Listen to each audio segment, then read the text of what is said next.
Welcome back, everybody. It's time for more Danganronpa Trigger Happy Havoc, and we have a pretty interesting case on our hand coming up here. So let's get into it. I don't remember where I last saved. Hold on. I think it would be at the end. Yeah, here it is.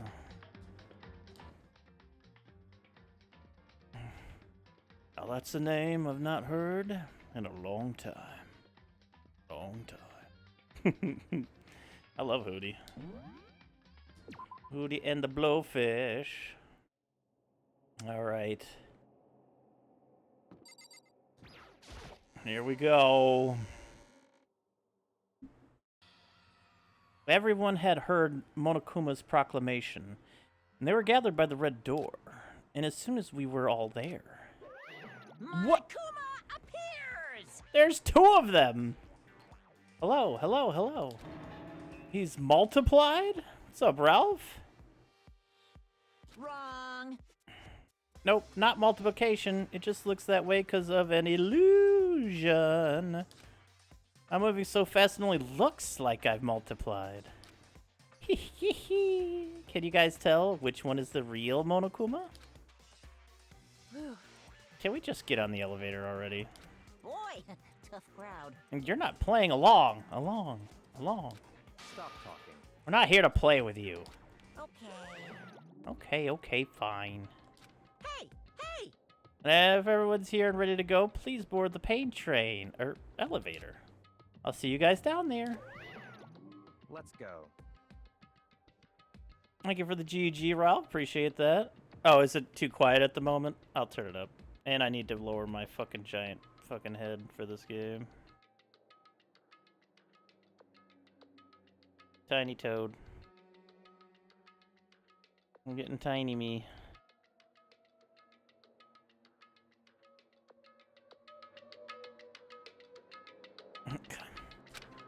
Please!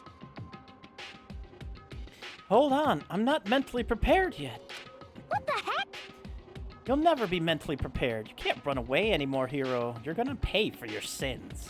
What the heck? I told you already, I didn't do it. For serious. That reminds me. Did you ever find the other costume? Or the note? Well, no, but... How unfortunate. Then it would seem we have our culprit. Hey. This isn't the place to talk about it. Save your accusations for when we get to the courtroom. That's right. She's right. Let's get down there first, then the story can really begin. Yeah, good idea. That's right. I have to do it. Can't let whoever killed Hifumi and Taka get away with it. For everyone who's still alive, and for the two that lost their lives.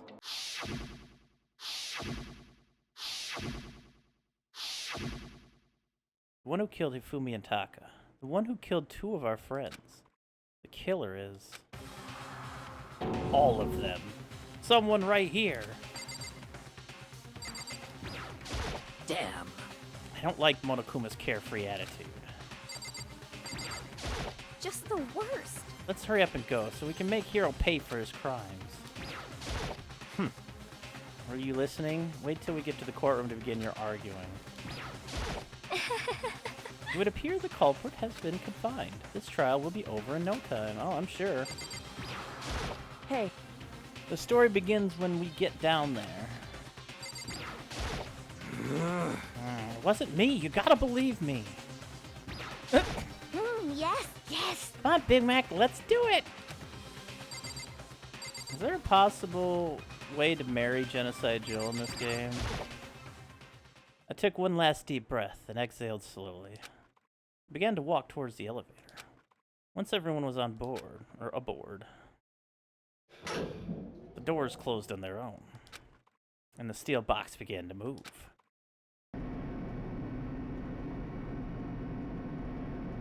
Clunking of the elevator kept us company as we fell further and further down.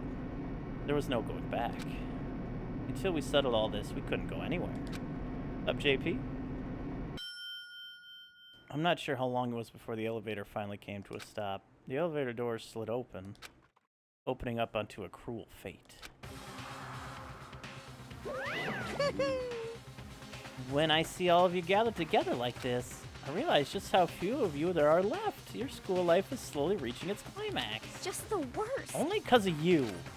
Why? Why are you making us do such cruel things to each other? Wah wah? What? What?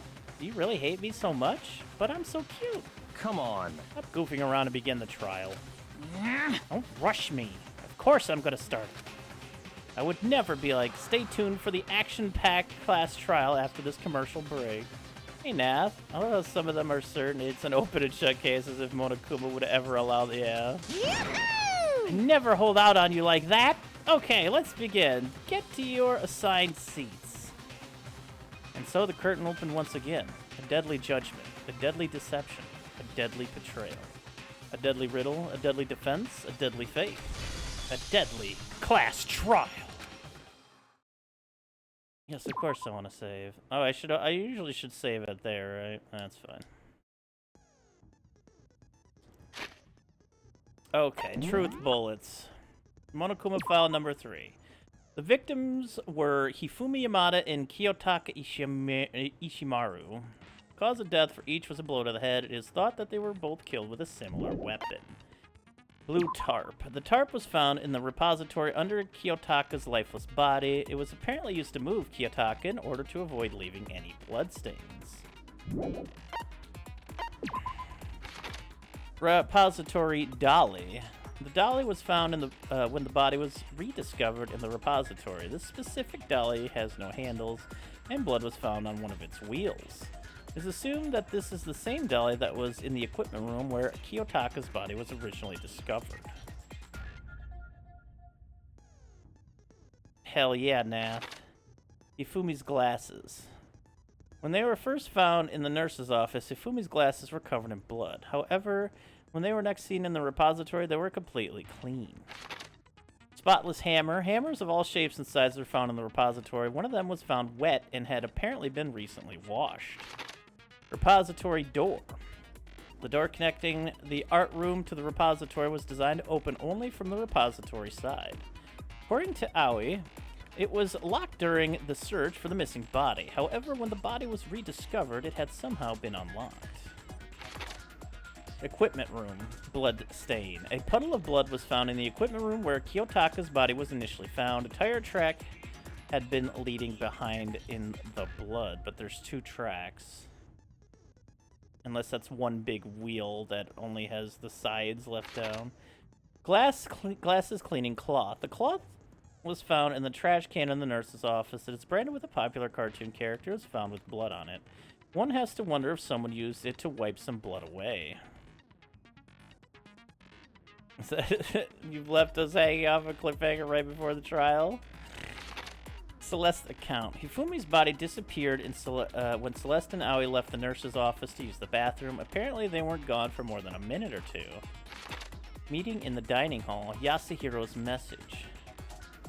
This is the note that Yasuhiro wrote to get everyone to meet in the dining hall. Meet in the dining hall is all it says. The handwriting is remarkably neat and clear.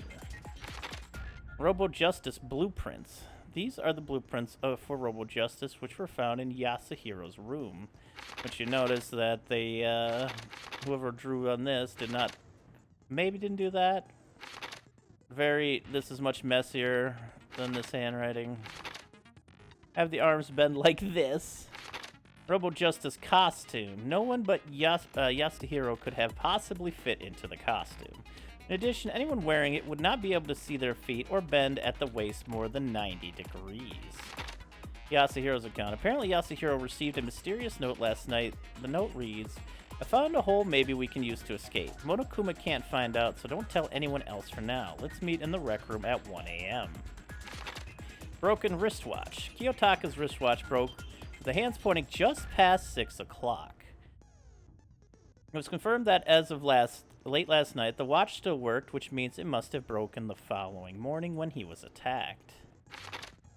Kiyotaka's scrap of paper. Kiyotaka's lifeless hand was found clutching a small scrap of paper. Which is probably the end of this. The note Hifumi had. Hifumi had this note hidden on him. One edge of it appears to be torn. The note reads, I Found a hole maybe we can use to escape. Monokuma can't find out, so don't tell anyone else from now. Let's meet in the equipment room at 6 a.m. And the e-handbook. Each student has their own e-handbook, which also acts as a card key. The owner's name is displayed each time the handbook is booted up. It's believed that no handbooks were involved in carrying out the murder this time. It is believed.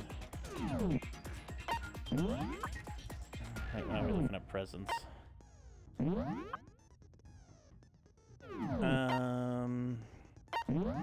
Oh yeah, let's brush up on regulations here.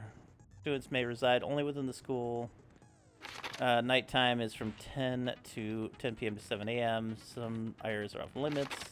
Sleeping anywhere other than the dormitory will be seen as sleeping in class and punished accordingly. With minimal restrictions, you are free to explore Hope's Peak Academy at your discretion.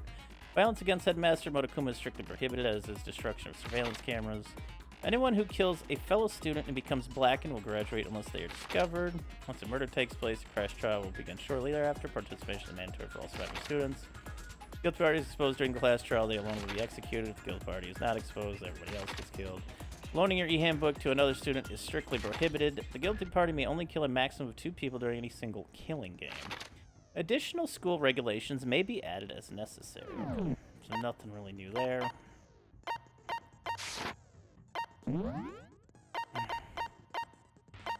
Narrow liberation.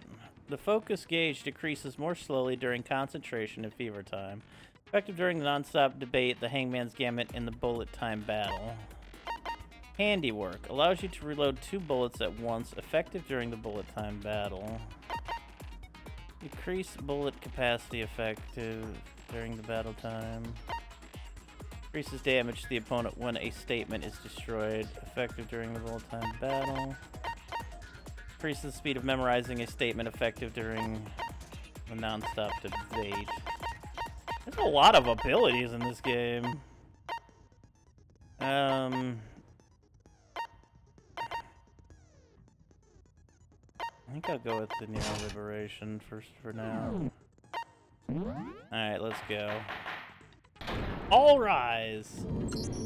Supplies! Let's begin with a basic explanation of the class trial. So, your votes will determine the results. If you can figure out who done it, then only they will receive punishment. But if you pick the wrong one, then I'll punish everyone besides the blackened, and the one that deceived everyone else will graduate. Now then, to begin with... Anybody ever bother to ask what graduation means? We already know who did it. Like, maybe he still kills you. Was that? What's that?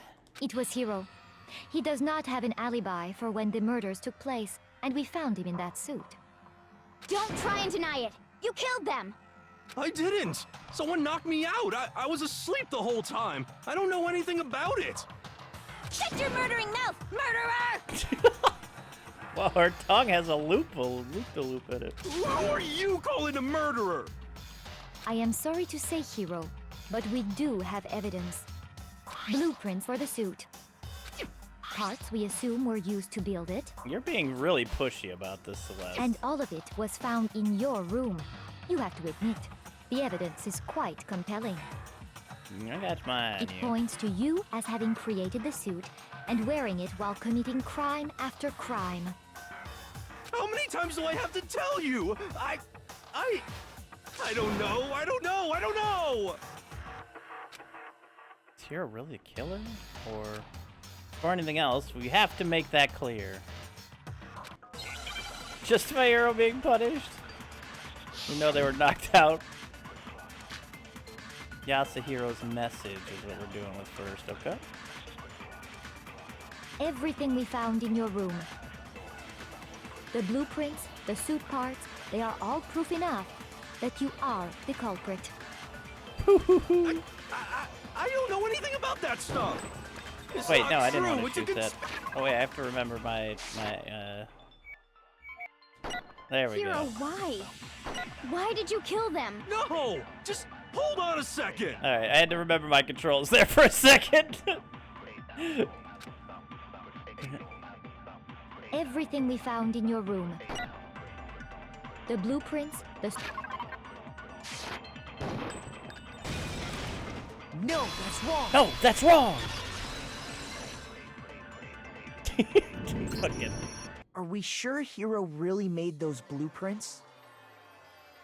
Yeah. Sorry. Microphone. What do you mean? Well, take a look at this. It's the note that Hero wrote, asking everyone to meet up after Alter Ego disappeared.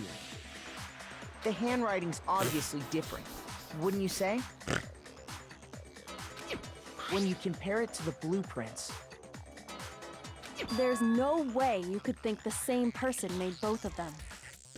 Unless that person made it a point to disguise their handwriting. No, the differences are bigger than that, I think. Come on! I'm not smart enough to think of trying to change my handwriting anyway. So Makoto, are you saying you don't think Hiro's the culprit? I love your poop hair, Ollie. And he's not the only one. I think Hiro is innocent as well. what? Then who was in that Robo-Justice suit? Is it like Hiro said? Was there really someone running around in a second suit? The suspicious individual hidden within the suit. Go ahead, Makoto. Tell them who it was.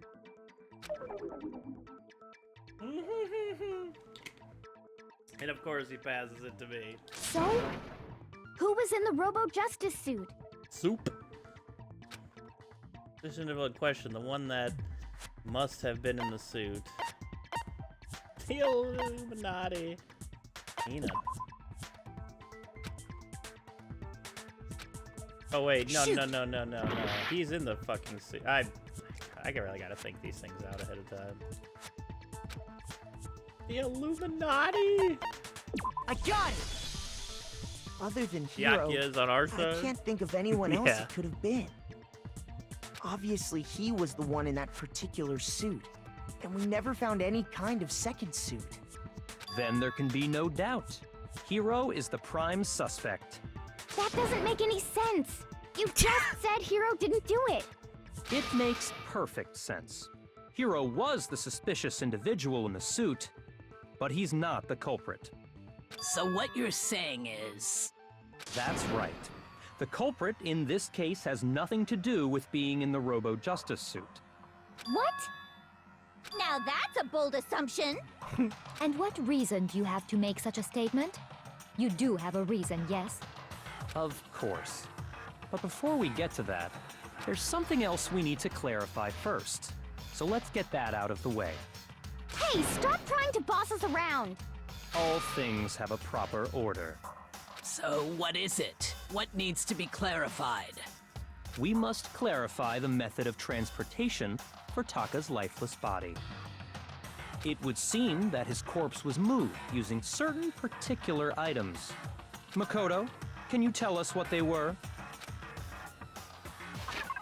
Things that were used. Wait, who? Taka's the blue tarp. I got it! And the dolly. I got it! He They doesn't were know, probably. A dolly and a tarp, right? He's just acting like he knows. What's with the attitude? So, let's see if I can explain. Taka's body disappeared from the equipment room, and then we rediscovered it in the repository. And when we found it for the second time, it was wrapped in a blue tarp, right? It was the same tarp that up until then was stored in the equipment room. So the killer must have seen it there and decided to use it when they moved Taka's body. That way, they wouldn't leave any bloodstains while they were moving it. Okay, that explains the tarp. And the dolly? Same thing. I'm sure the dolly was in the equipment room when we first found Taka's body there. But when the body disappeared, so did the dolly. Later, when Taka's body reappeared in the repository, so did the dolly. In other words, you think they used the dolly to move the body. Am I right? But are you sure you are not mistaken? Huh? Are you absolutely positive the dolly was in the equipment room when we found Taka's body? That dolly was made specifically for moving large objects between the repository and the art room.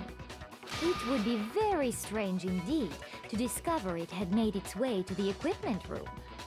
Is it not possible that it was in the repository all along, and you simply didn't realize it? She's raised an objection. How do you respond? There is no shame in being wrong. Nobody expects much from you anyway. All right, Celeste. We have all accepted the fact that you rarely understand Yeah, what is okay. going on around you. Okay. Never had anyone sound so nice while being so mean, but maybe I can change her mind.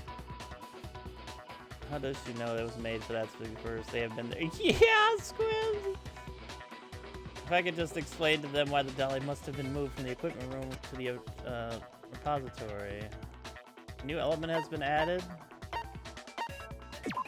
Okay, let's talk about reloading. Starting with the next bullet time battle, we're going to add one more ingredient to the recipe. On the bottom of the screen, underneath the tempo marker, you'll see your ammo count.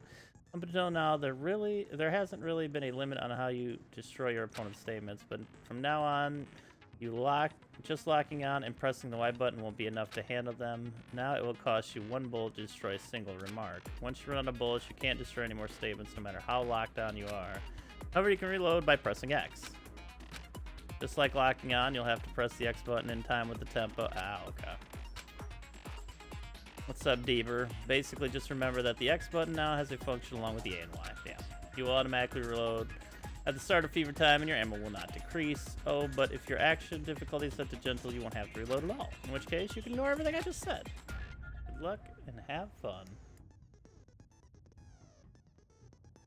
So that we figured out all the stuff so far, indeed, Torin.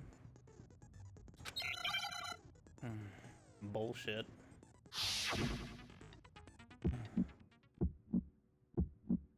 You have it wrong. I cannot agree. You are a fool. So pathetic. Lies will get you nowhere. Do your worst. Away with you. You miserable wretch. I cannot agree. You are a fool. Lies will get you nowhere. Do your worst, you miserable wretch. You have it wrong. I cannot agree. You are a fool. So pathetic. Oh god, I Lies will can't. get you nowhere. Do your worst. Away with you. I cannot agree. This should prove it. Hitting its exact purpose. If you're asking for proof that the dolly moved, I have it right here. When I found the dolly in the repository, one of the wheels had a blood stain on it. Yeah, I mean, we could have just did this in the first place. There was a pool of blood in the equipment room with a tire mark in it that matched the dolly wheel's tread. The killer probably rolled the dolly through the blood on accident as they wheeled the body out of the room. And as the blood dried on the tire, they moved the body into the repository. So there's my proof that the dolly was used to move Taka's body. Jesus, let's really hate me that much. Well, anyway, that was just something we had to get out of the way. Let's get back to the main subject. Yeah, the subject of how Robo Justice didn't do it. Because if it's not a killer robot, then what kind of robot is it? I'm not sure that really matters. I'd be happy to explain why the occupant of the suit couldn't possibly be the killer. If you look back on how the body was transported, it will become immediately obvious. Look at how the body was moved. It'll be clear why the person in the suit couldn't have done, because they couldn't move. They couldn't bend at the waist.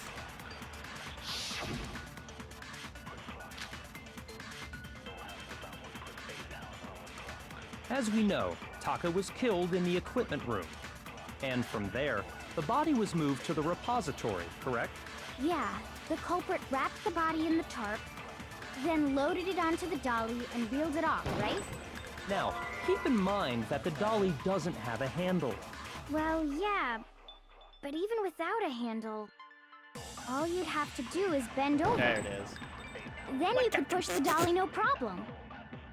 So the killer just crouched down and carted the body off to the repository. If you accept everything we just said, then you must realize that whoever was in the suit couldn't possibly be the culprit. Sorry, I don't think I realize anything. As we know, and from there. Yeah, the culprit then loaded it onto the that's not what I dolly and wanted. wheeled it off, right? Now, keep in mind that the dolly. Well, yeah. But even without, all you'd have to do is bend over. Wait, no, that's Then not you right. could push oh the dolly no my, I problem. hit So the the wrong killer button. and carted the body. If you accept, then you must realize that who. Sorry, I don't keep think getting I- my buttons fucked up here. As we know, and from there. Yeah, the then loaded it on. Now, keep in mind. Well, yeah. All you'd have to do is bend over. Then you could push the dolly. So the killer and carted the body. If you accept, then you must realize that who. Sorry, I don't think I. As we know, and from there. Yeah, the culprit then loaded it onto the dolly and wheeled it. Now, Keep in mind that the dolly. Well, yeah. But even without a handle, all you'd have to do is bend over. Thank God. No, that's wrong. I got it this time. You're absolutely right that you could push a dolly without a handle if you stoop down low. But if you were wearing that suit, do you think you could actually get into a position like that? What do you mean? Think back to what you said when we were all checking out the suit together. Remember? I'm blind as a bat in here. Can't see my feet at all. I'm surprised you got anywhere in this thing. I'm telling you, it wasn't me. Not to mention, you totally can't bend at the waist. Seems like a pretty obvious oversight. When you're in that suit, not only can you not see your feet, but you can't even bend at the waist. Am I right about that? Now that you mention it, yeah. It seems like it'd be awfully hard to push that dolly if you couldn't bend over. Well, what's to stop you from simply pushing the dolly with your feet? When you can't even see your feet? You really think someone could kick the dolly all that way? Yeah, it'd be totally impossible. Not that I can say for sure myself. On top of that, if you were wearing such a rigid, cumbersome suit, it's very unlikely you would have the dexterity to go about wrapping the body in a tarp. Well, I mean, isn't that just a matter of taking off the suit when you're ready to move the body? Absolutely no chance that the costume was taken off to move the body because you can't take it off by yourself. I got it! I don't think taking off the suit was an option. If you remember, I don't know what's up with this thing, but I can't actually get it off. A little help? Why would you make something that you can't take off by yourself? I didn't make this stupid friggin' thing. There's a clasp on the back that's keeping you from getting it off. It looks pretty sturdy. I don't think you can get it off on your own. I don't really have a choice. Let's help it. That's true. It seems impossible to put the suit on or take it off without help. Then, you really can't take it off by yourself? Hero wasn't just making it up? Of course I wasn't making it up. if he could have gotten it off by himself, I don't think he would have let us see him wearing it. Showing up in the suit was basically an invitation for everyone to suspect it. Yeah, that's right! So, it's really, really true that Robo Justice couldn't have moved the dolly? To be clear, whoever did move the body, it couldn't have been Hero in the robot suit, correct? No, wait. Just a second, if you please. Have you forgotten waiting for about that, the picture but that I took? You took it, and you've been a fucking weirdo this whole case. You all got a good look at it, did you not? The image of Hifumi being dragged away by Robo Justice? He was such a simp for her. He would pose for this shot, even if he was sleeping in that suit at the time. If whoever was in that suit is not the culprit, how do you explain that? Besides, do you remember what the now deceased Hifumi said? How did you get hurt? That guy hit me. What guy? Robo Justice, or that's what I decided to call him just now. So long as those facts exist, the proper conclusion is beyond question. The individual inside the suit and the culprit are one and the same. It was Hiro, without a doubt. Yeah. Yeah, that's gotta be right. Hold on a second! It's still far too early to reach that conclusion. Agreed. Besides, there's no hurry to decide who did it. Before we rush to a verdict, shouldn't we explore every single possibility? Instead of seizing on one viewpoint, the truth is uncovered by analyzing things from every angle. That old bugle hair. Perhaps, but where do we go from here? Let's review this series of unfortunate events from the beginning. Maybe we'll uncover something new. Thank you, Iva. What a pain in the ass! Thank you, Genocide Joe. I don't disagree, but our lives are on the line. If this is what it takes, we have to do it. Plus, maybe we'll get to find out where the heck Kyoko was when everything went down. All right then, let's take another look back at what happened. Yes, I suppose we could start with this morning. 4 of us gathered together in the dining hall. Makoto, Hina, Kyoko, and myself. Yeah, Gemini. We waited there for quite a while, but nobody else showed up, so we went to look for everyone. That was around 8 a.m. And as soon as we split up, Kyoko went missing. Soon after that, Hina found Celeste in the rec room and quickly came to get Makoto and me. It seems I was unconscious for about an hour after I was attacked by my mystery assailant. I know it was an hour because I remember being attacked a little after 7. Were you looking at a fucking clock when it happened? That was when we saw Celeste's picture and discovered that her assailant had been wearing a strange costume. As it turns out, it was Robo Justice. It also soon became clear that this same Robo Justice had abducted Hifumi. We were soon joined in our search by Byakuya and Toko, and then went on to find Hifumi in the library. He was injured, so we took him to the nurse's office and resumed our search for the suspect. But not long after leaving the nurse's office... What's wrong? I saw a shadow, something moving around at the top of the stairs. Celeste prompts When us Celeste again. told us that, we decided to split up and search the second floor.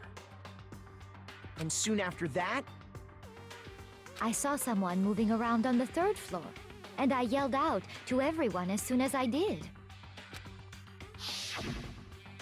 Celeste, what's wrong? That was a rather intense scream for someone like you. I saw him, the stream-costumed man. He ran off as soon as I screamed. I was blocking the stairs, so he headed further down into the hallway and disappeared. and then,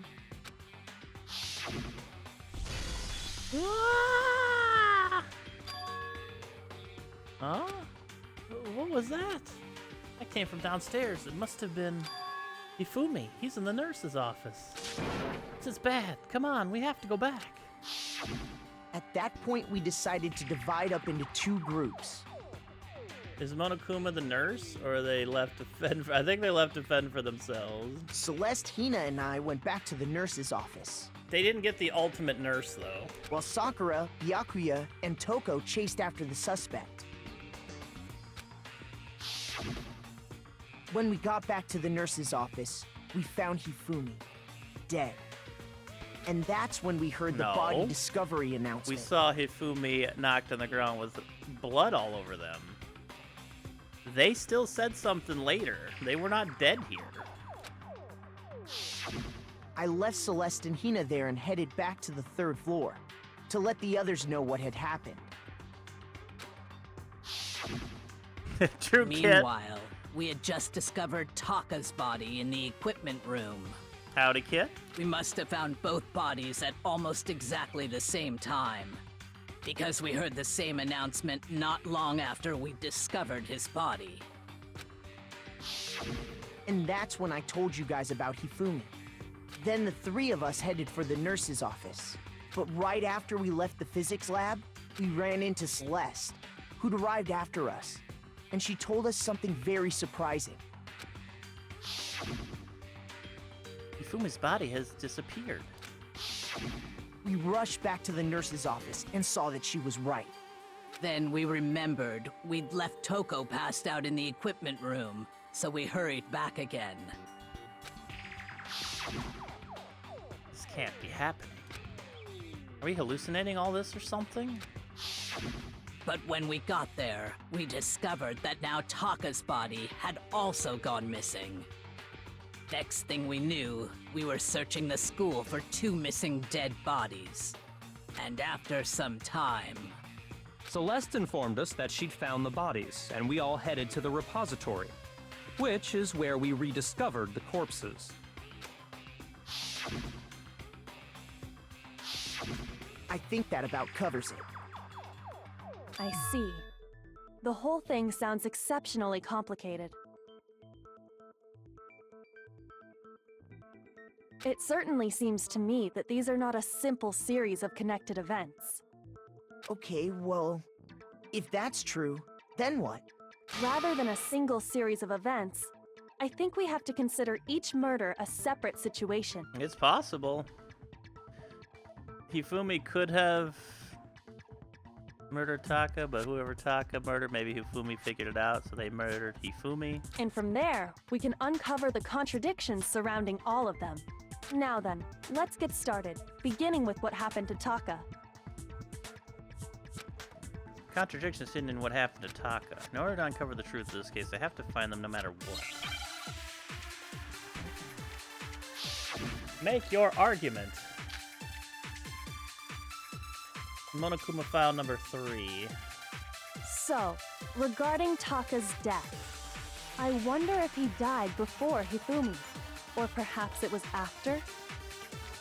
We already know what order they were killed in. Taka came last. We don't know what order they were makes killed you say in. that? Because of the numbering of the Justice Hammers. It's true that Hifumi was killed with Justice Hammer 3, while Taka's death came from a swing of Justice Hammer 4. See? So it's obvious Taka came after. No. So, I wonder if he died, or perhaps it was after. We already know what order they were killed in. Come on, Motoko, don't scare me like that. Make me think something weird is going Shoot! on. Wait, what? Am I crazy? So, regarding Taka, I wonder if, or That's perhaps not a it was. We guarantee. already know what order they were killed in. Taka came last. What makes you say that? Because of the numbering of the Justice Hammers. It's true that Hifumi was killed with Justice while Taka's death. See? So it's obvious Taka came. I don't think it's that obvious. So, I wonder if, or perhaps it was. We already know what order they were killed in. Taka came last. What makes you say that? Because of the numbering of the Justice Hammers. It's true that Hifumi was killed with Justice Hammer Oh, 3, did the thing while block it? Taka's death Came from a swing. See? So it's obvious Taka came. So, regarding, I wonder if he, or perhaps it was after. We already know what order they were killed in. Taka came last. What makes you say that? Because of the numbering of the Justice Hammers. Wait. Shoot! What am I doing down here? Oh wait, So, can't I? regarding Taka's yeah, death, this I right. wonder I if he forgot that died was an before ability. My Hifumi, bad. or perhaps it was after. We already know what order they were killed in. Taka came last. That I makes you forgot. say What's up, that? Miz? Because of the numbering of the Justice Hammers. No, that's wrong. There we go. We had to suck. We had to suck.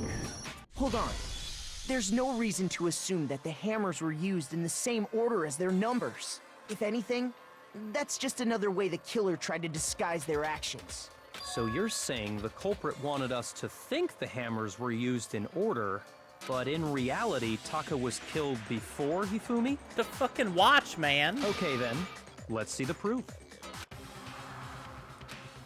Evidence that Taka was killed before Hifumi. There's something that's related to what time he must have died. Yes, let me show them the fucking watch. Eggman's Gambit. Wristwatch. No. Give me a W.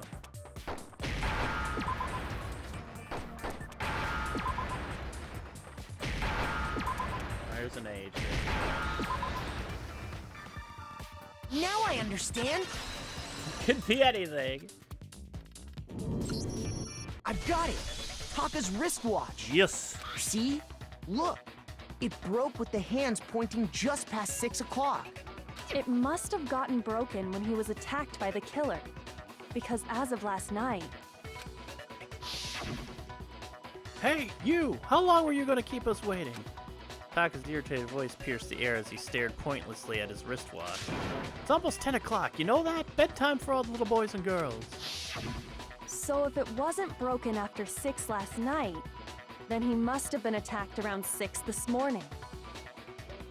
And that would be his official time of death. But if that's true, then he was killed well before Hifumi. And before Celeste was attacked this morning, which happened around 7. We put quotations around attacked when we talk about Celeste, please. That's right. Taka was killed before any of the other incidents took place. That simple fact slipped past all of us. We made the wrong assumption about the order of events, all because of those justice hammers. You made the wrong assumption. That's exactly why the culprit wrote the numbers on each hammer and had them increase in size. That way, when we saw how they were used in each incident, we'd easily make that wrong assumption. Now, if Taka was killed around 6, then everyone's alibis for his murder go out the window. Because when he was killed, we hadn't met up in the dining hall yet.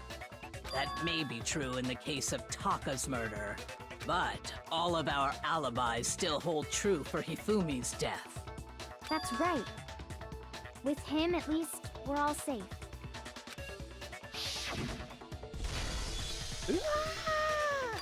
Huh? What was that? That came from downstairs. It must have been Hifumi. He's in the nurse's office. This is bad. Come on, we have to go back. When we heard Hifumi screaming, we were all together. Except for Hiro and Kyoko. Then we all ran down to the nurse's office, and that's where we found his body.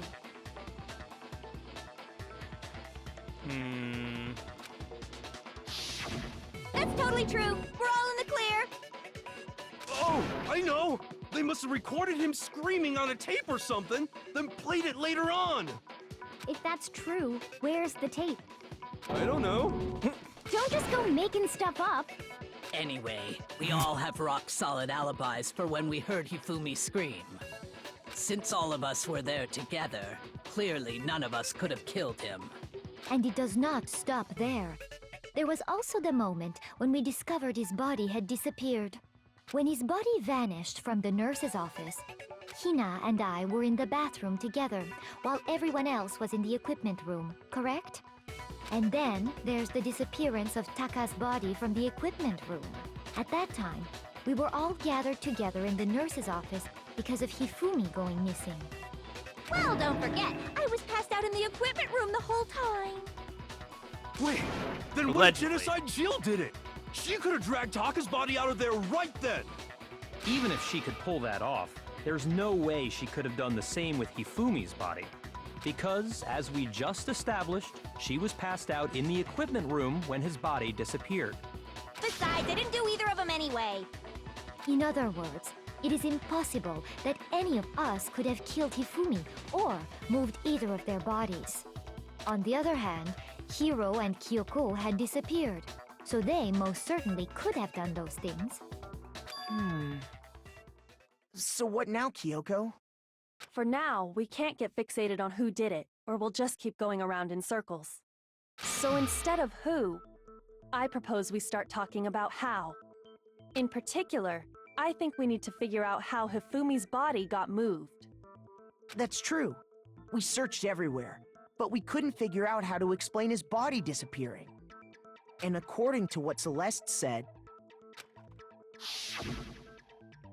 We could not have been gone for more than a minute or two, though. So then the killer was able to get in, and move Hifumi's body in that short amount of time. It would seem so. his body apparently disappeared in the 1 minute her and Hina took their eyes off of it. But to carry that much weight from the first floor up to the third in that short amount of time? Oh man, yeah! There's no way! It'd be impossible! Well, what if I told you there was a way to make the impossible possible? I wouldn't What? believe you. How? If the dead body were to move itself. The dead body moved on its own? How does nobody remember Hifumi talking and then dying at the end? No! Not another ghost!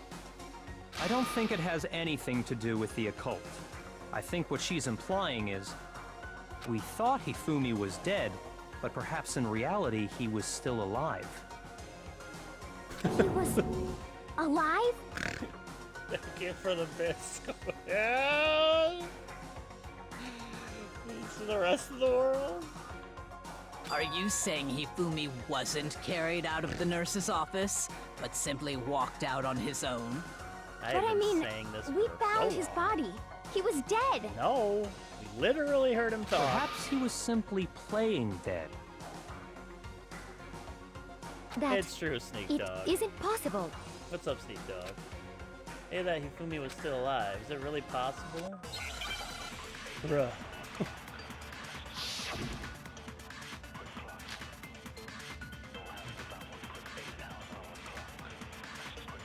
Are you saying that when we first found Hifumi in the nurse's office, there's a chance he was actually still alive? No, it is impossible. Hifumi was dead, without a doubt. You? And you know that how? Surely you heard the body discovery announcement along with the rest of us. Hifumi's dead body had been found. What? He wasn't dead! Shoot! That is correct! Are you saying that when we first found Hifumi in the nurse's office, there's a chance he was actually still alive? No, I didn't mean to shoot that. I meant to take it. Shoot! Are you saying that when we first found Hifumi in the nurse's office, I there's should a really let chance these he was play out. actually still alive? Instead of just going No, out. it is impossible. Hifumi was dead, without a doubt. And you know that how? Surely you heard the body discovery announcement. Hifumi's dead body had been found. And that is why the announcement was made. Are we really so sure about that? Maybe the announcement was intended to signal someone else's discovery. Ooh, someone else's discovery. Okay, hold on. So we got... Hifumi was actually alive, dead, and... Okay.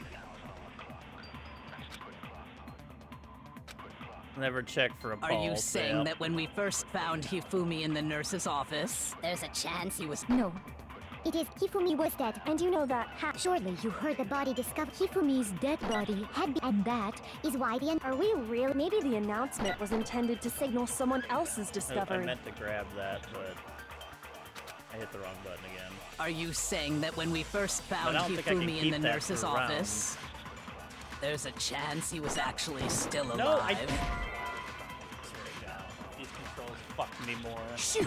than I've been fucked in decades. It's only because I fucking forget it.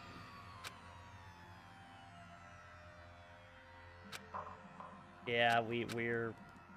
They all blame me and I die. It's a very weird way that... yes, I want to give it another I try. refuse to give up yet! I keep hitting the wrong fucking buttons, man.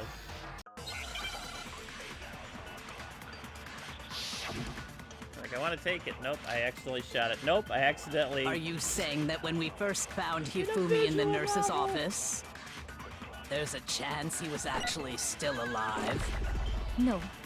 It is impossible. Hifumi was dead, and you know that. Surely you heard the body. Hifumi's dead body, and that is why the announcement. Are we really so sure? Maybe the announcement was intended to signal someone else's discovery. No, it's the dead body, I think. Shoot! I think it's the dead body and the discovery, yeah. Are you saying that when we first there's a chance Yeah. he was actually still alive? No. It is impossible. Hifumi was dead. And you know that how? Surely you heard the body discovery announcement. Hifumi's dead body had been Yeah, found. I thought about that right away, And honestly. that is why the announcement. Are we really so sure about? Maybe the announcement was intended to signal someone else's discovery. Nope, that's not it either. Like, I know what I'm trying to say here, but I feel like I'm just fucking confusing it. Stop a game with words in it. Like, I know what I want to say, but I feel like I'm just mixing the wrong fucking tools here.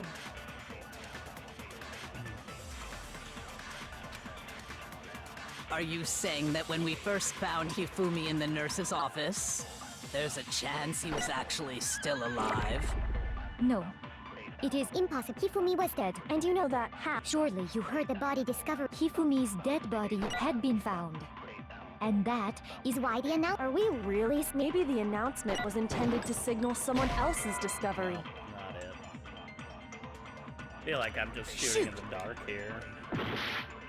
Characters draw conclusions make no sense. It's a little confusing to me, because I already know what I want to fucking say, but it's like in this Are riddle. you saying that when we first found Hifumi in the nurse's office, there's a chance he was actually still alive? No.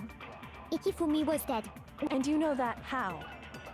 Surely you heard the body discovery announcement. Along with the rest, Hifumi's dead body had been found. And that is why the announcement was made.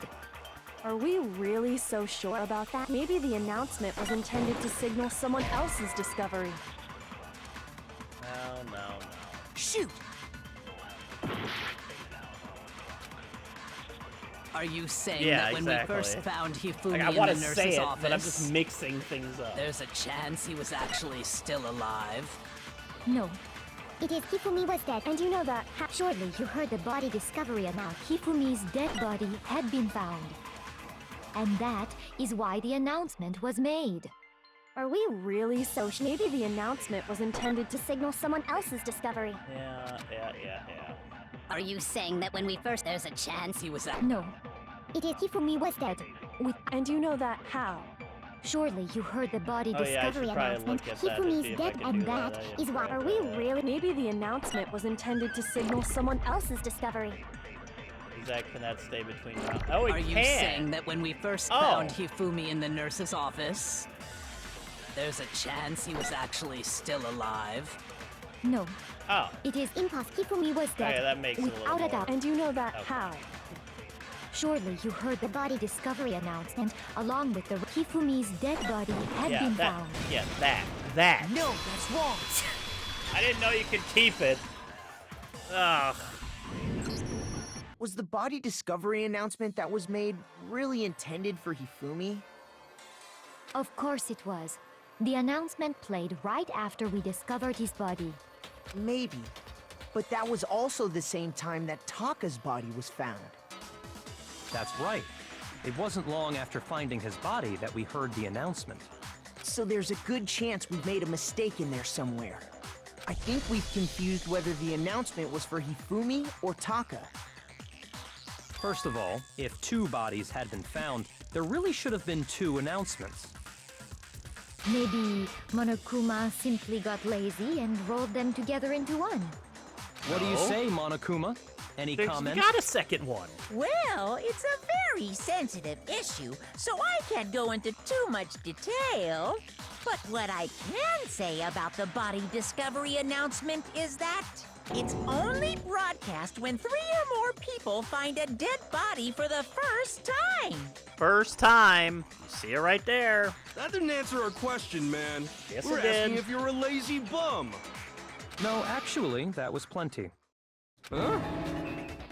He said it's only broadcast when a body is discovered for the first time, which means even if we find the same body again later, he won't make the announcement again.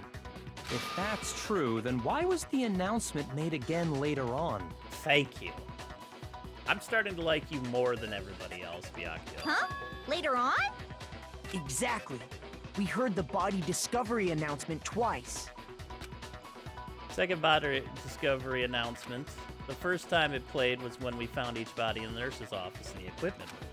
And the second time was when, let's see, yeah, when both bodies were discovered. Came back to life when Coco. I got it! Yeah. We heard it a second time in the repository, when we rediscovered the two bodies. Ding dong, ding dong, bing dong, ding dong. Body has been discovered. After a certain amount of time, which you may use however you like, the class trial will begin.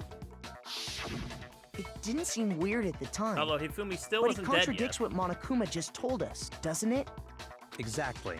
If we were actually rediscovering both bodies, the announcement shouldn't have played. Then in reality, when the two dead bodies were rediscovered, one of them was actually being discovered for the first time. So, when we found Hifumi the first time in the nurse's office, he wasn't actually dead yet. Meaning, he wasn't actually found dead until we came upon him in the repository. And that's just part of it. There's one other thing that leads me to believe he was still alive in the nurse's office. I'd cosplay Celeste, but it'd take me the entire convention to get my hair done.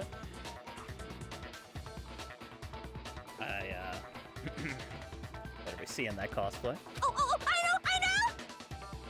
Because he was super good at playing dead! Bada bing, bada boom! I could cosplay Hifumi. Current Hifumi. That is the worst logic I have ever heard. Yeah, that's good, Sneak Dog. It's the worst logic But I've honestly, ever heard. I do not think there's anything that can prove he was still alive. Oh my god. Was she not there? Okay then, let's take another look at the events surrounding the discovery of his body. Then it should become clear whether he was really alive or not. He literally talked. This whole thing is pointless. What is he, a fucking puppet at the end there? There has to be proof that shows Hifumi was still alive. I have to find it and show it to everyone. She definitely is trying to push an agenda here. Genocide, Jill.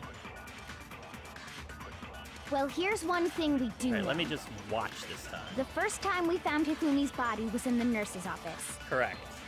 And then, while me and Celeste were in the bathroom, his body disappeared. And the next Body time we saw his disappeared. body, it was in the repository. Yeah. But when you compare his body before being moved and his body after being moved, other than the change in how it was positioned, there How was it no was notable positioned. difference. Right there. Then, was he really still Hifumi's alive? glasses. Yep. Of course okay. not. It is impossible. This is ridiculous. You are such the killer here. Honestly, I could see Hifumi killing Taka just because of the computer situation, because they both loved Chihiro. And then her taking the advantage here of killing him, and then trying to put it on somebody else. When Hifumi's body was found in the nurse's office, and when it was found again in the repository, there's definitely some sort of conflict, yes. Well, here's one. The first time we found him, and then I like they make his their body voices all And the spooky. next Time we saw his, it was in the. But when you compare his body before being moved and his body after, other than the change in how it was positioned, there was no notable difference. Ah, fucker. Then, was he... Of course not. Got in It the is goddamn impossible. way. Well, here's one. The first time we found him, and then Oh, I forgot there's body a slowdown disappeared. option, too. And the next time we, it was in God, the if I repository. knew But when you controls, compare his body I'd be before, okay other than here. the change in how it, there was no notable difference. No, that's wrong. I actually thought this one through, and it helped a lot, believe In it or fact, there was one clear difference between Hifumi in the nurse's office and the repository. His glasses. That fact alone proves that he was only playing dead in the beginning. Perhaps you'd like to fill the rest of us in? When we found Hifumi in the nurse's office, his glasses were covered with blood. But when we found him again later in the repository, they were spotless. And I found the item he used to wipe them clean in the nurse's office trash can. I must have found the trash can. Yeah, we. Where is it? There it is. I got it! It was a glasses cleaning cloth featuring a certain cartoon mascot. One look at the bloodstain on the cloth should make things clear. This piece of cloth was used to wipe Hifumi's glasses clean. And the mascot on the cloth is the same one that's on the digital camera, right? And whose digital camera was it? Hifumi's, of course. The character was Princess Piggles. From Demon Angel Pretty Pudgy Princess, I think. I highly doubt anyone but Hifumi would have brought something like this to school. I see your point. And the only people here who wear glasses are... I wouldn't be caught dead using a tacky piece of garbage like that. A few tissues is all I need to keep my glasses clean. Then there's no question. It belonged to Hifumi.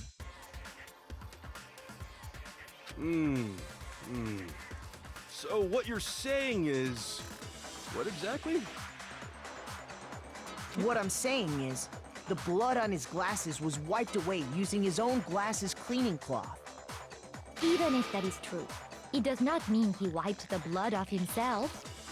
But who would benefit from a clean pair of glasses other than the glasses owner?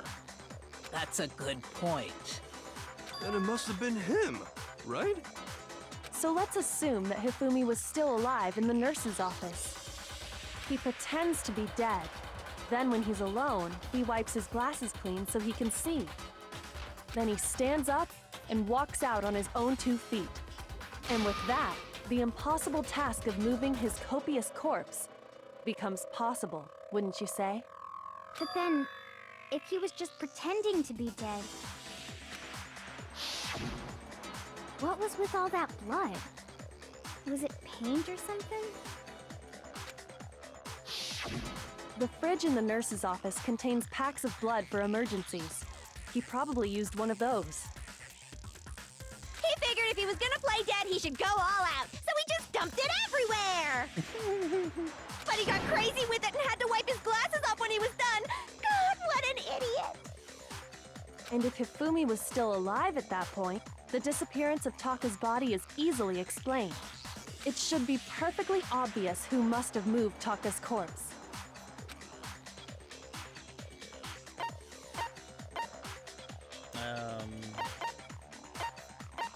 I got it! Hifumi, yeah. It could only have been Hifumi. While we were all gathered in the nurse's office, he went to the equipment room and took Taka's body. That also explains how the door to the repository got locked. The door was locked? Well, after the bodies disappeared, we all went looking for them, right? So me and Sakura headed for the repository. But when we got there, the door was locked. And the repository door can only be locked from the inside. Which means, when Hina and Sakura got to the repository, someone was already inside. And it could only have been Hifumi, who just finished stashing Taka's body there. He convinced us all he was dead, and when he saw his chance, he dragged Taka's body to the repository. So, Hifumi wasn't just another victim in this case. He was one of the assailants. One of. But that means he took part in the murders. I just can't believe it. I can. If you're having trouble, would you like me to show you one more piece of evidence? There's more? Oh, absolutely. The single biggest fact pointing to his involvement has yet to be revealed. You know what I'm talking about, right, Makoto? The item he took off of Taka's lifeless body? A piece of paper. Why you always gotta point to me? Why can't you just, like, finish this shit, man? Hifumi stole from. Oh. Shoot! Whoopsie. I thought it was the piece of paper that he ripped. I'm so sorry.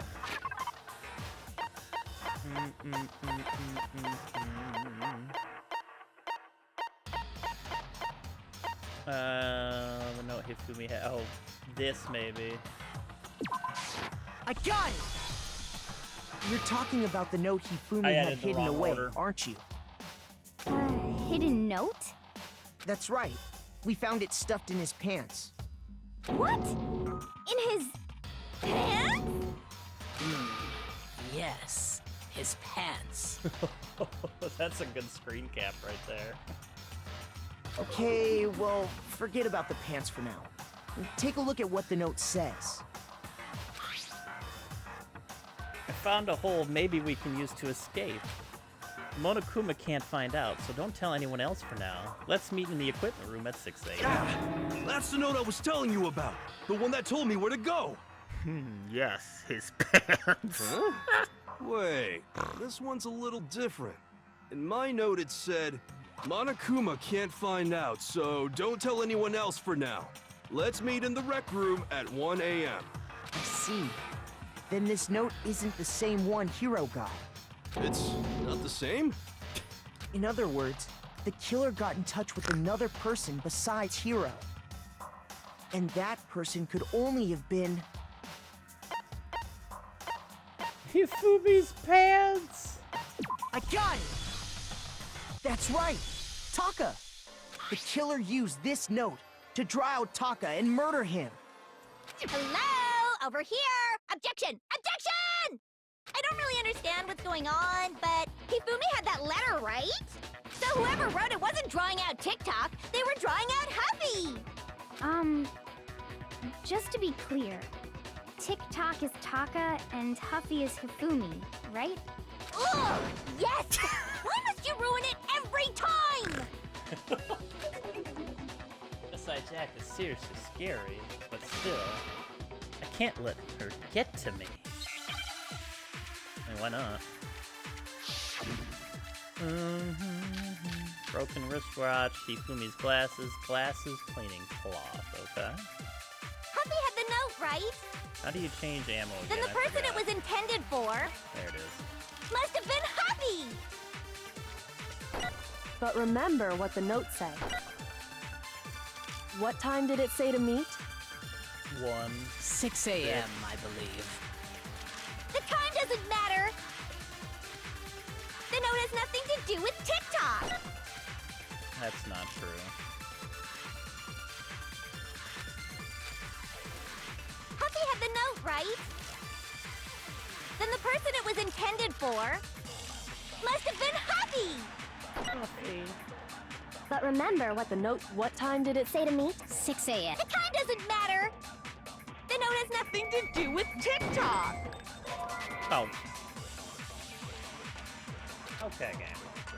Huffy had the note! Then the person it was must have been Huffy! But remember what time did it? 6 a.m. The time doesn't matter! The note has nothing to do with TikTok! No, that's You're wrong! wrong.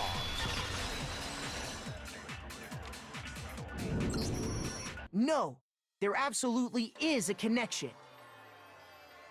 What the hell are you talking about?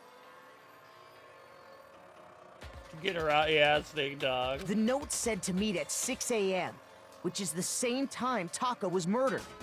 We've already proven that using his wristwatch. But there's more. Look where the note says to meet. The equipment room, right? Which is where Taka was killed. I see. So, Taka was murdered at both the time and place written in the note. I think that should be plenty to show that this note was definitely meant for Taka. Well, when you put it like that... No further objections! And someone used that note to trick Taka. Just the same as me. The culprit really is a cold-blooded monster. Telling people they found a way out. But if they gave the note to Taka, what was Hifumi doing with it? Stuffed down his pants, no less! Most likely, Hifumi stole it off Taka's corpse after he died. Huh? He stole it? Where's your proof? Go ahead, show us. Proof that Hifumi stole. I got it! I got it! When I searched Taka's body, I saw that his lifeless hand was gripping a small scrap of paper. If I'm right about this, the sheet of paper this piece came Nobody from thought is... to do this ahead of time. I knew it! It fits perfectly with the note we found hidden on Hifumi. Then Taka's scrap and Hifumi's note. Yup, they're from the same piece of paper. Hifumi had the note meant for Taka, while Taka's corpse still grasped a small piece of that note. There's only one way to explain it. Taka died clutching the note. Hifumi tried to free the note from his death grip, leaving behind only one small scrap. Did I get all that right? That means Hifumi knew the note was important. Exactly. Which proves that Oh, he was yeah, an of course accomplice not. in the murder. Whoa. Yeah. After seeing all this, Hifumi was super involved in this whole thing for sure. Yeah! In fact, he was behind the whole thing. In fact, he's still alive! Sorry, no. When we found him in the repository, Hifumi was truly and completely dead. No! Wait, did he speak after the repository? Yeah, The second body discovery announcement proves that. So then, who Yeah, he killed did die Hifumi? there, but he wasn't dead yet. Whoever did is the mastermind, the true killer. He was killed in the repository. So he must have been killed not long after transporting Taka's body. So, he must have been killed after Taka's body vanished, but before we found both bodies in the repository. During that time, we'd all split up and were searching for Taka's missing body. In other words, during that time, none of us have alibis.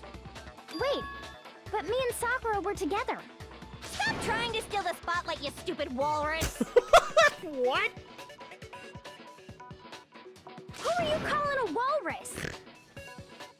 Anyway, when they were killed bothers me too. But there's something that's been bothering me even more. And what might that be? The weapon they used to kill Hifumi. The weapon? Yeah, because I mean, according to the Monokuma file, the way Taka and Hifumi were killed was almost the same, with them having similar fractures and all. But Justice Hammer 3 and 4 were still laying around in the nurse's office and equipment room, right? So if Hifumi was killed in the repository, the culprit would have had to grab one of the hammers, kill Hifumi, then put the hammer back where they found it. But wouldn't that be seriously risky for him? I'm surprised. It seems there's some semblance of a brain knocking around that skull of yours after all.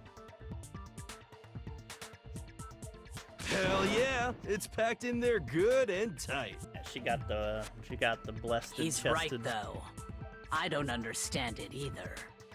The Monokuma file makes it clear that they were killed using similar instruments. But if the hammers were already laying around those other rooms...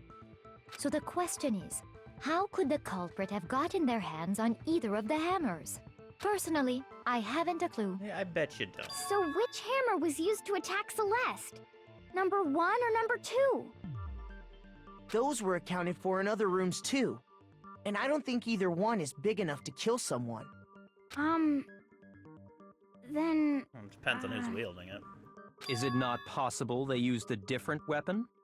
I don't think it is possible. They were both killed with the same kind of thing, right? So then, what was used to kill Hifumi? The weapon that was actually used to kill Hifumi. The whole picture surrounding this case won't become clear until we figure that out. Somehow I have to find the truth. Meow. Spotless hammer. I mean, we do have the washed hammer. That is part of evidence. What was used to kill Hifumi?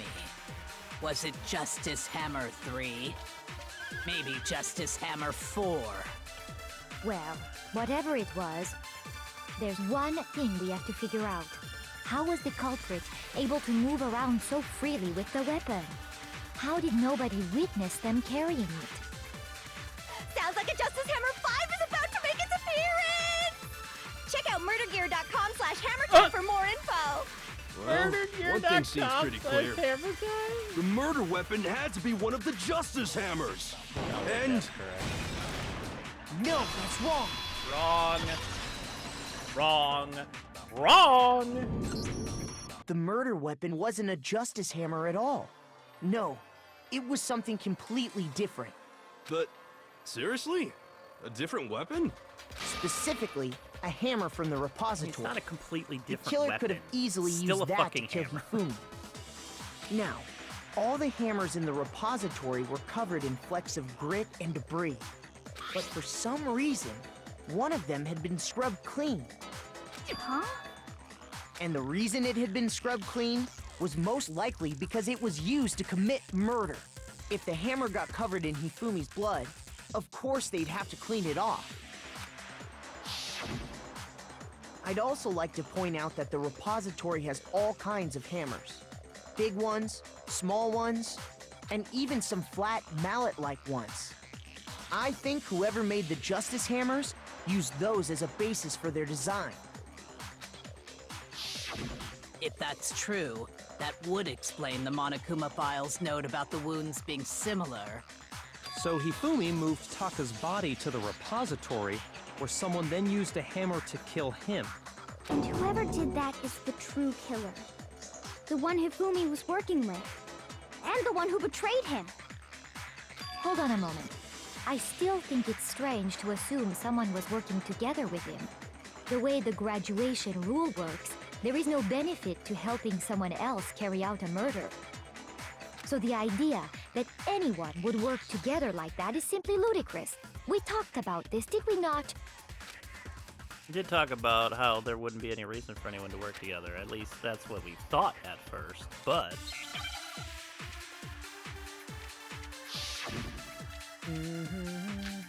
spotless hammer again.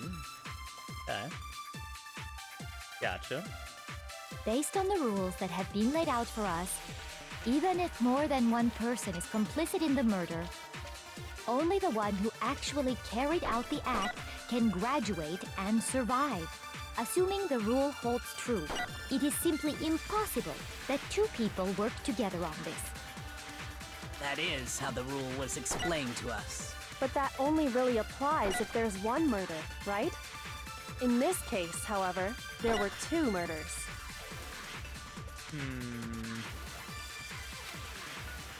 Based on the rules that have been laid out for us, Even if more than one person is only the one who actually carried out the act can graduate, assuming the rule holds true. It is simply impossible that two people work together. That is how the rule was. But that only really applies if there's... In this case, however, there were two murders. No, wait. No, that's not going to make any sense. No, I wrapped that up in my brain again. Based on the rules that have been laid out for us, even if more than one person is complicit in the murder, only the one who actually carried out the act can graduate and survive. Assuming the rule holds true, it is simply impossible that two people work together on this. Wait, no. Shoot! I'm wrapping things up. It's just my brain. based on the rules that have even if more than one, only the one Maybe who I just have to actually grab carried the out the thing. act, assuming the rule holds true. Impossible. It is simply That is. But that only really Yeah, I don't care applies if about there's that. one. In this case, however, there were two murders. Grab that. Based on the rules, Even if more than one person, only the one who actually carried out the act can graduate and survive. Assuming the rule holds true, it is simply No, that's wrong. There we go. Once again, I knew what I was trying to say, but I mixed things up. I am a Since there jumbled were mess two sometimes. murders, it's at least plausible that more than one person was involved. What do you mean? If there'd only been one murder, then yes, the idea of an accomplice isn't really worth considering. Naturally, if only one person can be saved per murder, an accomplice has no risk versus reward benefit. Risk versus reward benefit? The payoff for working together. The reward that balances out the risk of taking part in a scheme. There's no point in being someone's accomplice if there's no benefit to you. However, if there were some potential mutual reward for the risk, then cooperation becomes possible. You're saying that two people could act as each other's accomplices to commit two separate murders. I think that's what the true killer told Hifumi. They would each have an accomplice for their crime. And based on the case's events, Hifumi would have been the first one to act, murdering Taka. They made him carry out the first murder so he couldn't back out of helping them later on. So in this case, there wasn't one single person committing multiple murders. Instead, each person killed someone, creating two separate incidents. And it only looked like one person because that's how the true killer designed it to look. A single suspicious individual, a similar weapon used in each crime, disappearing bodies. By creating one seamless set of circumstances, they made it look like one person was behind it all. The mastermind picked their target and managed to convince him to go along with their plan. And then, to avoid the no accomplices rule, they simply killed their accomplice. Which, if true, means that betraying Hifumi was part of the plan from the very beginning. That's just awful. How could anyone be so cruel? You think so? I can't help but admire its cunning. Still, their choice of accomplice seems odd. The effort made to convince us the two murders were the same. That was the main characteristic this time. Kyoko must have noticed that fact from the very beginning, which is why she said not to look at this as a series of connected events, but entirely separate incidents. Kyoko really is amazing, although, when you think about it, she's almost too amazing. True, and she's going to be in your eye in the future. Like, it's almost unnatural how good she is at this. I understand how an accomplice could be involved, but then who was the one pulling Hifumi's strings? That's problem numero uno right now. The killer manipulated Hifumi to carry out a number of actions and in the end, murdered him. In the debates up till now, the way the case has unfolded, when you consider all that, there's really only one person who seems fit.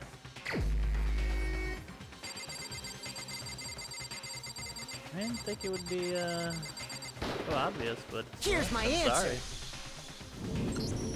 It was Obvious. Celeste. Ah, so I'm the suspicious individual now, am I? I really do hate this kind of joke. A joke? I wonder. So what you are saying, then, is that I specifically chose to work together with Don't do my Hifumi. girl like this. The idea that I would choose to spend any amount of time interacting with him, that I would go within 10 feet of that Shit for brains, that lazy, worthless, goddamn idiot! Oh my goodness. Pardonnez-moi. Just to be clear, there is evidence to support it. Is that so? It is. Throughout the investigation, there was certain behavior that was common only to the two of you. Considering what we've learned so far, it only further proves that the two of you were working together.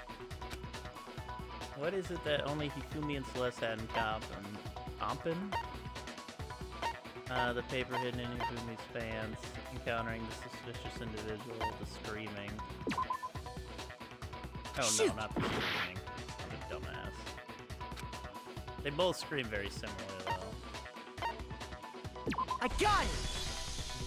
The behavior they had in common It has is to really do with cool. the suspicious individual in the suit, doesn't it? The only ones who ever actually saw Robo Justice firsthand were Celeste and Hifumi. Shush, the adults are talking now. Sorry. Excuse the fuck out As of he me? said, only Celeste and Hifumi ever laid eyes on the costumed individual. If we accept that Hifumi was one of the culprits, we can't help but suspect what Celeste has said as well. Are you saying everything they told us was a lie? After taking Hifumi to the nurse's office, we all began our search for this individual, correct? And not too long after that, do you remember what Celeste said? I saw a shadow, something moving around at the top of the stairs. We headed to the second floor specifically because of what she claimed to have seen. Next, to draw us all to the physics lab up on the 3rd floor, She let out a blood-curdling scream. and when we'd all come to see what was wrong, what was it she said? Celeste, what's wrong? That was a rather intense scream for someone like you. I saw him, the strange costumed man. He ran off as soon as I screamed. I was blocking the stairs, so he headed further down into the hallway and disappeared. Once she'd done her job of getting us all up to the physics lab, it was time for her partner to get to work.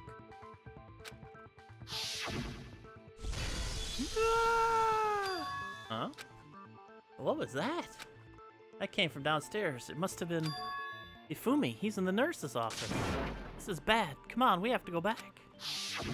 It was to get us to divide into 2 groups. So that we would discover both bodies at the same time? In fact, Celeste was precisely the one who proposed that we split up. It's true. Why don't we split up into 2 groups? I'll lead the hunting party. That seems much more interesting. Very well, then Makoto and Hina, you come with me to the nurse's office. I will leave the capture of the suspicious individual to Toko, Byakuya, and Sakura. Well, if Celeste and Hifumi were working together, all those chance events suddenly become connected. Uh-oh. And on top of that, that piercing cry of yours early on. That was very piercing. That was to signal Hifumi, wasn't it? It was your way of telling him, we're on the 3rd floor, everything's going according to plan. Why else would you let out a scream that could have carried across the sea? I just realized another strange thing. When we found Hifumi in the nurse's office, who we now know was only pretending to be dead, Really was not expecting this. Yeah, I imagine that Hifumi would be murdered. Celeste, you were the first one to say he'd been murdered. You wanted to make sure we wouldn't have any doubt in our minds. I don't believe it. Everything, the whole thing was one big act. This is not surprising. Have you heard her talk at all during this game, Aoi? Hina, you were with Celeste when Hifumi's body disappeared, right? Yeah. I was feeling kinda sick, so Celeste took me to the bathroom. Wait! Then that was... She wasn't worried about you. She just saw a chance to help Hifumi sneak out of the nurse's office. Each piece isn't much by itself, but start putting them together and the picture gets very ugly indeed. Wouldn't you agree, Celeste? I have no idea what you mean. Don't bother trying to deny it. You made one fatal mistake. Oh, did I? I didn't even catch it myself when you first said it, but looking back, I can say that that one little slip-up was your undoing. What are you talking about? I'm talking about what you said after Hifumi's body disappeared and we returned to the nurse's office. Must really be enjoying this. Enjoying the sight of us standing around, frightened and confused. We're all going to die here. We're going to die, just like those guys did. Died. I remember her saying that too, but I don't understand what's so strange about it. Then pay attention. Sakura, Toko, and I were first to discover Taka's body in the equipment room. Then Makoto showed up and told us Hifumi had been killed. So Sakura and I left with Makoto. Once we were in the hall, we ran into Celeste, and the 4 of us headed to the nurse's office. Now, the entire time we were together, none of us said anything about Taka being dead. Think about it. Celeste's comment doesn't make sense. It was completely out of place.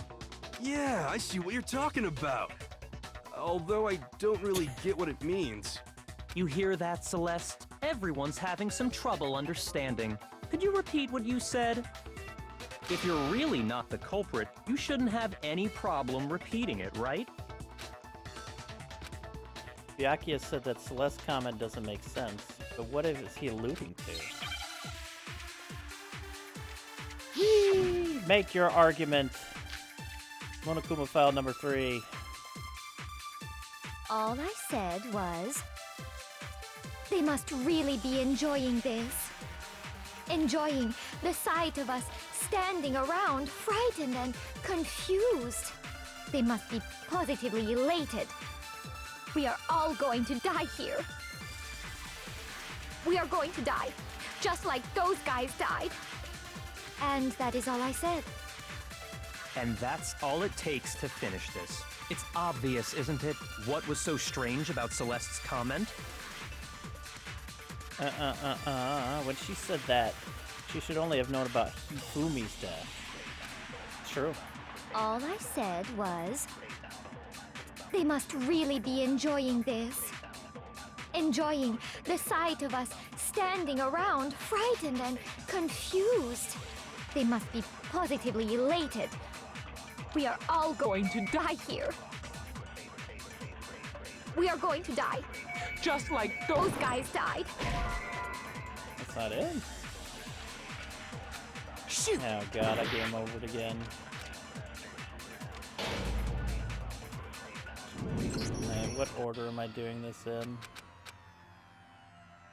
Like, yeah, like, she wouldn't have known. It said those guys were both dead at that point, but they weren't dead, and that's what I was going for. I refuse Apparently it to was give wrong. up yet. So, let's go again. Let's try it again. Make your argument. All I said was, they must really be enjoying this. Enjoying the sight of us standing around. They must be positive. We are all going to die here. We are going to die, just like those guys died. Oh, wait, and never that is all mind. I said. And that's all it takes to finish this. It's obvious what was so strange about Celeste's comment. All I said, they must really be enjoying the sight of us standing around, frightened and confused. They must be positively elated. We are all going to die here. Oh, that's not right. I was thinking all, but no, yeah. Shoot! My fucking. All I said was, they must really be enjoying the sight of us standing around, frightened and confused. They must be positively elated. We are all going to die here. We are going to die, just like those guys died. And that is all I said. And that's all it takes to finish this. It's what was so strange about Celeste's comment. Alright, I'll take that. Maybe it'll be something in there. So All I I'm said actually a little was, confused by they the way must this one's really be worded. enjoying this. Enjoying the sight of us standing around, frightened and confused. They must be positively. We are all going to die here. We are going to die, just like those guys. No, that's wrong. Alright, I just need to That's get the right. so strange instead. There's no reason Celeste should have said, just like those guys died. When she said that, none of us had told her Taka was dead. Mm-hmm. Exactly. And we didn't run into her until after we were all out in the hall. I thought the Monokuma file would have also said that. So there was So I was never any confused. chance for her to have seen his body in the equipment room for herself. So how did you know, Celeste? How did you know more than one person had been killed? And how did you know they were both guys? Because Kyoko had also disappeared, right? So she could have been dead too. You all have such vivid imaginations. You know that? Imaginations. You claim that I was lying when I told you about the suspicious person I saw. Then what about the picture I took? How do you explain this picture of the costumed villain dragging Hifumi away? It has to be some kind of setup, right? So let's put the suit on, and then she used the camera's timer to set up the picture. Have you so quickly forgotten? You are the only one who could have possibly fit into that suit. Plus, I happen to know that this particular camera does not have a timer. In other words, it is an unassailable fact that this is a picture of Hifumi being dragged away. If everything I told you was a lie, how can this picture exist? Simple. Are we sure that's really a picture of the suspect dragging Hifumi away? What could you possibly mean by that? Propped it up. Surely there are other explanations than the one you've offered up. No, there is no other explanation. You've been this way the whole time. Other explanations? If it wasn't a picture of the suspect dragging Hifumi away.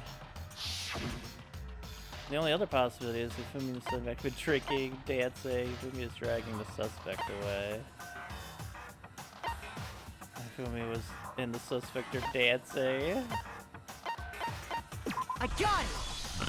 Hey, what's up, It's Jarfy? not a picture of the suspect dragging Hifumi away. Uh-huh. I would say it's a picture of Hifumi dragging the suspect away. My God. That's certainly within the realm of possibility. The one being dragged off in that picture isn't Hifumi, but the person in the robot suit. We've simply been led to believe that it's the other way around. And the strange costume might only exist to lead us astray even farther.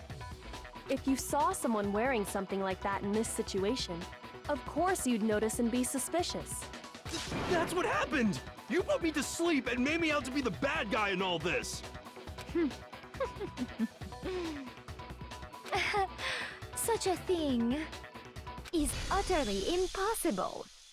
Hifumi was dragging him away? Ridiculous. Is it? I don't think it's ridiculous at all. Then shut your mouth and allow me to educate you. I think she can prove that there's no way Hifumi was dragging the suspect away, but is that really possible? Make your argument. Robo Justice costume, Yasuhiro's message, Robo Justice blueprints.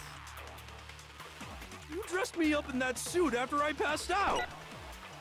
Then you just draped me across Hifumi and had him carry my weight! You tried to make me look like the bad guy! Like I said, ridiculous. As you can see in the picture, the suspect is standing perfectly upright.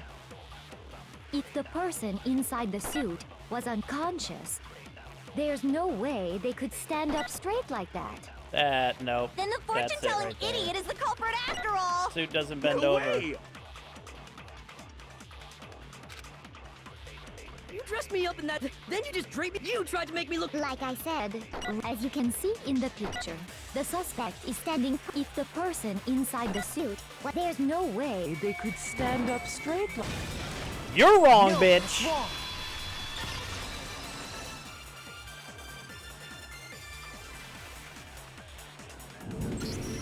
No.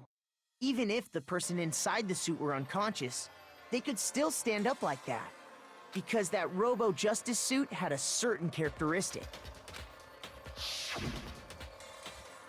Totally can't bend at the waist. Seems like a pretty obvious oversight. That's right! They totally made a mistake when they made it, so it couldn't bend at the waist. I'm not so sure that was a mistake. I think the suit was designed from the beginning to be used the way it was. Celeste and Hifumi took the suit they'd specially designed and stuffed Hiro into it. That's how they were able to fake that whole thing. The point of it all was to make us believe whoever was in the suit was to blame.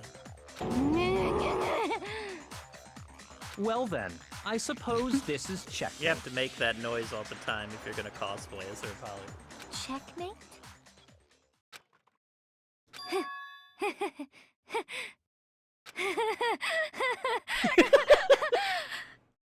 Don't make me laugh, you idiot! What do you mean, checkmate? Celeste?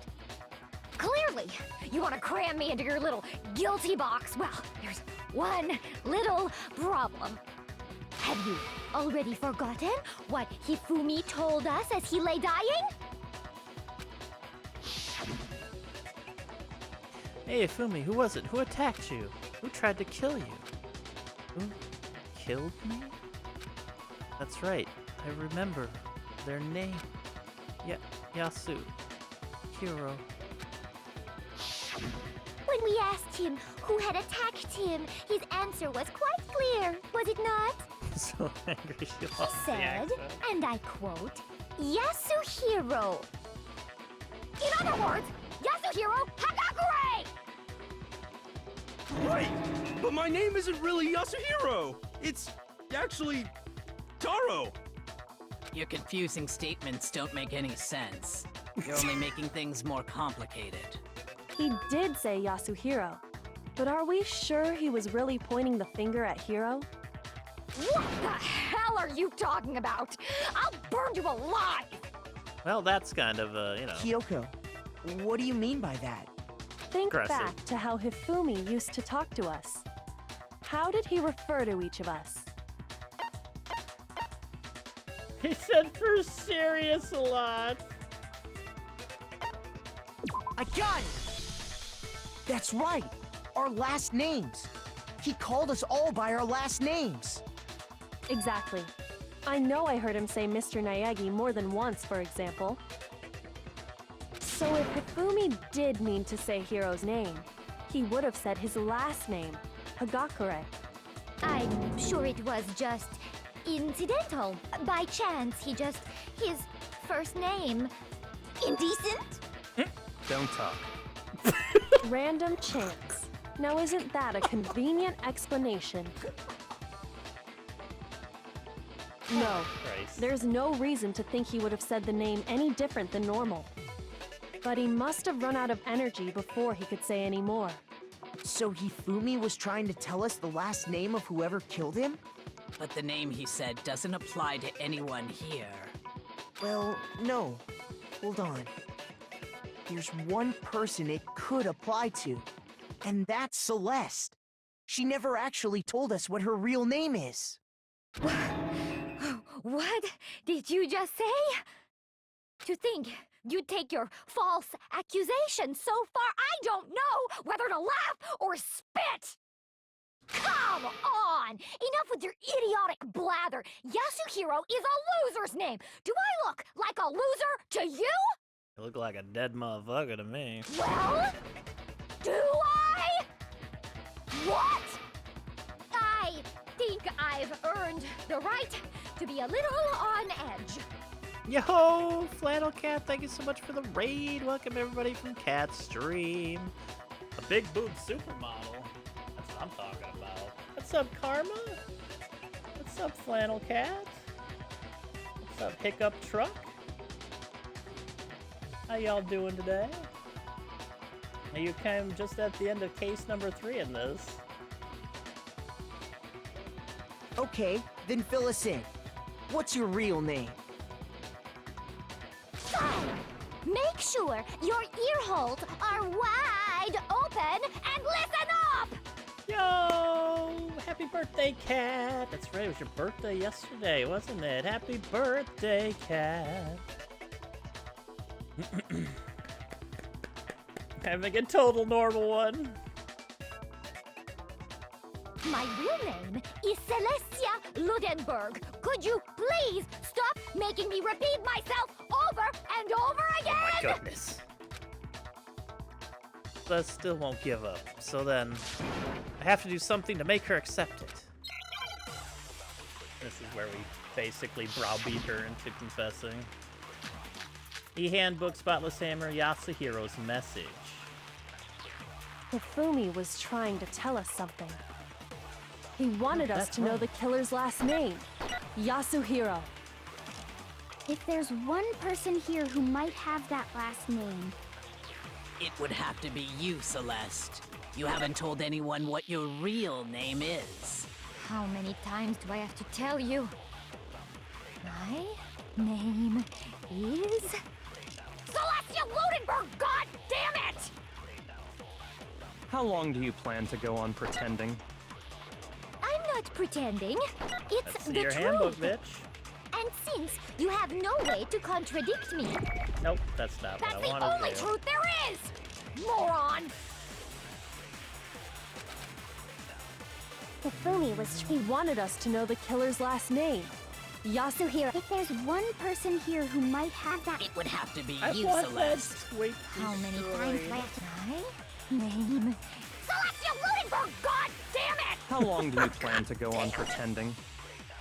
I'm not pretending. It's the truth. And since you have no way... Fuck out of No, here. that's wrong. That's wrong! You're wrong! Wrong! That's it. The handbook. What? Anytime you turn your handbook on, it shows the owner's name when it boots up, right? Monokuma told us all about it before. Handbook is absolutely vital to a healthy school life, so don't lose it. When you start it up, it will display your name. Always make sure you have the right one. Now, this is not your everyday notebook. It has so many more uses than that. So all we have to do is check her handbook, and that'll clear up everything. That's how we can find out Celeste's real name. That's an invasion of privacy. I refuse to cooperate. Celeste, can you please just tell us what really happened? Please, just tell us. Alright, well, what's that gonna do? She's gonna... Even when I'm put in check, it's just my nature not to give up. Because...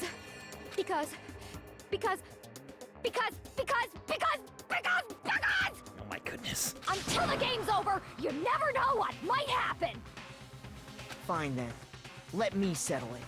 Let me go over the case again, from the beginning, and shed light on all your crimes. What's up, Toothless? And that'll bring everything to an end. Because. And it's the murder time.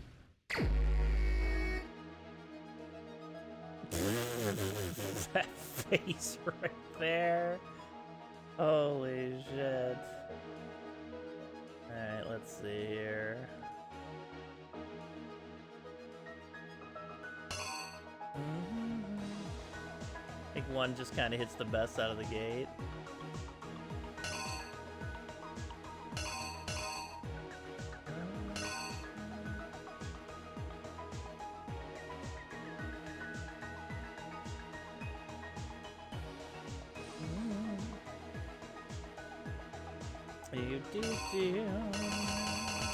Oh, we have a ton of stuff. Oh, big boobs. Oh, look at her boobs. Let's go.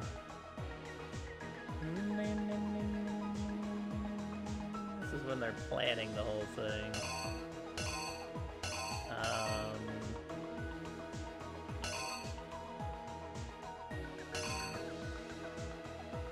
Big boobed supermodel.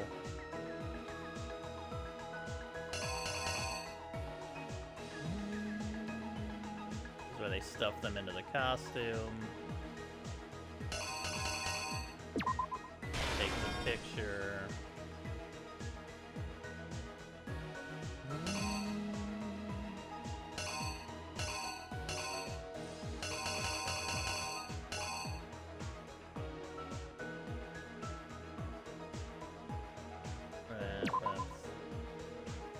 Wait, no, that might not be it. Is there a striking one?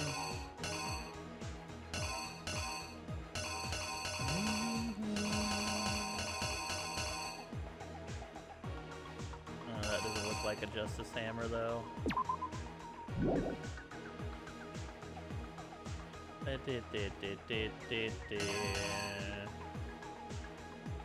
It's the ball from Case 1 is making a guest appearance, and the boobs from Case 2.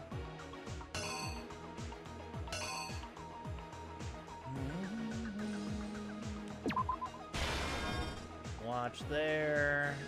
You slam. Put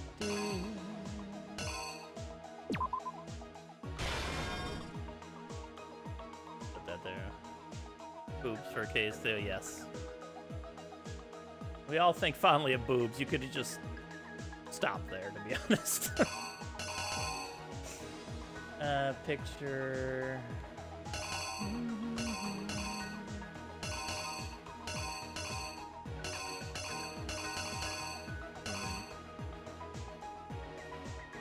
Act 5 nurse's office. Blood tornado.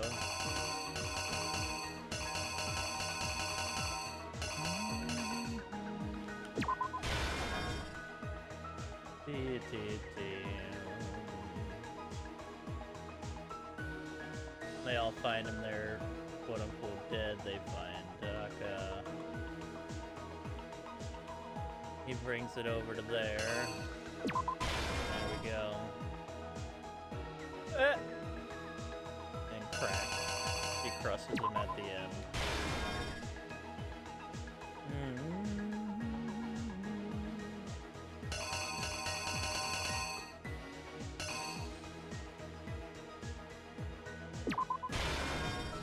Maybe that. We're rather nervous.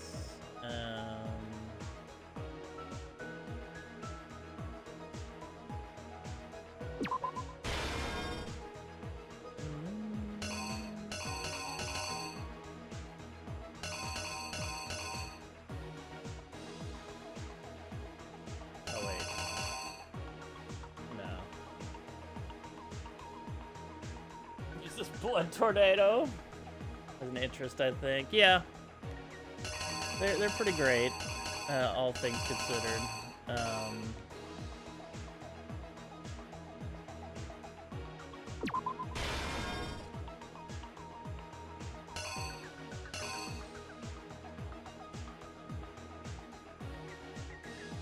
Wait, did you have to hammer them? Dee.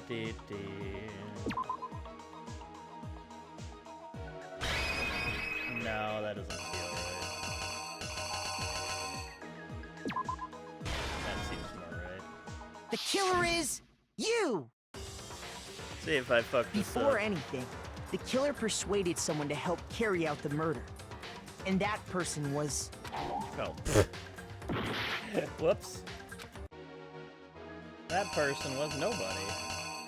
Big boobed lady.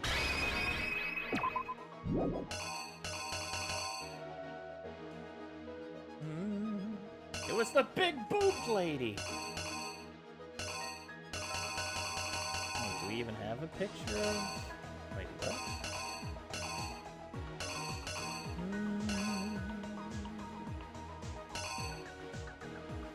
Oh wait. Is it just you here? Here's exactly what happened. I hope so. Before anything, the killer... Nope, I failed again. Checks out.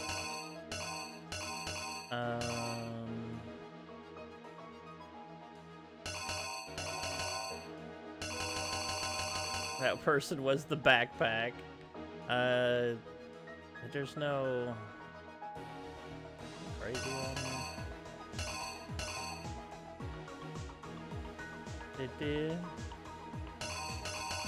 Yeah, I don't see any person over here. The only person I see is these two. I guess this one, but I thought for sure the camera picture would have been taken here.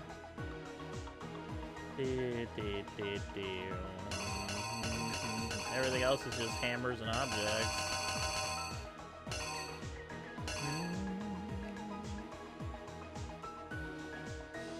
I mean, I guess I could try that one. Maybe hammer 2 goes there, and this goes over here. Here's exactly what happened. Before anything, the killer persuaded someone to help...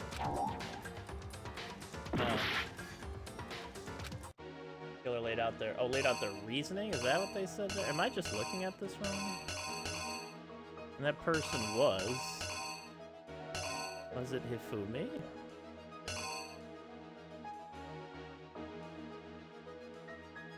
Must have been Hifumi. I probably got this wrong later, or what, here.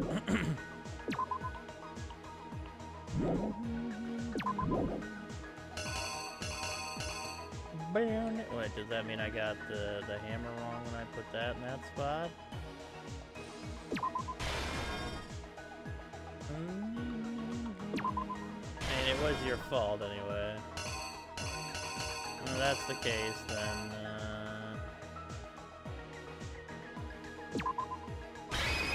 The yeah, let's killer try is that anyway. you!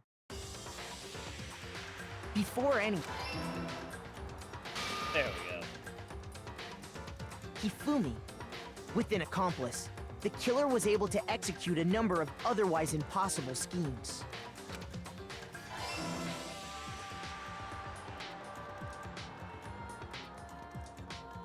First, they convinced someone to meet them in the rec room last night at 1 in the morning.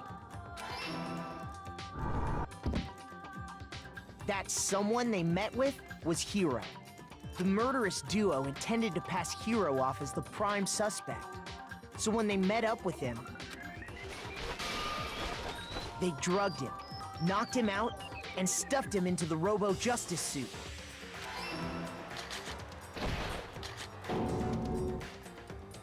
Next, Hifumi positioned himself to make it look like Robo Justice was attacking him, while the killer used a digital camera to take pictures of the assault. They did all this just to create evidence that would put the suspicion on Hiro. When they were done with him, they shoved him, still unconscious, into the pool room locker.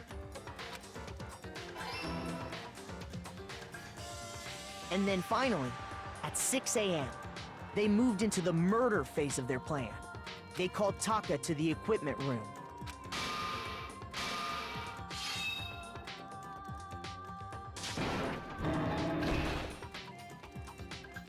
And that's where Hifumi killed him, making it the scene of the first murder. Oh, whoops. Oh no, they had Justice Hammer number 4, didn't they? Oh, I mixed up my hammers. No, not the crystal ball. Here's exactly what happened. And that's where Hifumi killed. The murder weapon was Justice Hammer 4, which was left there in the equipment room. The reason Hammer number 4 was used was to create confusion about the order of the crimes. So, next they falsified 2 more assault incidents. For these attacks, the killers pretended to be the victims to solidify Robo Justice as the suspect. The first fake incident was the attack in the rec room. There, the killers wanted us to see Justice Hammer 1 and the Robo Justice pictures they'd taken. They wanted to make sure we bought the surprise attack story. The second fake incident was the attack in the library. This time, they planted Justice Hammer 2 and an injured Hifumi to sell us that story. With these 2 incidents, the killers were able to create a certain preconception in our minds that the suspect was increasing the size of the hammers and attacking people in order as they did. We fell right into their trap and started looking for the suspect based on that.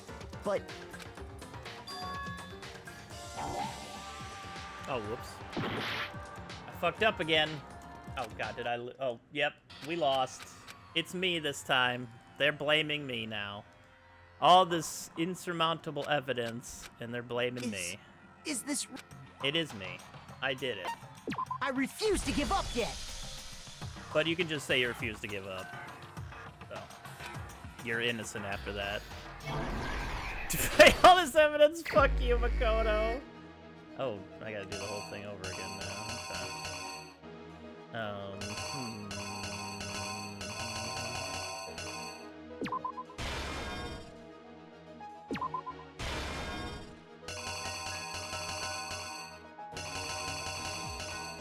No, where's the...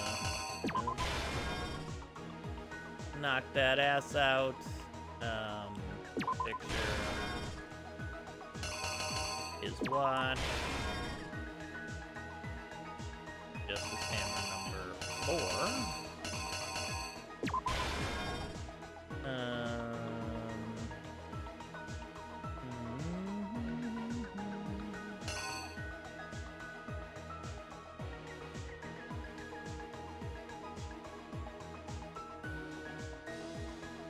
Yeah, that's clearly there.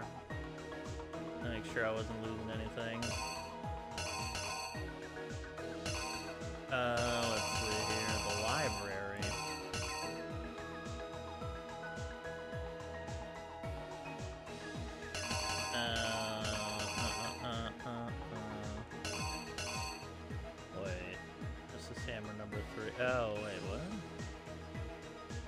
Actually, logical error, it was Makoto. That did not involve you, but you know what? Fuck this guy in particular. Yeah, basically. Hold on here. Let me continue here. Blood spraying everywhere. You're gonna want the third camera next to you. And no,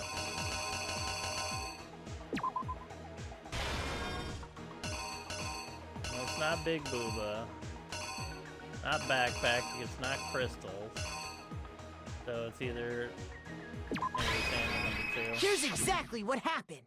Oh, I gotta do the whole thing again. Before anything, This is a cool scene. I love the comic book interpretations you have to piece together because it also shows you what happens, which is cool. first, He's clearly the culprit. that's the murderous. This is why I'm not a lawyer.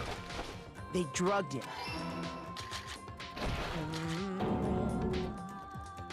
Next, while the killer, they did all when they. And then they called.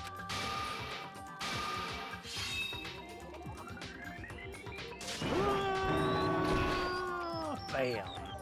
And that. The reason Hammer. So, for these attacks, the first there, they wanted to make the second. This time, they planted with these two ints that the suspect we fell right in.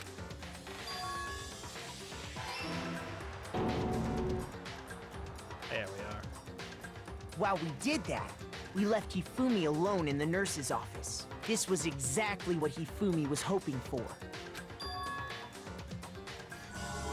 He took a blood packet from the refrigerator and Justice Hammer 3 and turned the room into a crime scene in which he himself had apparently been brutally murdered.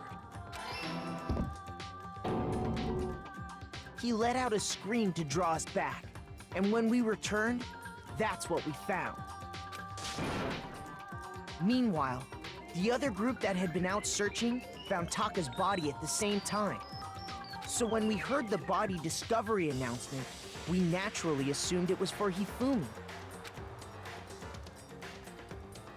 We left the nurse's office, and Hifumi once again took advantage of the situation. He simply got up and made his escape. When we learned his body had disappeared, we all rushed back to the nurse's office. And once again, Hifumi had the chance he was waiting for. This time, he snuck into the equipment room.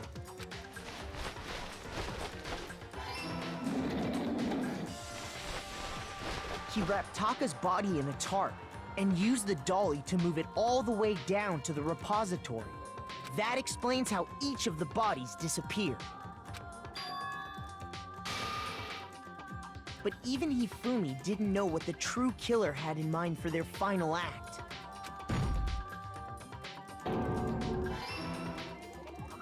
Their plan all along was to kill Hifumi and get rid of the one person who could betray them. And they did it using an ordinary, everyday hammer from the repository. That should cover everything that happened in this case. And the villain behind it all is... Monokuma.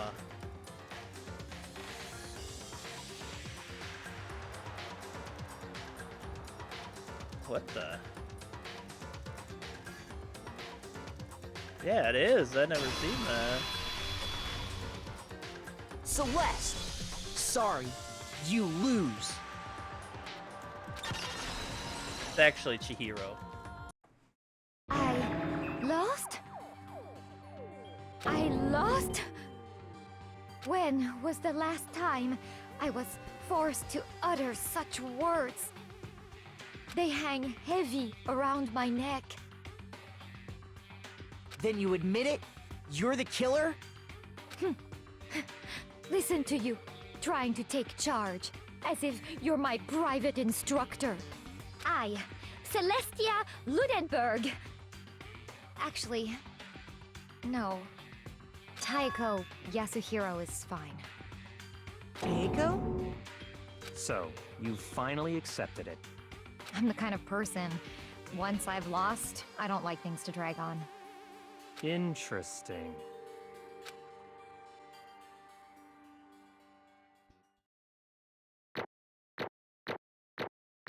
I don't think I did very well in this case. Apparently I did, though.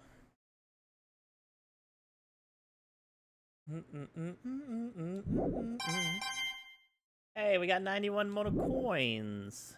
Okay, Monokuma. I'm ready to begin. Damn, she just accepts it, too. Or, no. I suppose this is the end, isn't it? It is indeed the moment we've all been waiting for. Time to vote. Okay? Okay. If you would, please locate your lever and cast your vote. I vote for Byakuya. And when the votes are tallied, who will become the blackened? Will you make the right choice or the dreadfully wrong one? What's it gonna be? What's it gonna be?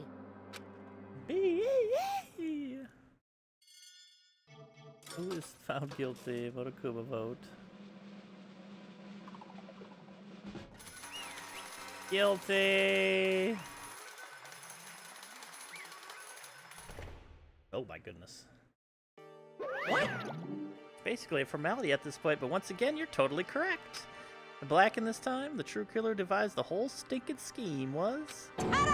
Celestia Ludenberg, or more precisely, Taiko Yasuhiro.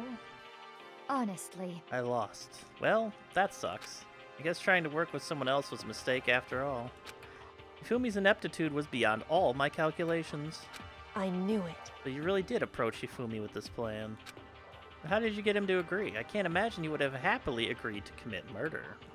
I'm sure she relied on her specialty, lying.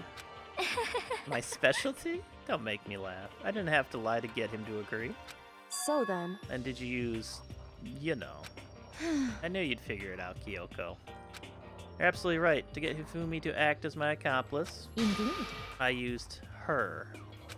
For everyone who's still left, I'll avoid mentioning it by name, but it was the one thing Hifumi and Taka were both super into. Does she mean... is she talking about alter ego? Say what? What? What? What are you talking about? Just a second. Don't interrupt. We're in the middle of a very important conversation here. Totally out of the loop, as usual. How sad. In other words... Then you're the one that stole it. Indeed. That's right. I see. And you used it to drag Hifumi into the plan you'd come up with. Right again. Last night, after we had our meeting about how it disappeared, I paid Hifumi a little visit.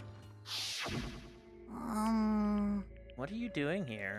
Actually... I was hoping I could talk to you, alone. It is about what was stolen. I know who did it. What? Are you okay with this? It was Taka. He stole it. So then... And I have proof. Would you like to see? As it turned out, I'd found a use for the digital camera. I'd taken you-know-what to Taka's room earlier and took pictures of it there. I deleted the pictures as soon as they'd shown it to Hifumi, of course. Damnation! So it was him! But how did he do it? She was supposed to yell if neither of us got close to her. You're correct, which is why Taka forced me to steal it. Say what? As for me... Please forgive me. He threatened me. Oh, He did? As for me... Came to my room last night unannounced, and then... it's hard for me to even say. He abused me. What? And he took pictures. He said if I did not do as he asked, he would show them to everyone. So I had no choice. Damnation! That's a crime. An absolute crime. I knew he'd gone a little crazy, but... Say what? I never imagined he would go that far. It was amazing how completely he bought it. I can't express how enjoyable that was. Not to say something I've never said before in my life. Completely unforgivable! I'm going to kill him. I'm going to fucking kill him. Most unfortunate. Wait, please. If you go now, you will be playing right into his hands. Oh? Actually... Taka is planning to use her to escape. And he has made you his target. What? Escape? You don't mean. Taka is going to try to kill you. Indeed. And also, he can keep her to himself. That bastard! Completely unforgivable. Bastard! Honestly. Can we allow him continue with... Can we allow him continue? Can we allow him to continue with these barbaric acts? Absolutely not. How could I? She... I swear I will save her! Actually, Then, would you like to join with me? It just so happens I have come up with a plan. I have devised a way to reclaim what he has stolen and escape this dreadful school. And with that, it is complete. Hmm? What are you talking about? Oh, nothing. Fumi agreed without a second thought. The effects that item had on him was remarkable. The power of love. Even a love as twisted as that can still drive people mad, it would seem. You disgust me. I see. I have another question for you. Was that strange costume Hifumi's creation? indeed. Yeah, it was a real pain in the butt, too. All I asked him to do was make something to hide the face and general body size. I had no idea he'd make something like that, but it's my fault for picking him in the first place. But So why'd you decide to make me a suspect? Because you're stupid.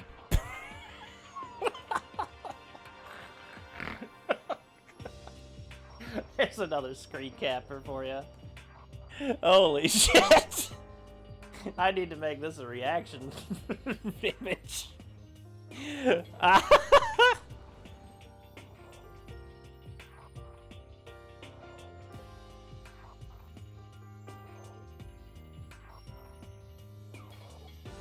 um,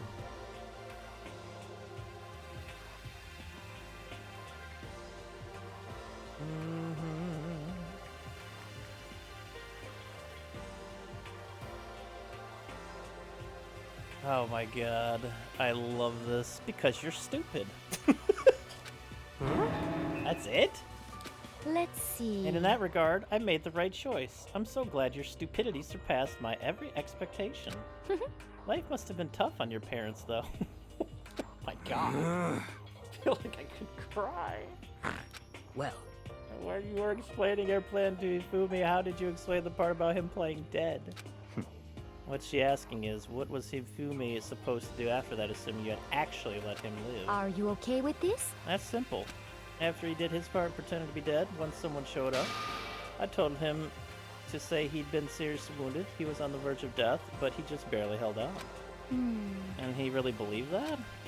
Well, of course, that wasn't all there was to it. As I explained it to Hifumi, the plan was, while you were all questioning him about what had happened to him, I was going to murder someone else. At that point, Hifumi would have an alibi, so nobody could doubt him. I told him that, and he believed it. It all seems very straightforward, stereotypical. I just matched the lie to the level of the opponent, in fact. Hifumi ate it up. I thought that was a word, Hifumi ate. He believed the lie wholeheartedly, right up until the moment of his death. so in the end, Nope. It was you all along, but of course. There would have been no point to my plan if the one who pretended to be dead did not end up dead himself. What the heck? He fumiate? How can life mean so little to you? Well, That's a non-issue. I simply did everything in my power to win. don't be mean. Now you sound like Byakuya. I wonder No, about that. he derives his pleasure from the thrill of the hunt. In that aspect, we are nothing alike. Why? Then what made you take things so far? What the heck? Is it really just for money? Are you talking about the $10 million Monokuma offered us? That is a lot of money, it's true. But that's not all there is to it. For the moment our new life began here, my only thought has been escape. But All along you've been saying how we have to accept living here. You little bitch! Obviously that was a lie. Hey! I couldn't take it. I hated it from day one. More than anyone else here. You little bitch! You little bitch. I wanted to get out. Every day was fresh torture. And do you want to know why? Huh? This is fine. Because I had a dream. and accepting a life here would have meant nothing less than giving up on my dream forever. Honestly. And there was no way that I could ever do that. In the underground world of gambling, I risked my life to make a metaphorical killing. As for me... And it was all for that dream. And what was the dream of yours? Isn't it wonderful? To live in a European castle. A castle? And to gather handsome men from all over the world to serve as my butlers / bodyguards. Oh yeah, I'm sure. Bodyguards, of course. I was going to make them dress up like vampires and satisfy my every need, as our bodyguards do. Once I obtained that, I would have created a perfectly aesthetic world of decadence. This is fine. Living the rest of my life, there was my only dream, my only goal. That's what life is all about! Combined with my own winnings, Monokuma's $10 million would have made that dream a reality. I got right to the edge. Well, she was edging, but... There is nothing to be done. Unfortunately, my dream has been scattered to the wind. Still, I don't have any regrets. I pursued my dream till the very end, so why would I? Just the worst. Sounds so passionate, but you were really able to kill your own friends for it? Oh. Are you asking me to feel guilty? That's a pointless endeavor. I think nothing of sacrificing others for my own ends. I feel nothing. Do you understand? That's all there is to me. That's what makes me complete. Isn't it terrifying how different our values are? There's simply no room for understanding. What is this? That's what we should be saying. And plus, how can you be so calm? Don't you realize you're about to die? Why aren't you scared? My ability to lie is unrivaled, and I take pride in that. It's not just other people. I could even fool my own emotions. The conscious deceives the unconscious. And that's why you're not scared? Yes, indeed. That's right. I don't fear death. Kill me however you like. But you know, if I could be reincarnated, if I had a choice, then... Isn't it wonderful? I think I would come back as Marie Antoinette!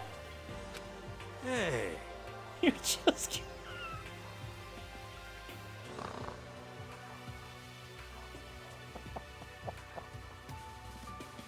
You just get executed again.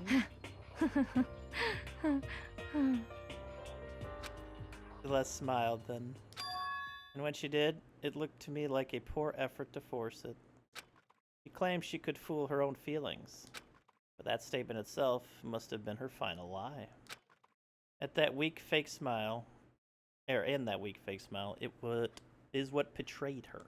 Thrills, chills, kills! You all done? Okay, then let's get rolling. The black and disturb the peace and must pay the price. Now then, I've prepared a very special punishment. For her, the ultimate gambler. Let's give it everything we've got. It's punishment time! I guess I'll let Kyoko hold on to this. What? Will it Room really key. give you the hope you're looking for? I can't say I ever saw it that way. Which is why... Actually, it's not important. Well then, take care, everyone. Perhaps we'll meet again, in another life.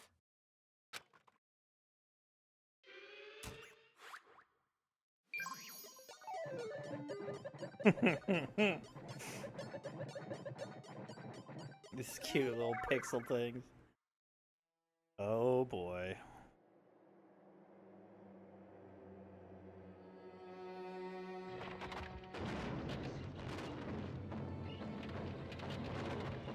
She being burned at the stake?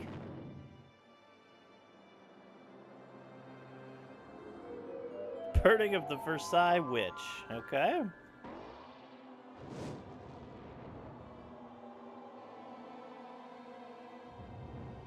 I mean, she wanted to be known as Celeste. I had to call her the same. Even if she was a brutally cunning, lying murderer who didn't care about anyone. She had a great outfit.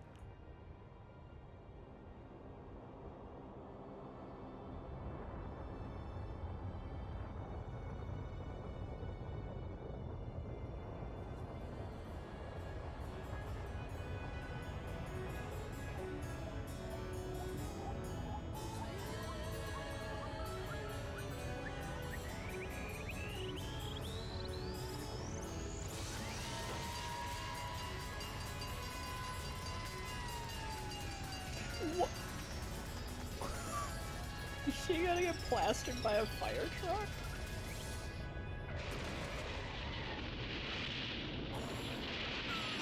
What the fuck?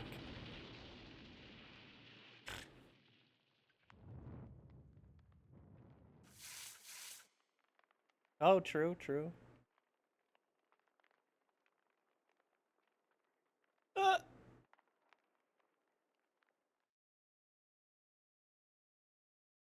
Honestly, we didn't even see her die. Who knows if she's really dead? It's over. Third execution is over. Celeste's death is over. Celeste killed my friend, so I can't pity her, but I also can't deny that at one point I considered her a friend too. For him to just come along and... Hey, what's up, Snooloo? Isn't it just awful? Someone couldn't cut free of their regrets from the outside world, and so more people had to die. Extreme! You guys are still young. You need to place more value on your lives. What are you gonna do? Jeez, and here I thought you guys were gonna pass the torch of hope to the next generation. Let me out of here! What do I care about hope? I'll throw it in the trash if you just let me out of here. Too bad. You're all the embodiment of hope, whether you like it or not. And it's my destiny to knock you down one by one. It's sad, yes it is, but that reality just can't be avoided. Talk like you're not responsible. How long are you gonna make us keep going through this? What do you want from us? How strange. God, I'm so sick of people asking me that. Give it a rest already. So anyway, Kyoko, did I see you get some kind of key-type object from Celeste? Hey! Hey! So, what's the deal with that? What? What's the matter? So then, I'll answer your question if you answer mine. you... What did you do? What did you do to me? Who? What? Hey, Answer me. What did you do to my body? Ooh, how man, exciting. Oh man, oh jeez. What do you mean? What did I do? I have no idea. I don't know anything about it. What was that just now? Mastermind did something to Kyoko's body? What does that mean? Hello. Okay, things are getting kinda awkward. I think it's about time I got out of here. Well? Meanwhile, you guys can go on enjoying your school life. If you get lonely, give me a shout. Not that I'll do anything about it, of course. See ya later!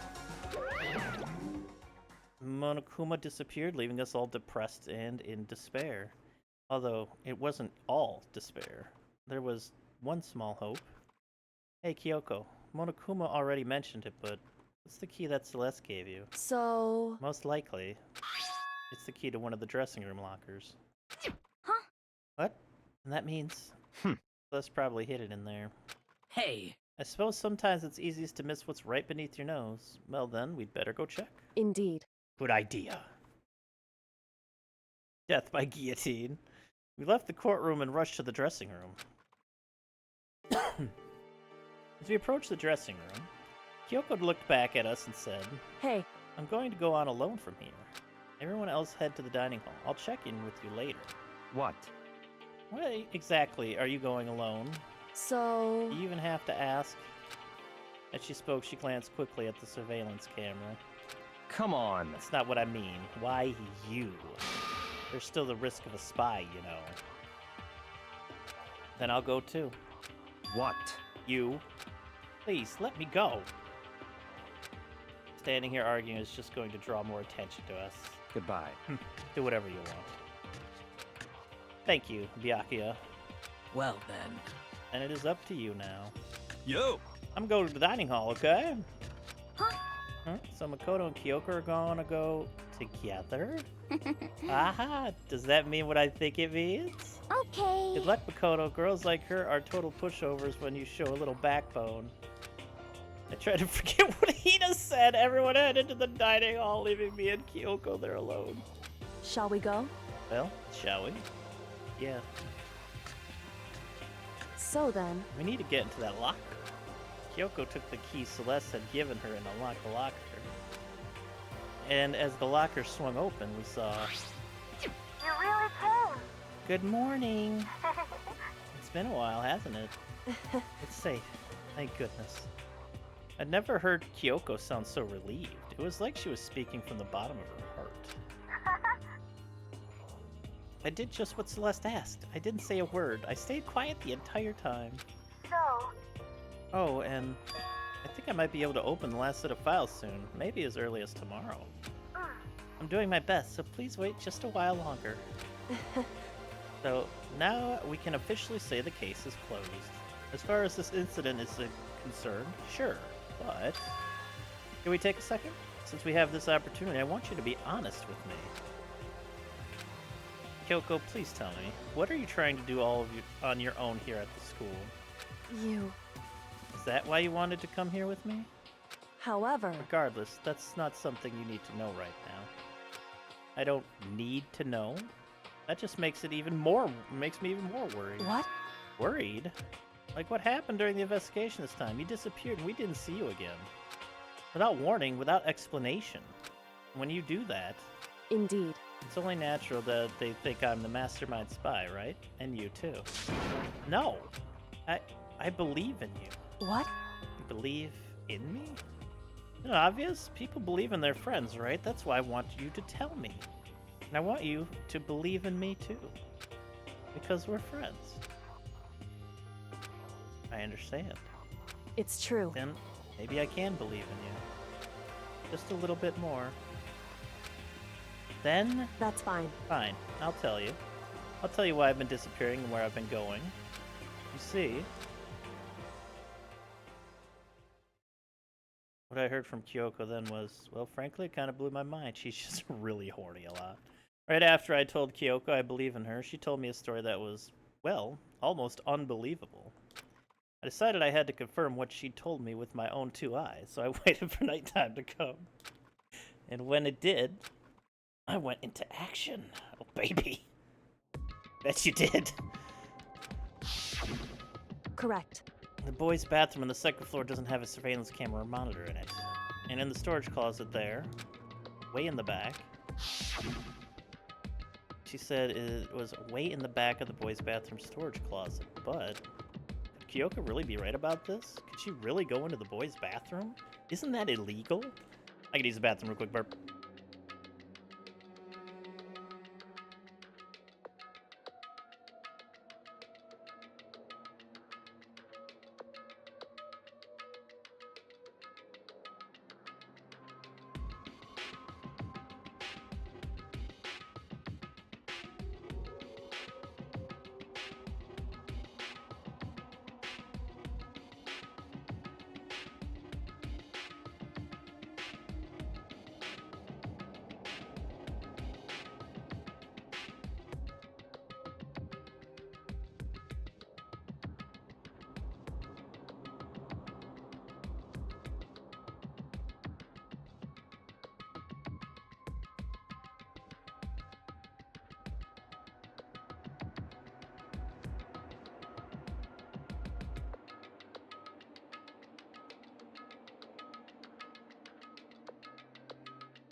Maybe not looking hard enough, Snake Dog. That's the mouse. I have not been using the mouse.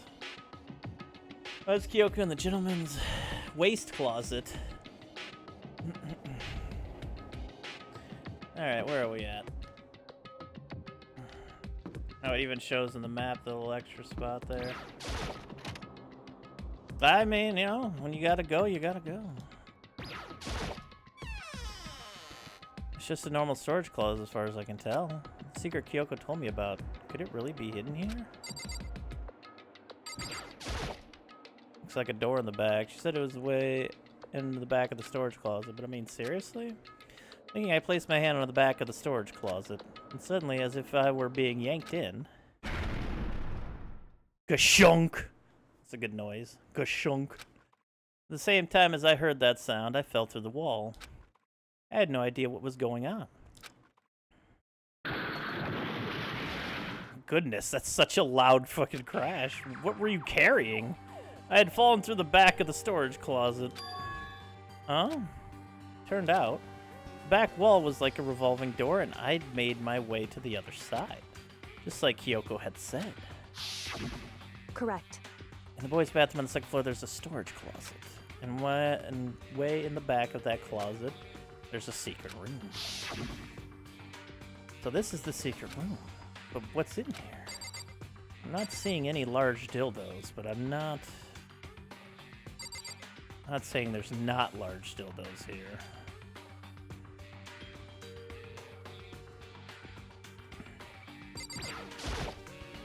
It's just a normal desk with normal drawers.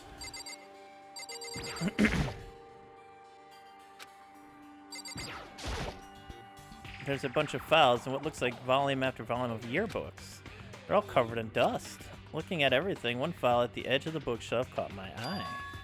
Hope's Peak Academy Student Registry. This is the only thing in here not covered in dust. Has someone been looking at it recently?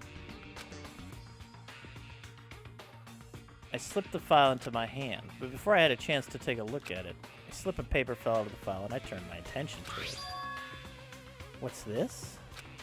You must not leave. That's kind of weird.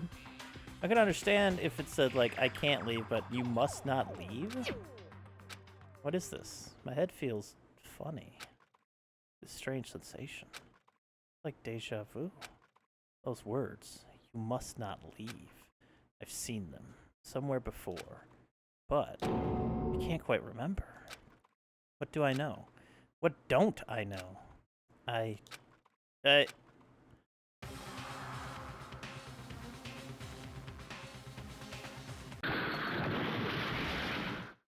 strange sound rang out through my head.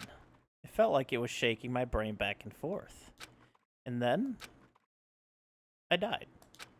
I don't understand what happened next. This is where the game ends. I don't know what started it.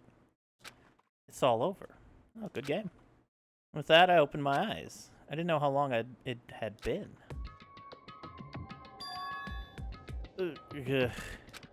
Oh. Apparently something hit me and I lost consciousness. That's all I understood. The dull, throbbing pain in my head proved that much, at least. So how does she know this place even exists? Okay. An empty bookshelf. Empty? Gone. It's all gone. The yearbooks, the student registry, and even the note that had fallen on the floor. It's all gone? What does this mean? But my brain refused to do any more work. The insistent pain in my head began to spread across the rest of my body. But for now, I should go back to my room, get some rest.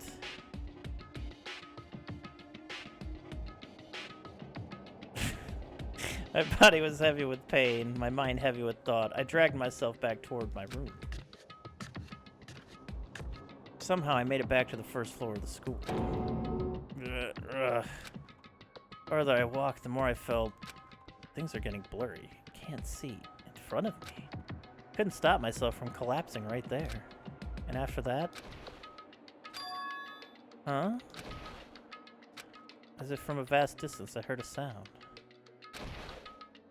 It was faint, but undeniable. That sound... coming from the gym? I desperately hauled my shaky frame towards the gym. The sound got stronger and stronger. What's going on? Can't be nothing. Here, in the gym?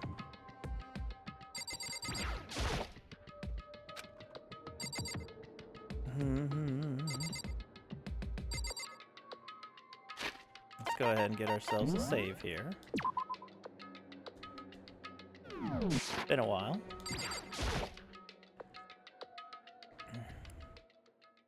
I didn't make a sound as I opened the door to the gym. The sounds coming from inside, meanwhile, only intensified that much more.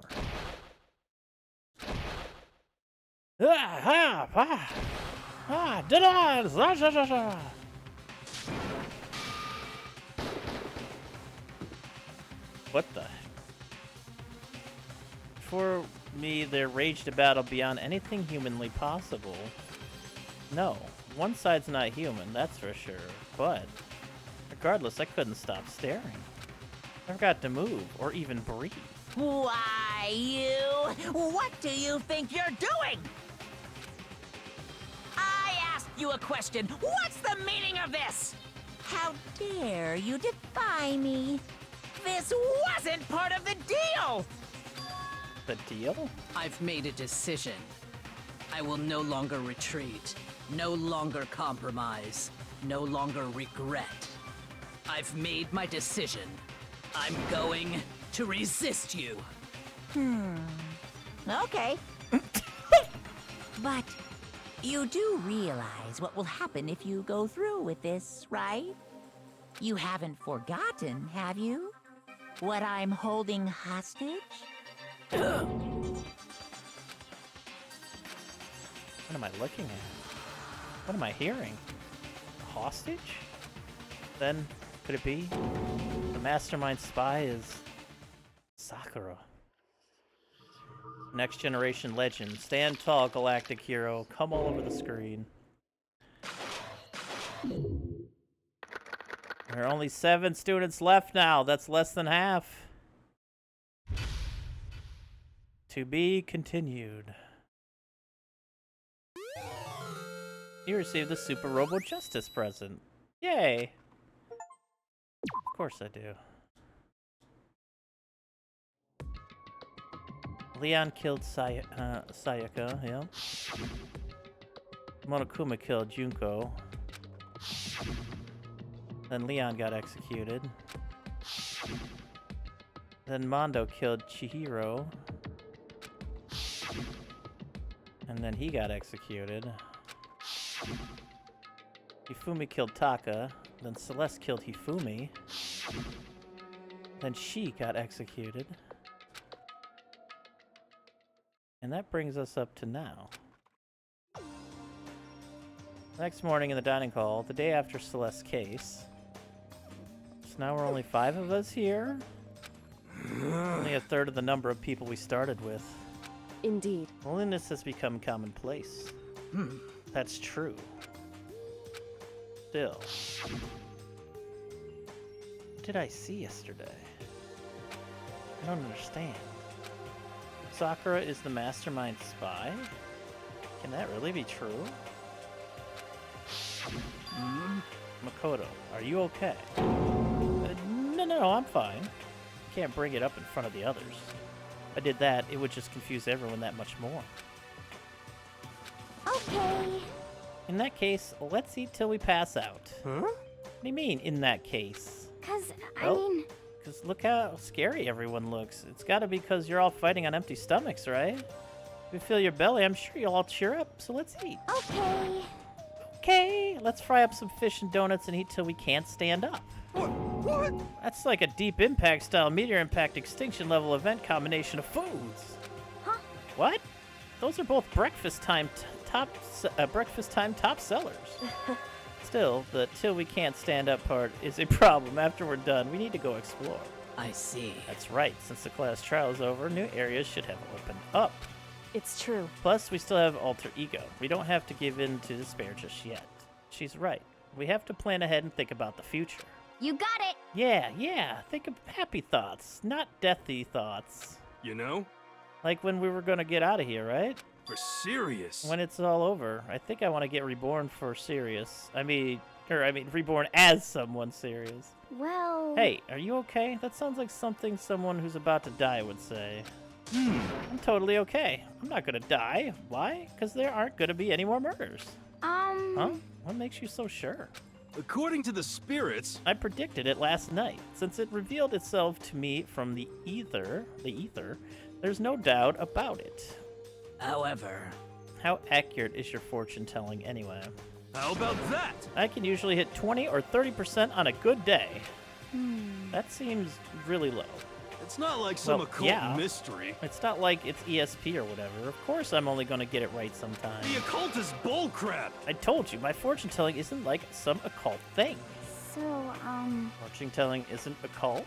You got it all wrong. Of course not. Clairvoyance is clairvoyance. Don't put it in the same category as cattle mutilations. What's up, Fidgers? Rungo. Cattle, what? So, He's referring to the urban legend where aliens abduct cows and dissect them as part of their research. Yo, let's go! He's real! Let's go, Polly. I can't wait to see it. That's so awesome. 15 bucks, not bad. Pretty good deal. Got your Sherman, hell yeah. Hell fucking yeah. He's referring to the urban legend where aliens abduct cows and dissect them as part of their research. Actually, No. You're calling it an urban legend? As a matter of fact, it's true. As a matter of fact, it's happened to me. It all happened one day when I went to go get a hamburger. It was a place I'd never been before. They claimed their patties were 100% all beef. So I got a burger to go and headed home. but Before long, the end is nigh. the sky filled with a mysterious blinding light. Some crazy beam came out of nowhere and locked onto my hamburger. And as soon as the beam touched it, the burger started floating in midair. That's how my mouth works, honestly. Oh shit. Ding ding ding ding ding ding ding ding ding ding. And then, still floating there, the entire burger started coming apart. One part of it just vanished, while the rest fell back into my hand. Do you realize what that means? It means the burger wasn't 100% beef. It must have had some pork or something mixed in. Something like 70% pork and 30% beef would be my It's guess. very specific.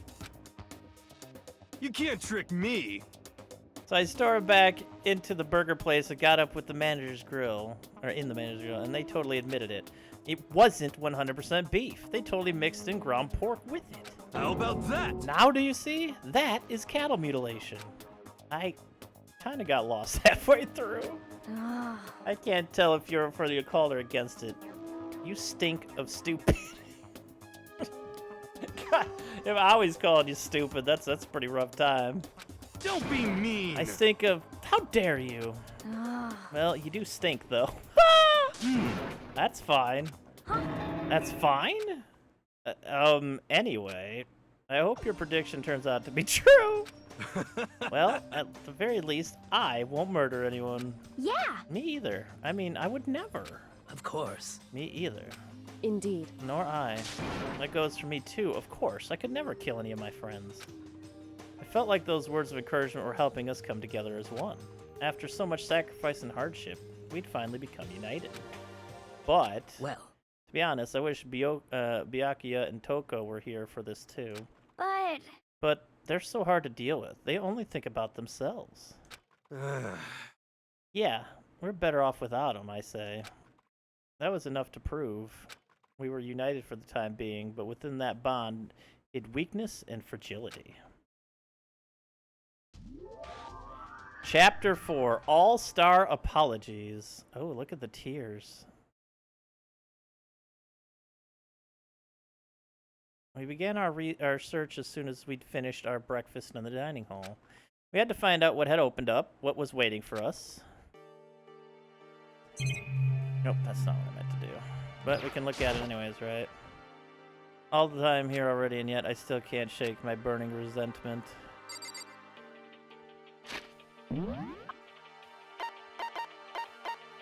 Okay, there's nobody here.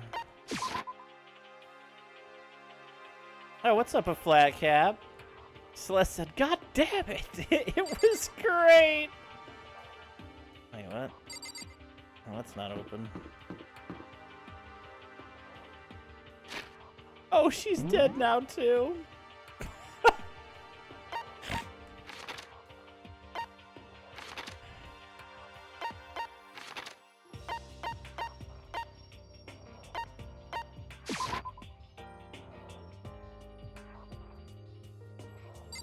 Her gambling didn't pay off when she gambled with Hifumi.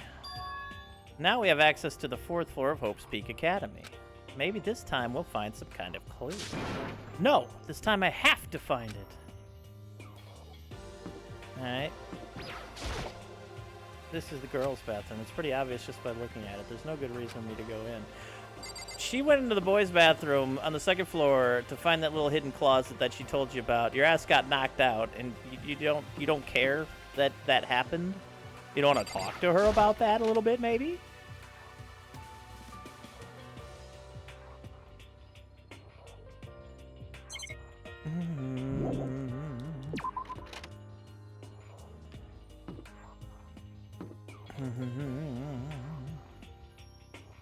Oh my goodness, look at all this shit.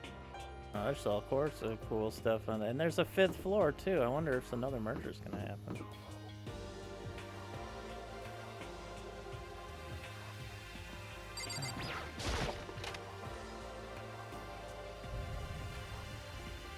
Ooh, this place is fun. This is the music room. It's hardly even a classroom. It's more like an actual concert hall. It's a lot of little pianos down there. This is one of the monitors Monokuma appears on being scared of if I don't do anything, but yeah. Surveillance camera. I just don't think I'll ever get used to it. Yeah.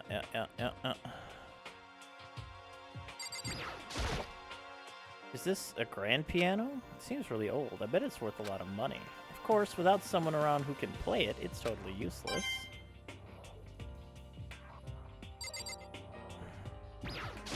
Hey. You know, you haven't told me what you think yet. What I think? So... About the secret room in the boys' bathroom. I would have been here talking to you immediately. I don't know what Makoto's on. Well, I did find the secret room, but... as soon as I started looking around, I was attacked. What? Attacked? By who? Well, they came from behind, and I didn't have any time to react, so I didn't see who it was. And when I came to, the mountains of files and documents were all gone. I'm sorry, I know how important those were. That's fine. It's okay, I already saw what I needed to do in there. See, yeah. And I half suspected the mastermind might come after you. What? Because... When I discovered the room, the mastermind must have seen me on the surveillance camera in the hallway. They must have seen me go into the boys' bathroom and not come out again. Still, I wanted you to go and see it. I wanted you to see how the mastermind would react. Essentially, I wanted to find out if the mastermind actually knew about that room. It would seem... But to attack you and steal everything in the room, that must mean that there's some unknown clue in there that could reveal the mastermind's identity. Then, you knew I was going to get attacked? That doesn't matter. You can handle that kind of thing, though, right? After all, you're a boy. What does she think a boy is? That's a good question. Fine, I understand. I don't! You could have said something, and then we could have ambushed the fucking person going in there and had even more fucking answers. God. God. The note that said, "You must not leave." Just a second. We shouldn't talk about that. Not here. Yoko stole a quick glance at the surveillance camera. So... I'm looking into it. If I find out anything, I'll let you know. Listen to me. Is that okay? She made it sound like she was asking, but it was clear I wouldn't have any say in the matter. So then... So now it's your turn. Let's hear your secret. Huh? Did you think I wouldn't notice? You're hiding something. Am I wrong? That's...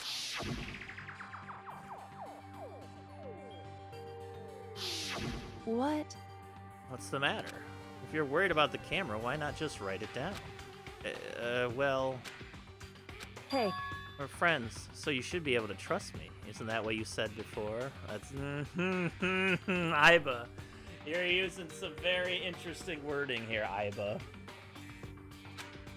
You're right that there shouldn't be any secrets between friends, but there's nothing worse than expressing doubt about your friend when you don't have evidence. Oh, you actually get a choice here. Oh. I'm going to choose to trust her so I can die later. I haven't found conclusive evidence yet, if I talk about it, it could just make things that much worse. Friends shouldn't keep secrets, but there's nothing worse than expressing doubt about your friend when you don't have evidence for it. Oh, what? I wanted to use. That's not a choice then. Alright, I can't tell you. Not yet. Later, Doomwhite. It is a but thou must, so that's your answer. However, But do you think that's fair? You were happy to hear what I had to say, but now you're unwilling to share. You held on to it for days. I'm sorry, I really am. that's fine. Goodbye. With those as her parting words, Kyoko left me standing there alone. I think I made her mad. Probably. Pissed her off. Girlfriend's mad. It's true.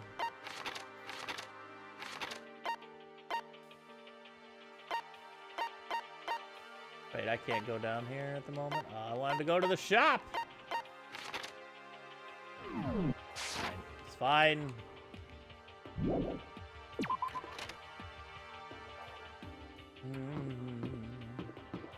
I mean, she could understand. She'll get over it. She kept it from me for a while. Use your brain box.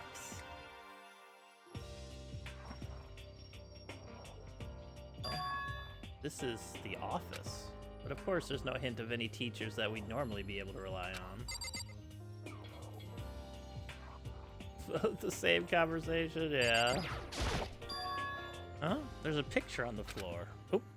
I mean to skip, but now it shows Celeste and Hifumi with the camera.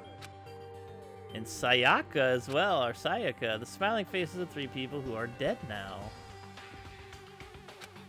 Classroom without metal plates over the windows. It's exactly the same. It's just like that picture I saw before. There's no way this isn't important somehow. They're smiling the way you'd expect a normal teenager to smile. A normal group of high schoolers living a normal school life. I can't possibly believe they were able to smile like that in a world of despair like this. I don't think Celeste is smiling. But does that mean this picture was taken before they ever came to Hope's Peak? Which would mean everyone in the picture knew each other before they got here? Including Sayaka? Thank you. No, there's no way. Monokuma did it. It must be fake. You're fake! Monokuma popped up out of nowhere and snatched the picture from my hand. A forgery plot? What are you, a middle schooler? You think the moon landing was fake too? Come on. Then you're saying this picture is real? Hey, If there were such a thing as the Nobel Truth Prize, I'd take first, second, and fourth. too bad. Actually, that's probably not true. I asked you a question. Is this picture real or is it fake? Oh, Makoto, you're so eager to split things in half, aren't you? Hey, But it's no use. It's just no use. If you try to split something that can't be split, you'll end up feeling like you're the one being split. It's true. The picture is real. No more, no less. Not another word. Monokuma disappeared. So the picture is real? Really real? If that's true, that's the case. Some flat, lovely chairs. There's a flower on the desk. Somehow it makes things feel that much weirder. Hey, another Monokuma coin. They give me Monokuma coins. I want to go spend them. There's a flower on the desk. Somehow it makes things feel less weird. Oh, another Monokuma coin. This is one of the monitors. Monokuma being scared of. Yeah, get the same message for all those. Big ass, fucking bolted ass, fucking windows again. There's a flower on the desk. Another Monokuma coin. I Surian's camera, I don't think I'll ever get used to. I mean, we could use watching 24/7. Stole my fucking picture, man. That's twice you just straight stole it. Like, give me that back. How did I miss another flower over here or something?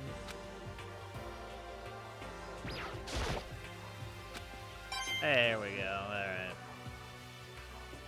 There's so many flowers here. You get 5 coins out of them, though. Alright. Interesting.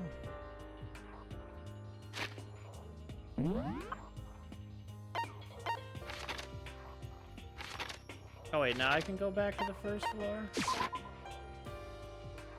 Look, I just want to do a little bit of shopping. Is this the right? No, there's... I just want to do a little shopping. We got a bunch of mono coins, and we got to spend them. Mono Mall.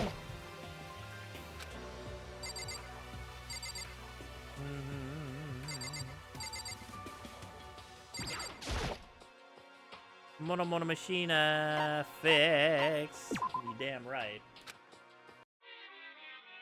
I have 140 rolls here.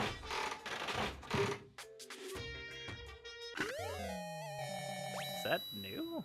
That is new. Holy shit. Oh, I got lucky again.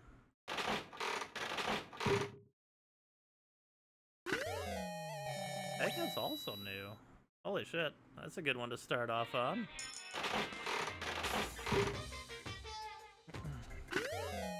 That is not new.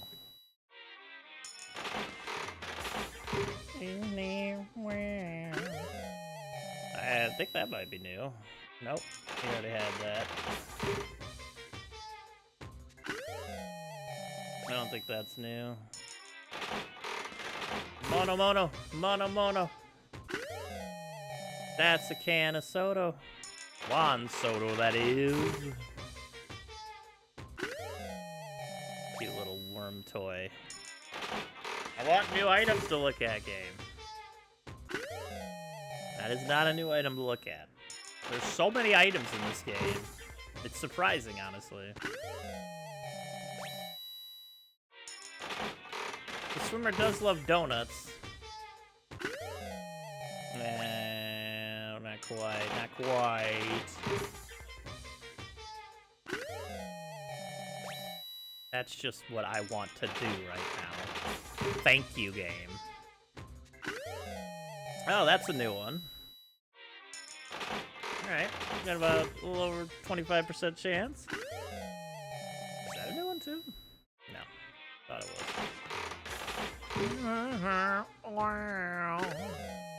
That's a planet.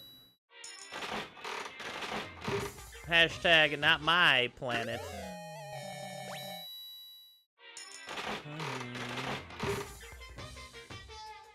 We already had that banner. Don't you wiggle on me unless you're gonna give me extra. We already had that too, man. Oh no, we didn't have that one. Maybe it's a different one. It must be a different one if we didn't have it. Oh, that's a new costume. Oh shit, we're under 25% now. That is another new one, I think. Let's go.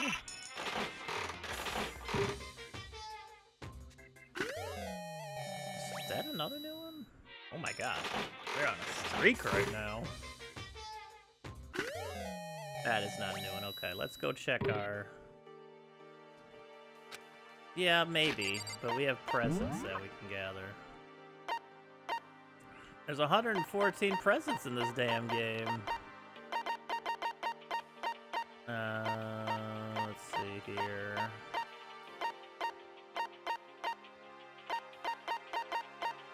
Blueberry perfume. I had this before, I swear.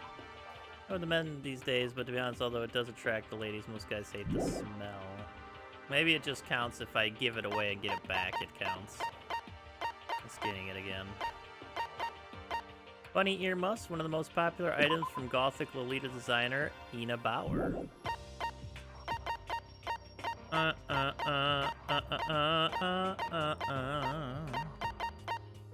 My hands are open to be a bra, by the way.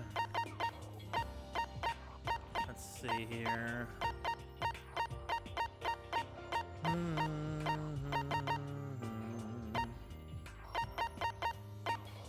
We had all the second button. The button from a school uniform which increases in value as graduation approaches. In a few cases, reservations are necessary. Sacred tree sprig. The branch from a sakaki tree, commonly used in Shinto rituals. It serves as a connection between humans and the gods.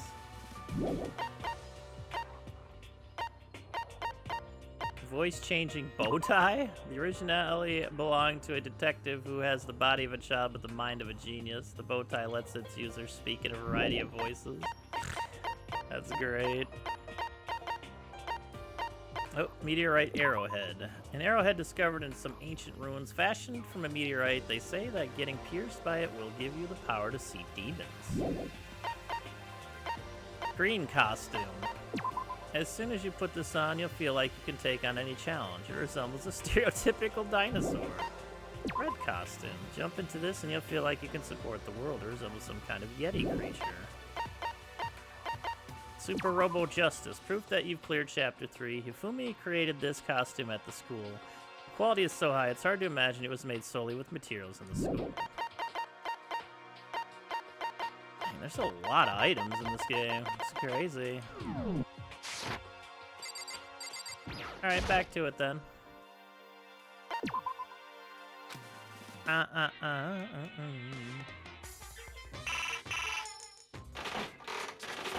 Yo, nice. What kind of pizza?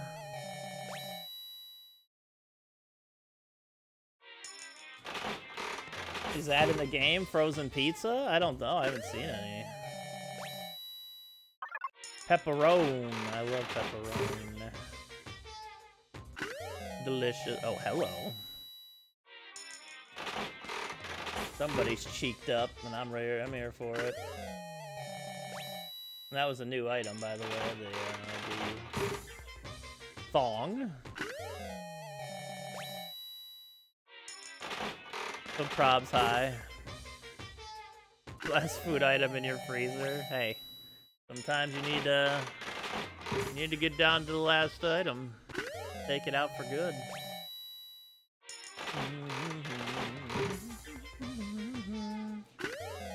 Oh, that's a new one. We're at only 20% now. To get a new, I think that's a new item. All right, we're at less than 20%. Oh, we got lucky again.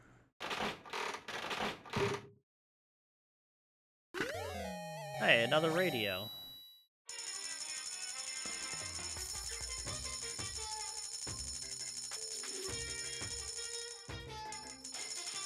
It would take 75 coins to make it a guarantee. That's crazy. Nice blade, yo.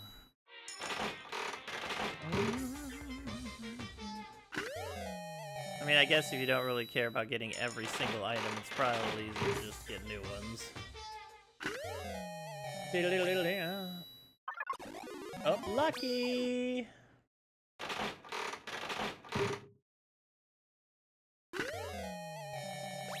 I think it's the coin we just got, yeah. Had pizza the other day. It was very delicious. We had barbecue chicken, that was really good.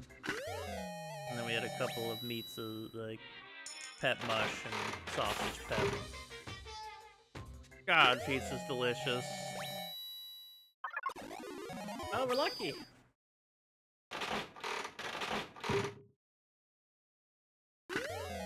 Oh, that's a new item. What in the world? That's another new item.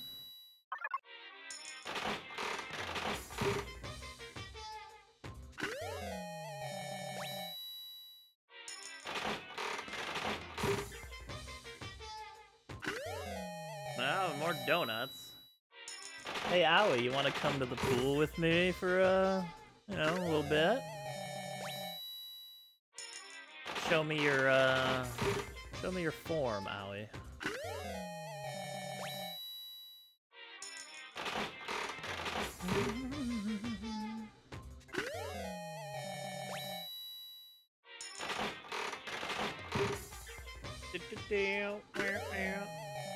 That's book. That's a book. That's a telephone that I did not have before. We're at 83.93% repeat chance. That's pretty high.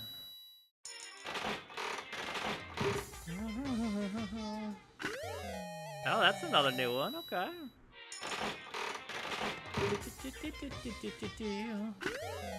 That is another new one. All right.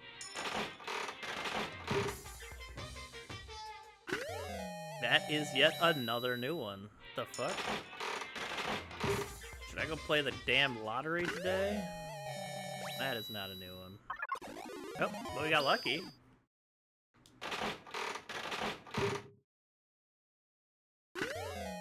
I think that is another new one as well. Oh, we got lucky again.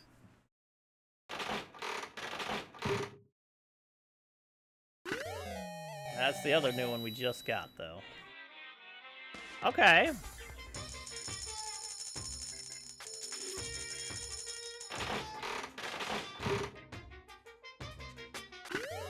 That is another new item. Wow.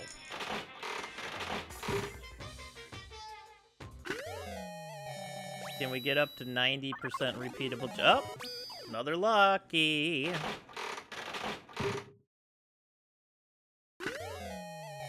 Not a new item, I don't think, though.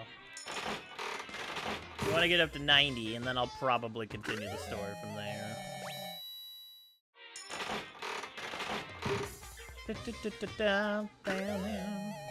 Oh, rest in peace, Hifumi.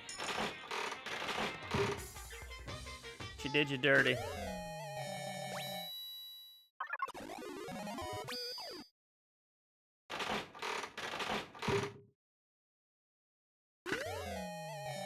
Two rings are better than one. Now we'll get this last one for sure.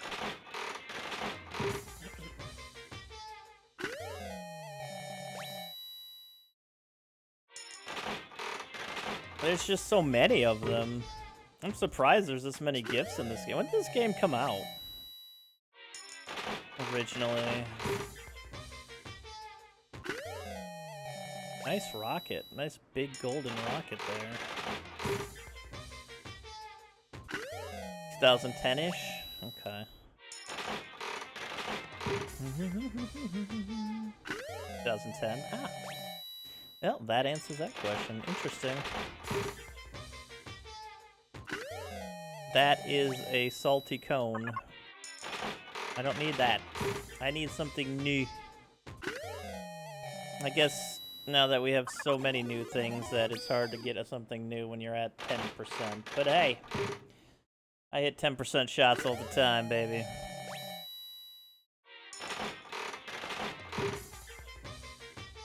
Oh man, I bet Taka would have liked that watch as a gift.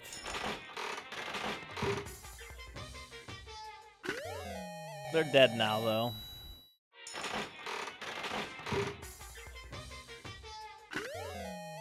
That's a crystal skull.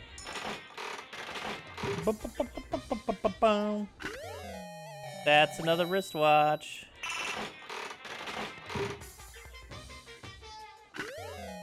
That's another coin.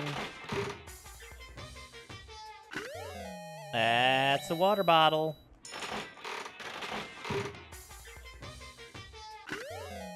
Come on, we can do it. I believe in us.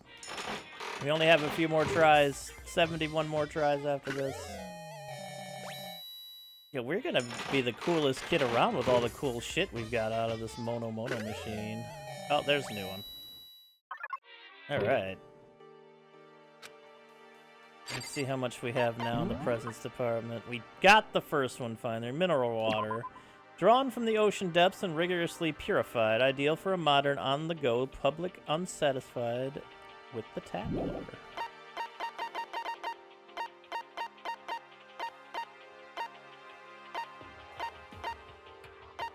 Is there something else here?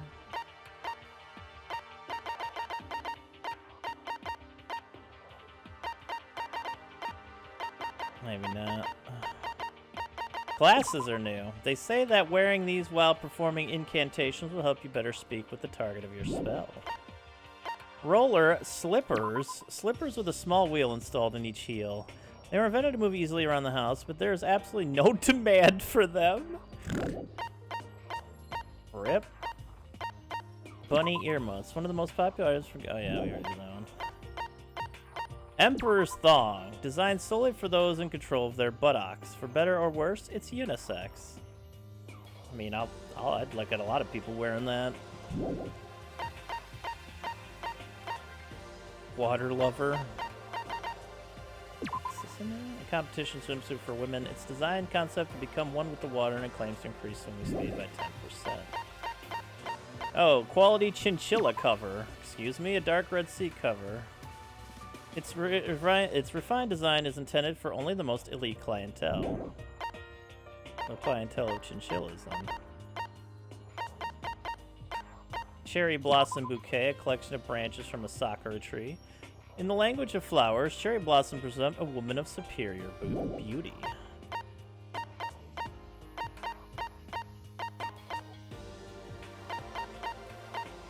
Silent receiver, a phone that, for unknown reason, doesn't let you hear the person on the other end and doesn't let you hear them hear you. What? How is that a phone? Antique doll, a porcelain doll. Due to the exquisite craftsmanship of the doll and its clothing, many people still collect and prize them to this very day.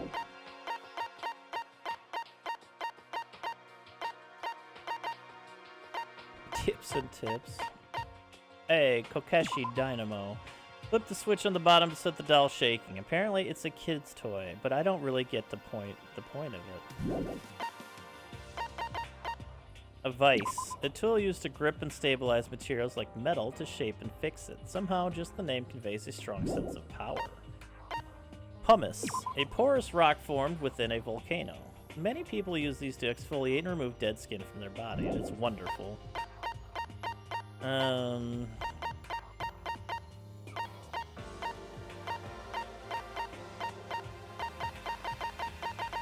Okay, there's like a bunch after that. I don't know what that's all about, but... We have, I want to say, most of the items here. 1, 2, 3, 4, 5, 6, 7. There's like 7 we're missing in this thing, and that's about it, right? Assuming after, you can't get any of the presents after the...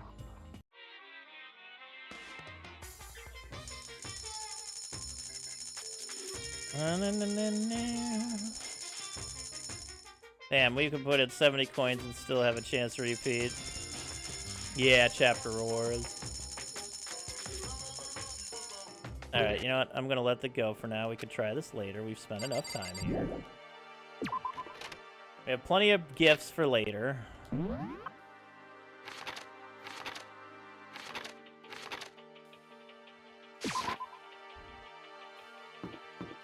Alright, where have we not been? We went in there, the office, right? Did we go into the headmaster's room? That door says headmaster's room. The headmaster's room. There must be something worthwhile in there. Huh? The door's locked. Damn it. Well, that's a little bit unfortunate, isn't it?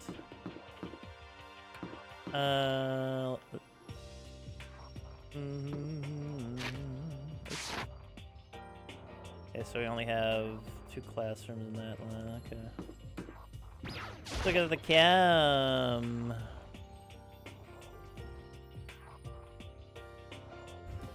Inside the room, the smell of medicine was oppressive. So this is the chem lab. I hope inhaling all this stuff doesn't do permanent damage. It does.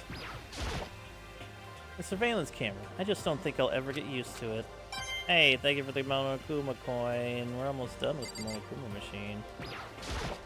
Kind of. This is one of the monitors Monokuma appears on. Yep. Thank you for the coin. That's what we looked for there. Thank you. Alright, now to actually look around the room. It's a remarkably big shelf, and it's stocked with all kinds of medicine. That's right! Ah, listen, Makoto, listen. Just take a deep breath and calm down and listen to me. Yeah, right, Hina? Just chill out. There's all kinds of stuff we didn't have before. Vitamins, minerals, amino acids, creatine. Okay. And what? They even have protein zyme X. Oh, not the protein zyme X. What's that? Hey! High quality protein drink. It's nothing like that cheap swill in the warehouse. It's connoisseur level. Oh, yeah? This is amazing. It's a gold mine. Ah, my prayers have finally been answered. Look at your cute face. Time to load up some more prayers then. Gold mine, huh?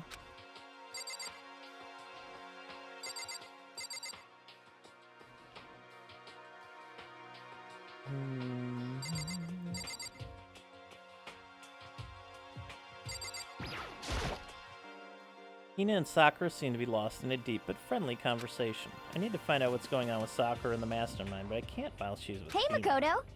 Huh? You need something? No, it's nothing. Huh? You sure? Okay, then.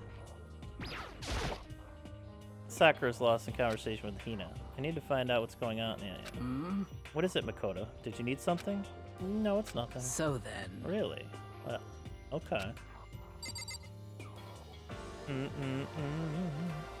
Yeah, I have noticed that your face also has, like... You close your one eye a lot, and your one eye was glowing during that meeting. It was very weird. Okay. Okay. Adorable.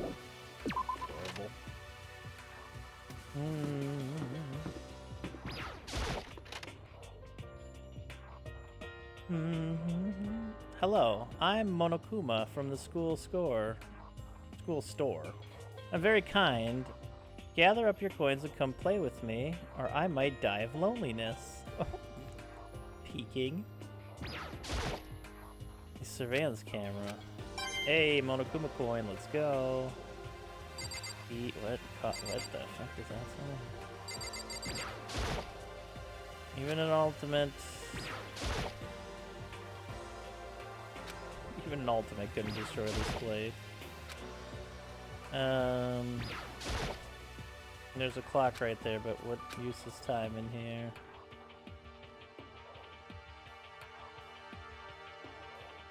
I guess that's about it then, yeah.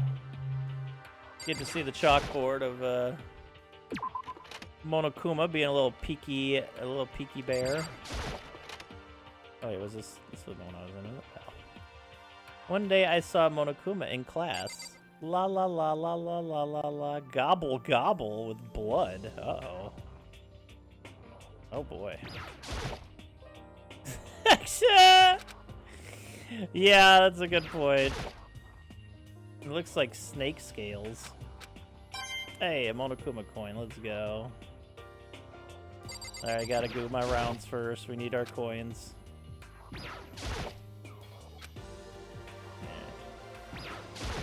I'm glad this floor got opened up and all, but there's like a ton of locked rooms up here.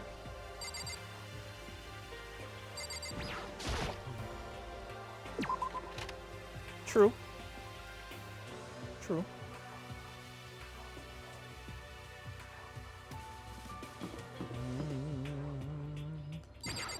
Data lob.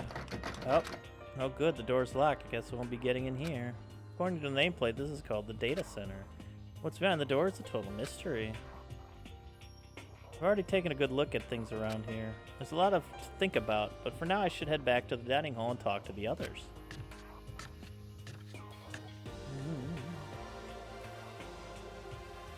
Not long after I got into the dining hall, the others began to trickle in. And after a few minutes... So, is this everyone? Well then. Okay, let's discuss what we all discovered. Yeah, good idea.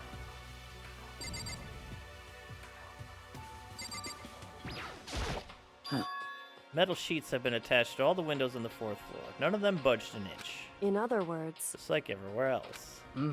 Escape from the 4th floor seems unlikely. That was to be expected, though.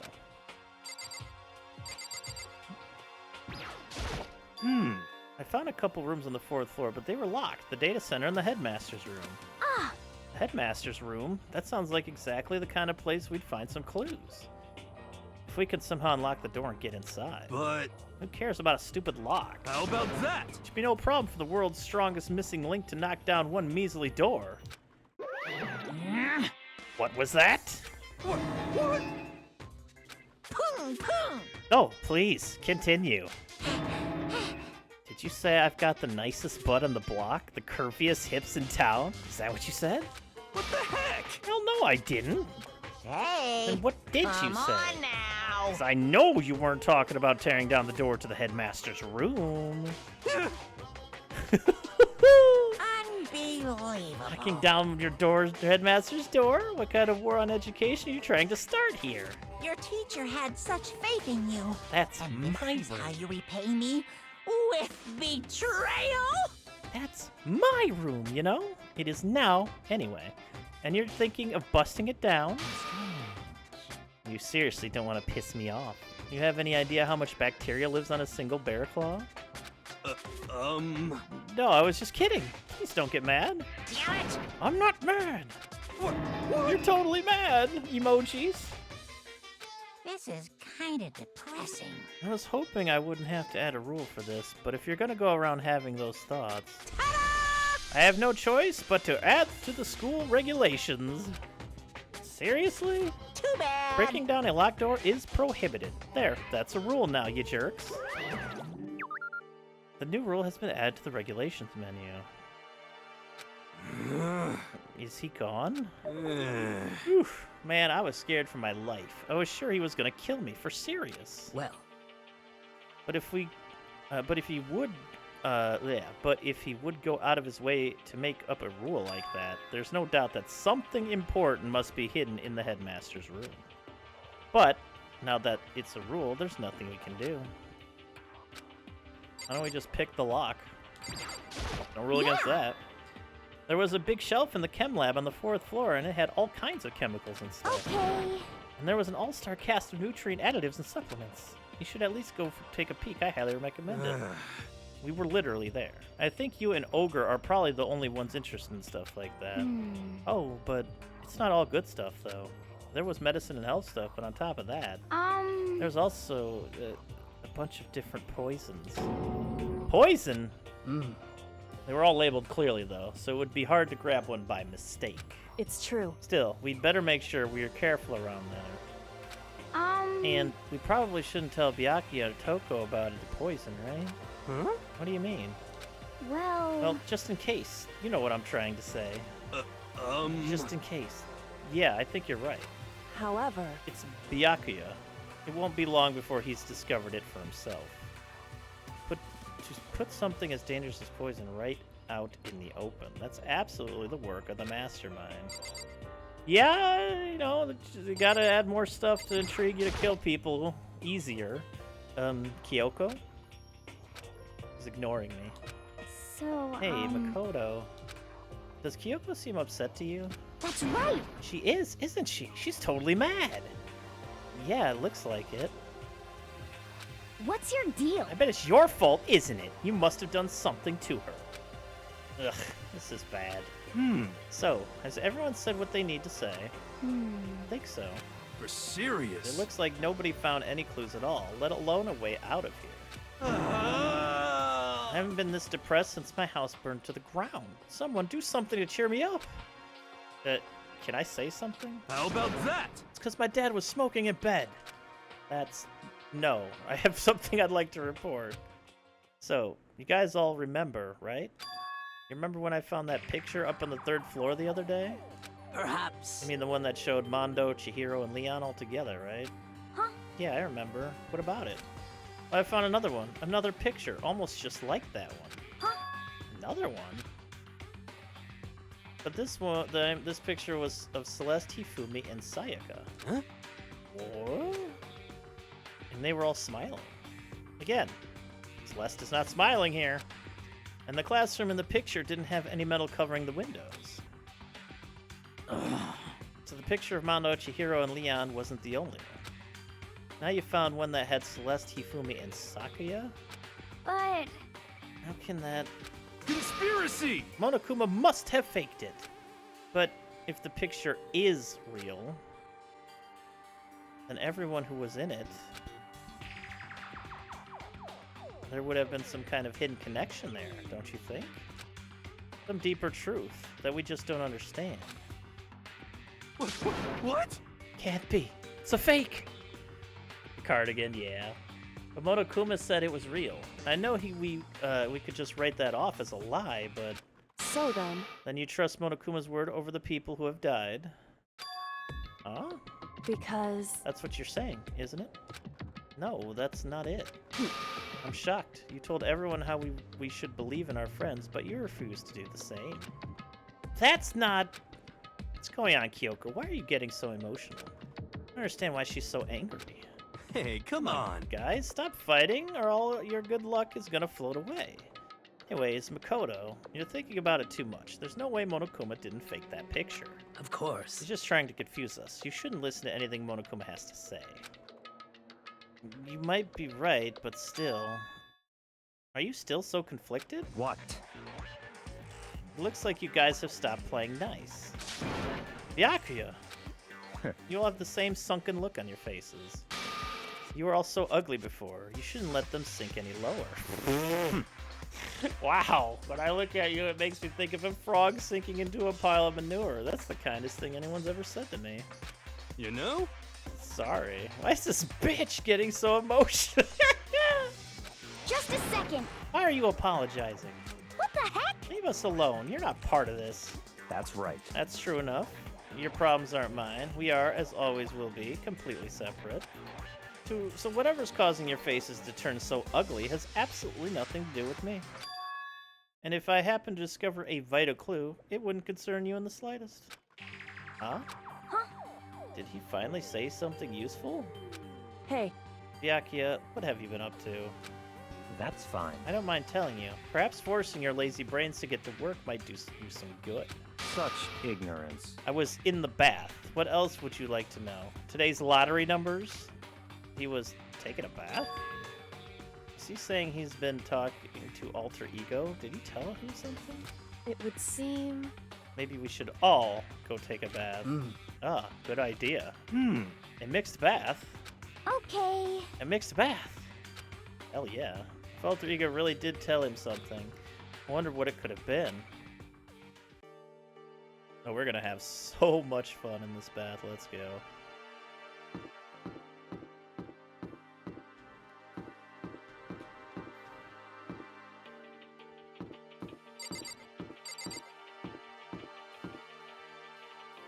Oh, 360 no scope. Let's go.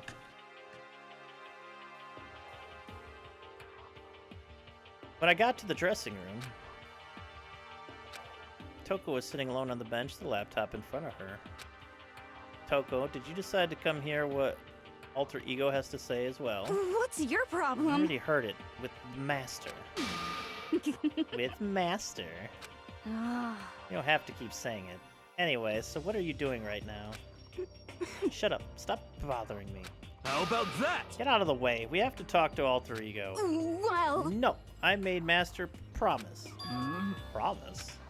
Master told me to wait here, so that's what I'm doing. huh?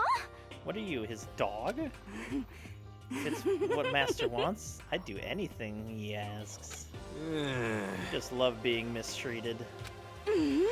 Well, fine. If you really want to be gone, by all means. Uh-oh. Uh-oh. What? Hey, guys, what's going on? We'd like to move. We'd like you to move. Sure thing, just kneel before me and beg. What? First a mega masochist, now a super sadist? Yeah, that's her. As much as she wants, with the moment we withhold one piece, remember she goes all cold showing her. Yeah, pretty much. Well, She's essentially our opponent right now. I'm not sure I trust her to keep her word, even if we did do what she asked. What the heck? Whatever it is, I really don't want to have to beg her. Come on, Makoto, just do it. Why has it gotta be me? What are you saying? It's fine. It's not the end of the world if you beg a little. But the same goes for you. Just a second. No, it would be the end of the world for me. You sound like a little kid right now. Listen, Kyoko, about that picture from before. She's been very thorough about pretending I don't exist. Goodness gracious. Well, guess we have no choice but to use force. A shot to the face would stand out, so go for the gut. But she's a girl. What the heck? Who cares? I've already got a mountain of lawsuits waiting for me when I get out. What's one... Excuse me? You SOB! Hey, Afro Thunder, don't get any bright ideas, okay? My beautiful scissors! You're totally not adorable, so I'll make sure you live when I stab you, but it'll hurt like hell. I'm strong against women and children, but not women and children that seem strong. What? This guy is the worst.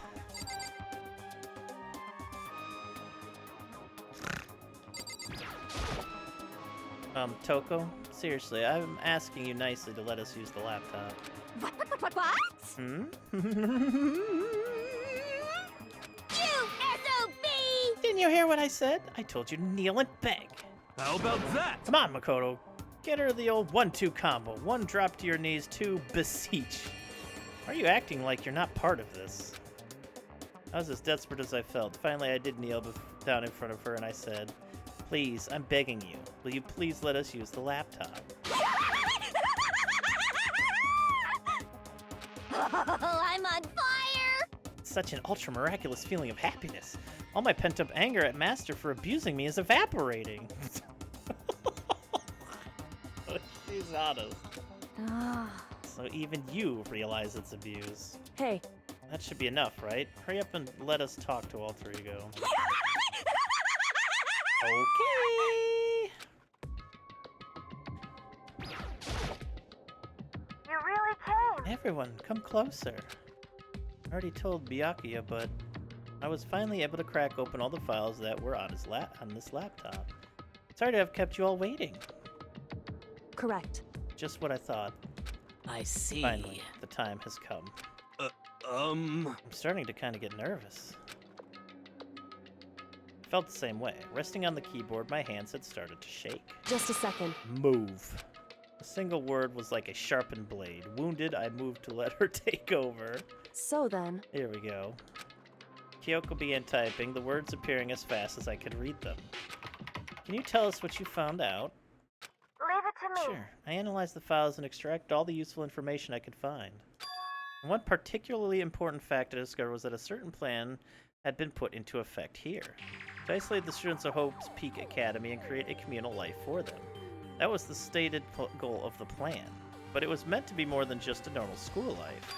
The students were intended to live out the rest of their lives here. That's I see. exactly the situation we found ourselves in. Hey! It's quite unthinkable, isn't it? And what's more, the one who came up with the plan was none other than the administrators of Hope's Peak themselves. Huh? What? Wait, hold on. Then the reason we've been imprisoned here, it wasn't the work of some psycho freak or criminal organization or whatever. No way! It was the school itself? That doesn't make any sense. Why would they do that? just a second. I don't think Alter Ego is finished. Perhaps we should hear the rest. Basically, Aiba just said, shut the fuck up and let Chihiro finish. That's right. Or Alter Ego, really. It seems that the reason they devised this plan was because of what happened 1 year ago. This is how they described that event. They said it was the biggest, most awful, most tragic event in human history. Huh? What does that mean? What? Yeah, what kind of name is that for something? You see? Otherwise known as the tragedy. It was apparently some sort of devastating occurrence. Because of the tragedy, Well, Hope's Peak Academy was forced to discontinue its role as a school and close down. I see. Things are finally starting to make sense. What this means is, 1 year ago, this tragedy took place. Whatever it was, it forced Hope's Peak to shut down. From there, they decided to use the school as a kind of staging ground. That's right. They planned to sequester the students here, where they would live out the rest of their lives. So, But why would the Hope's Peak administrators want to shut everyone in like that? Hey, And what could this tragic event have possibly been? In a flash, Kyoko had typed their questions into the computer. And the answer we got was, sorry. I don't know. If that information was ever on this computer, it's gone now. I'm totally useless. I'm sorry. And that's all he said. What? Then, is this really the end? We get halfway through the answer and that's it? Indeed. It would appear so. Disappointing. Wait! So, There's one other thing I forgot to mention. I think it might be important.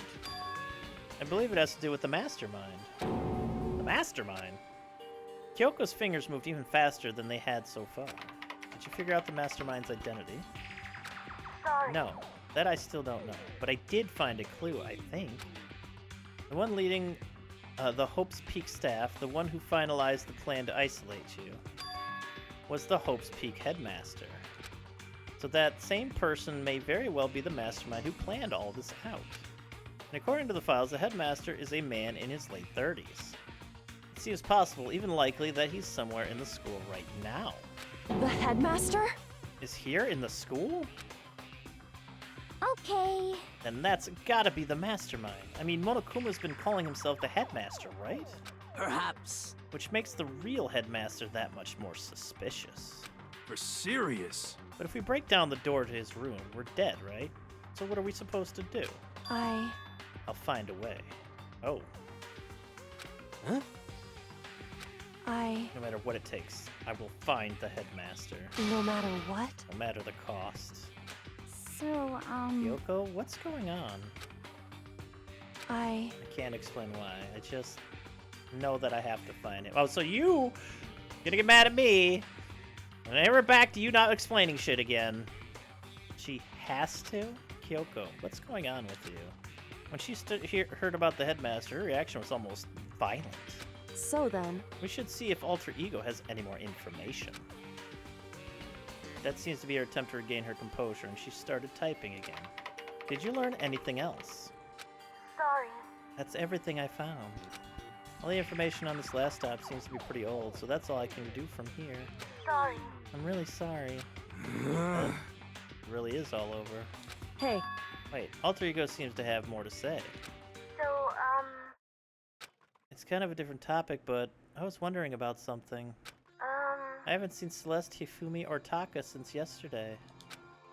Heavy silence fell across the room. The only sound was the flat, precise clicking of keys as Kyoko typed. They're all dead. Huh? What? I see. Apparently I knew that was a possibility, but Okay then. it really happened. Sorry. There's no point in me getting depressed over things I can't do anything about. Anyway, Well then, I guess that's it. That's it. A simple phrase that held so much meaning. She began typing again. You've done your job. Thank you. I see. I'm done? I guess I am, huh? Okay then. Maybe I'll take a little rest. I'm kinda tired. Goodbye, everyone. See you later. With that, the laptop entered sleep mode. I see. So Alter Ego did everything he could. Indeed. We won't have to talk to him all that much anymore. but I feel kind of sorry for him. But Feel sorry? But he's just a computer program, right? well, I know, but still, he did everything he could for us, you know? I mean, yeah, it did, but that's what a computer program is designed to do. You don't tell a computer good job every time you shut it down, do you? Well, no. But when we talked to Alter Ego, I guess I just didn't see it that way. I mean, Alter Ego literally is a projection of somebody that was murdered here. Like, it's a little different. I know what you mean. I feel the same way. hey, Hey, come on, it's just a program. You can tell the difference between a program and a friend, right? But you know, what's the difference between us and the program, really? Huh? Started thinking about how you would differentiate a person and an AI. Alter Ego isn't human, I know that. It's just a program running on a computer. But at the same time, I couldn't help but think of him as our friend. that's right. Yeah, he's no different from us. He's still our friend. I think. Maybe I understand where you're coming from. And there's no problem calling him a friend. After all, the more friends the merrier, right? How about that? Check this out. Friendship has no survival value. Instead, it gives value to survival. So, Anyway. What? Don't so anyway that. It's a totally smart and cool thing that I quoted from I don't remember where. hey, Anyway, there's nothing more Alter Ego can do to help us. You're gonna make little Chiho cry, Aiba? Yeah, seriously. As such, his role in this is over. Am I wrong about that? No, but Just a second. frankly, I question the ease with which you decide who is and isn't your friend. You really mean that? Wait. The story's gotten off track. We should go over what Alter Ego said one more time. Yeah, good idea. What's the Hope's Peak staff thinking? What? Why are they making us kill each other?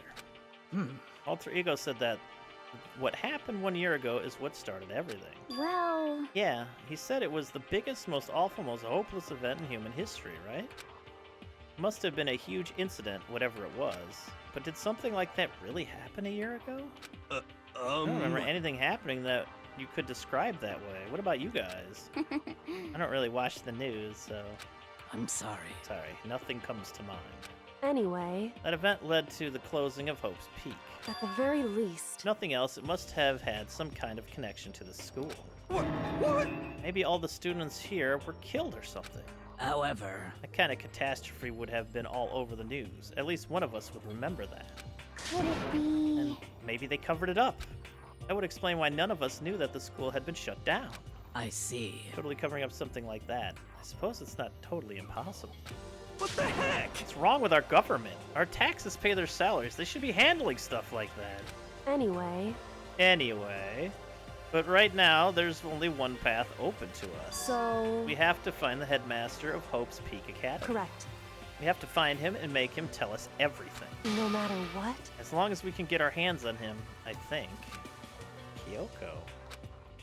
When she said headmaster, I got that feeling again. Well, But even that is a problem not so easily solved. Yeah, you're right. So then, Well, our business is done here, so for now we should get out of here. Yeah, good idea. Yep. Then I... Huh? Really that dusty? Wait, I mean... No, I'm not waiting anymore. I'm not guarding it. Yaku's gonna be so mad at me. whew, Let's avoid getting involved any further. Good call. Oh. But as we left the dressing room, someone was there waiting for us. Ba-bum, ba-bum. My heart is pounding away. It's pounding. Making me angry! With anger! You're not still mad about the whole breaking into the headmaster's room thing, are you? Bzzz. Oh, well, that little matter doesn't matter, even a little. And I'm a little jealous of you guys enjoying an indecent mixed bath, but that doesn't matter either. It's building. I feel it building. Now I'm really angry! My head's about to boil over with rage. Please! Don't get so angry. Here, let me help center your chakra. Boom, boom! Etch this on the walls of your brain, okay? When you do something to me, I do it right back. An eye for an eye, a fang for a fang. Huh? Fang for a fang? Be careful, he just chanted the incantation of devastation. Huh. No, it's just a saying. Oh, I see. But what's he talking about? I bet you would like, uh-oh. Ding bong. Ding dong, ding dong.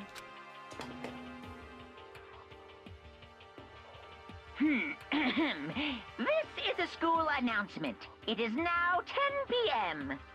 As such, it is officially nighttime. Soon the doors to the dining hall will be locked, and entry at that point is strictly prohibited. Okay then. Sweet dreams, everyone. Good night. Sleep tight. Don't let the bed bugs bite. correct. So, it's nighttime. Hey, What does everyone want to do? Celeste was the one who suggested our nighttime rule, but she's gone now. I think we should still avoid being out at nighttime. I know it'll make me feel better that way. I agree. it's true. Very well then. In that case, time for bed. So everyone headed back to their rooms. Monokuma's parting words left me feeling anxious the rest of the night.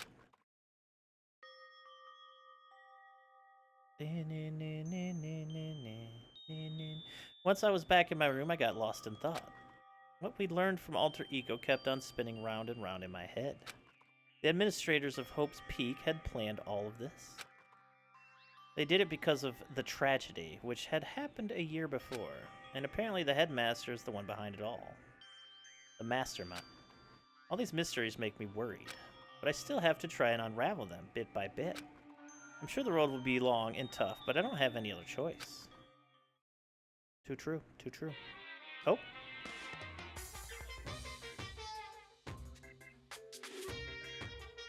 Let's talk a bit about where I was at before I became a bear.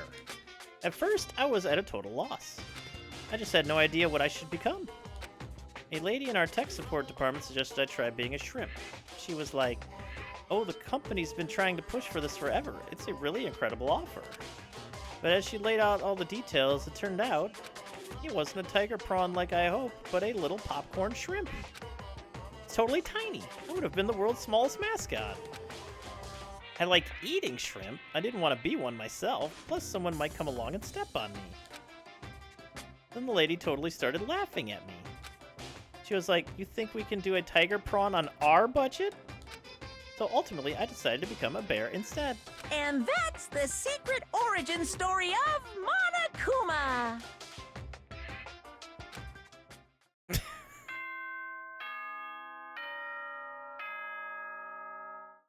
Ding dong bing bong.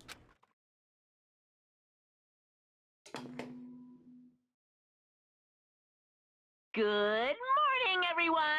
It is now 7 a.m., and nighttime is officially over. Time to rise and shine! Get ready to greet another beautiful day! Okay. First things first, I need to head to the dining hall.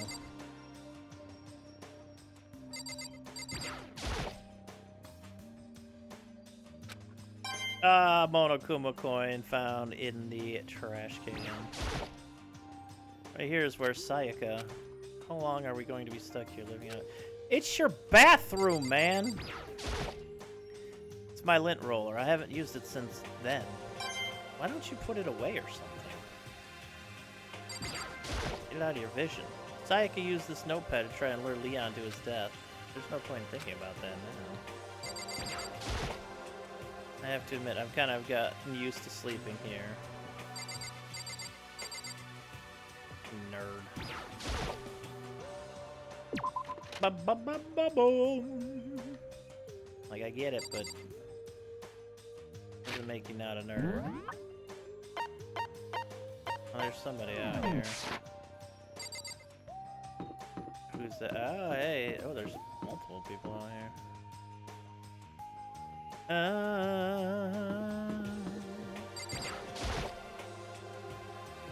Good morning, Hina. Hey, Makoto. Morning. Hey, so yesterday you were kind of cool. What do you mean? Yeah. You know, when you said Alter Ego was your friend, So, I was thinking the same thing. But when stuff like that happens, I never know how to say what I'm thinking. You got it. I'm really glad you said it for me. So, thanks. You're welcome. Yeah. You're usually, like, totally normal, but when the time comes, bam, you bust out your special power. 'Cause, I mean, even before yesterday, when stuff comes up, it's like, you always do something about it. Oh, it's turning her on. Even before yesterday, are you talking about the class trials and stuff? I mean, that stuff is just kind of took care of itself, you know? Totally didn't. With your power and Sakura's and everyone else, I'm sure we'll get out of here. Yeah, I think you're right. Okay. I am right, alright? Now that we've got that fighting spirit, let's go get some grub. She's right. Even if the road is long, she's so dead. If we don't keep on moving forward, we'll never reach our goal. Somebody's gonna drown her or some shit. What do you want? Well, the breakfast meeting. That's enough. You honestly expect me to go? Alright. Oh, as long as I'm here. I should ask Byakuya what he made of the stuff Alter Ego told us. Actually, no. I'd better not. The surveillance camera would catch us for sure. What? So? Well. Goodbye. He's gone.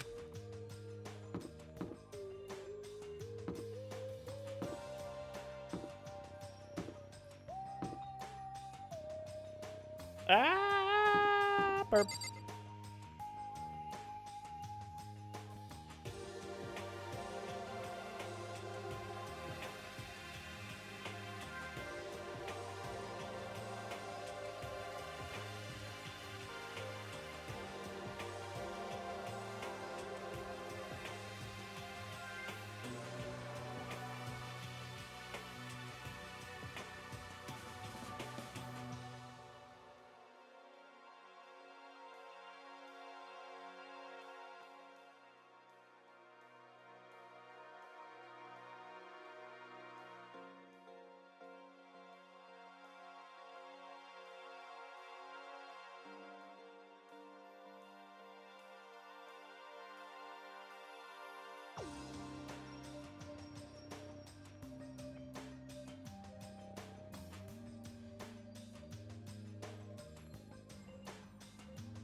Bum, bum, bum, bum.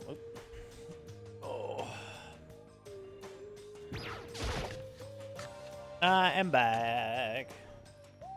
Let's get in here, baby. In the dining hall, the first thing I saw was her. What are you staring at? Oh, Toko. What's your problem? What, you think your eyes will rot just by looking at me? Fine. What the heck? Then don't look at me. I think he's just surprised to see you at the breakfast meeting is all. Indeed, it's been quite a while since you joined us. Yeah, what made you change your mind? Bianca said he likes girls to have some meat on their bones, so... I'm gonna start eating. I'm gonna force it down to my stomach. I'm gonna eat till I drop.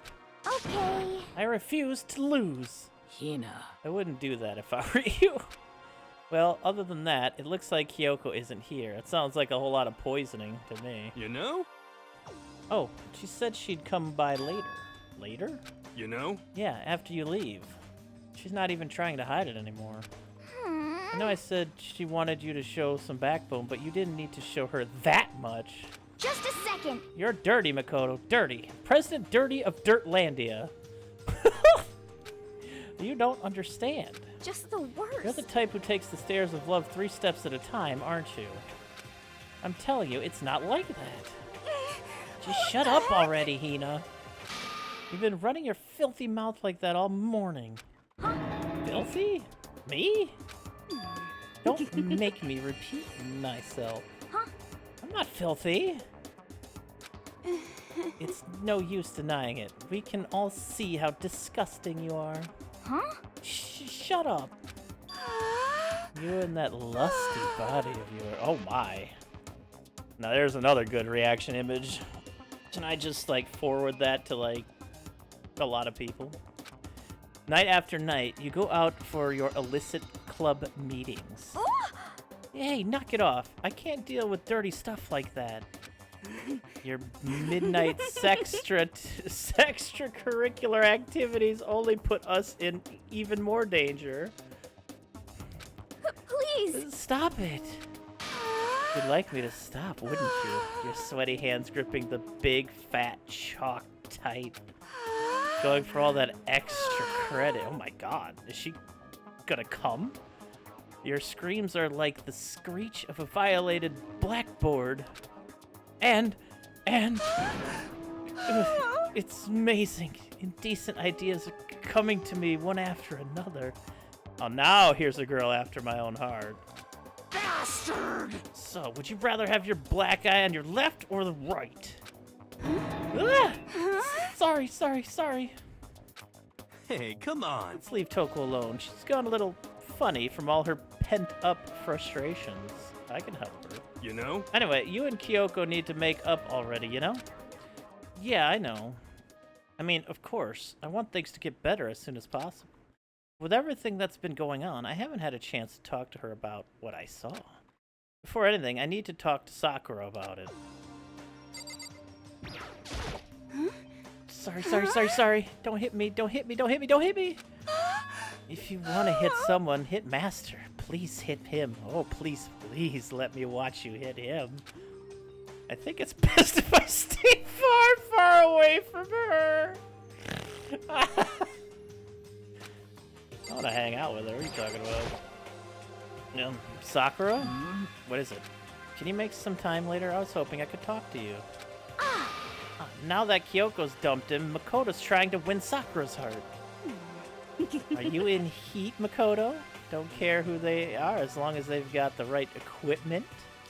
Just the worst. Watch out, Sakura. Makoto's transformed into a wild beast. Prime Minister Wild Beast of Beastopia! Why is this happening to me? Well. Can our talk wait till tomorrow? I'd like to get some rest today. For some reason, I've been feeling worn down these last few days. Are you sick? Did you get hurt? No, nothing serious. I've just had some minor aches and pains. Huh? Is that? It must be because of that battle. Ooh. But it must be pretty bad if you have to go rest. Are you sure you're okay? I'm sure a protein shake and some sleep will get me back on my feet. You got it! That's true. Protein is good for all kinds of stuff. Hey. You guys, like, worship protein. It's like your god or something. Okay. Makoto, I don't know what it is you want to talk to Sakura about, but save it till tomorrow. She's in pain. Yeah, I got it. I'm sorry. Sorry. You know? Well, for now, let's eat. Eat? I'm kind of nervous. Huh? How come? What's your 'Cause problem? I don't usually eat in front of the other people. Ever since I was a kid, I eat by myself. What the heck? What about your family? Oh, well, yeah, I used to live with my dad, my mom, and my mom. Huh? You had 2 moms? What? That's just how things were. That's like a serious issue. It isn't. Just let it go. You're asking for trouble getting involved with her more than you have to. How dare you speak to me with that disgusting mouth of yours? Yeah, agreed. Stop saying stuff like that. Anyway, I'm gonna go ahead and eat. If I don't, Kyoko will never show up. Pretty miserable situation, man.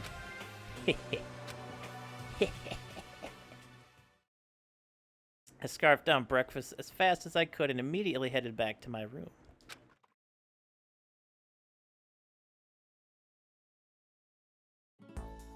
I have to wait till tomorrow to confront Sakura about what I saw. But in a way, I'm kind of relieved. It takes a lot of courage to stand face to face with Sakura and accuse her of something. Free time! Let's all go to the pool again and bang each other's brains out like we have the last few times. It's just the proper way to meet people, really.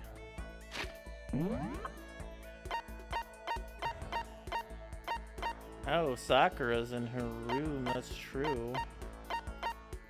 I could go confront her in there.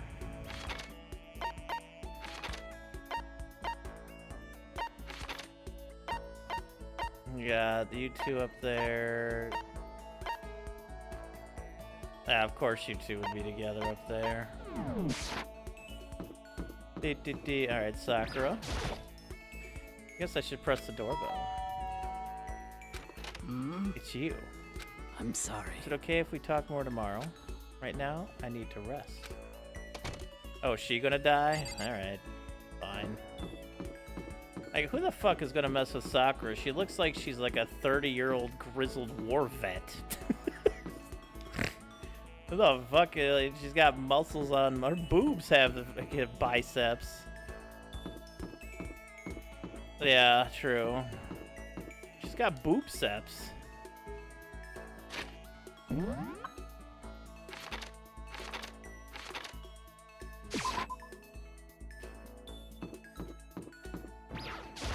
Yo!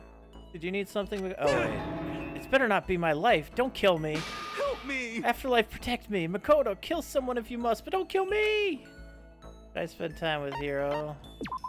No.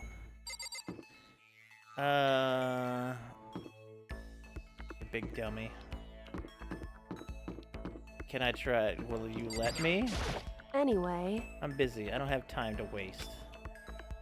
Damn, she really pissed off at me. Holy shit. Girl, you held something from me with like a week. I am just uncertain with what information I have, and you're just fucking... I mean, maybe you felt the same way, but like, come on. Common fucking courtesy, yo. Makoto, are you leering at me? What are you thinking? What are you planning to do to me? Yeah, actually, let's spend some time with Toko. I was perfectly happy spending my time by myself. But I guess if you're so desperate for attention, I can hang out for a little bit. I spent some time with a cold and distant Toko. Look at that little grin, hello. Now the pen would have probably been a better thing for her to have when I had it. I don't think I have another one anymore. We got a lot of shit here though, so it's... And there's... Alright. What do you get this fantasy writer who's a fucking knucklehead?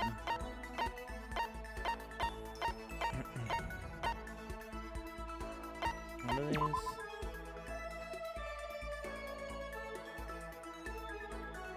might actually work with her. Oh, baby.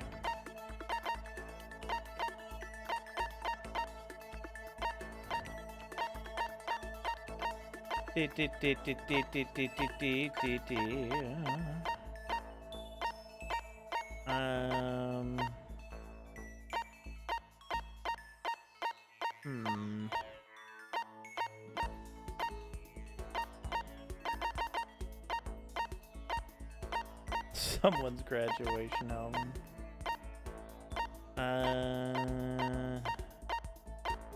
Yeah, I don't have the novelist fountain pen anymore.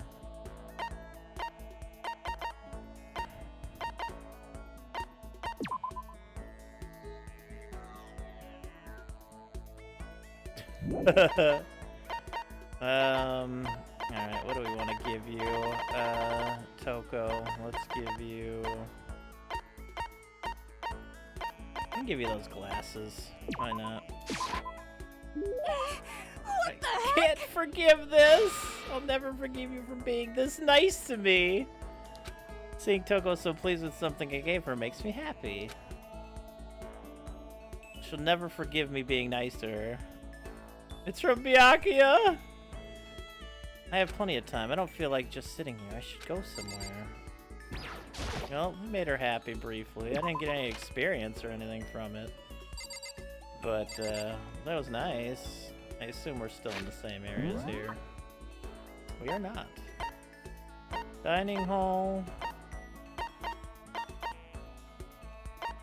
Now let's see if she wants to hang out at all today.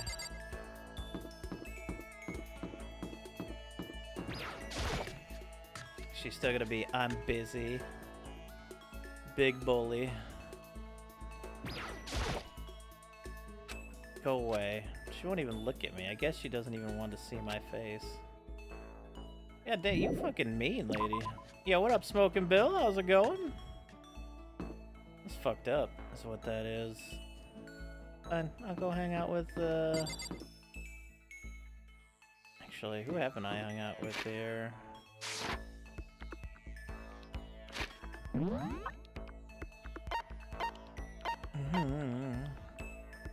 Yep, still solving crimes.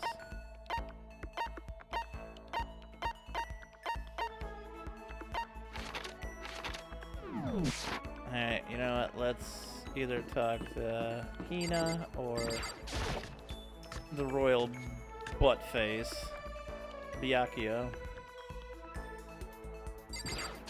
Is he trying to find something to poison in here? Is that what's happening? Why else would he be in the kitchen? He doesn't eat food.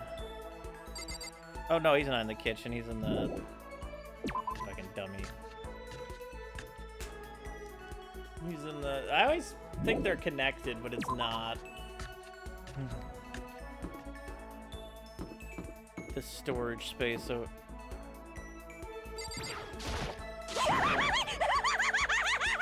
Hey, Bo. Huh?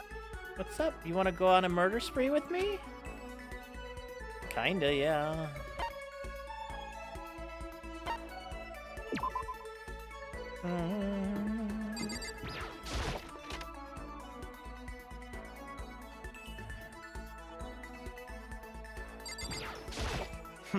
The others have flocked together as usual, I see. But they need to be careful. Growing too close will only cloud their judgment. Should I send... Yeah, sure, we'll spend some time with Byakuya. That's fine. Fine, I don't mind allowing you to indulge in my attention. I hope you appreciate this. I spent some time with Byakuya. Byakuya and I grew a little closer today. Would you like to give Byakuya a present? Present? A present? Of course I would. What's good for this uptight prick? Yeah, Celeste was the murderer. It's true. It's true.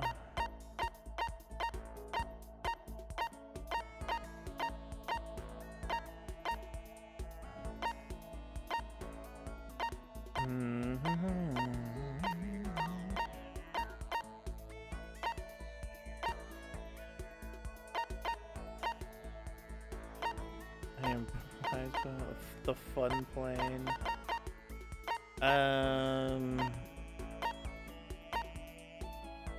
Give him the thong. I'm giving him the thong. He doesn't deserve that. I'm giving that thong to Aoi just to see her fucking response. I want to see how mad Hida would be if I gave her a fucking thong, even though as a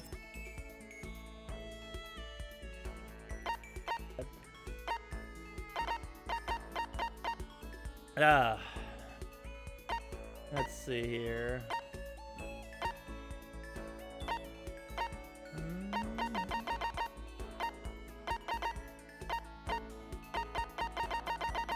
It's the Emperor's thong. True. True. He seems like he would like a vice, probably. Maybe not.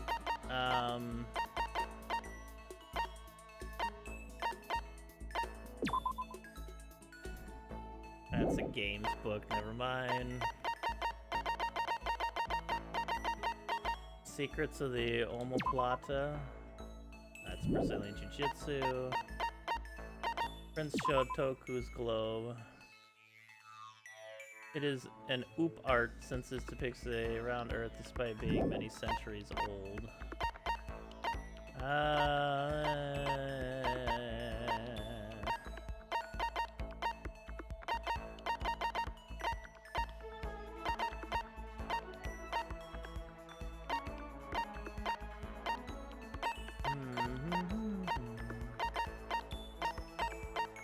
Emperor's thong.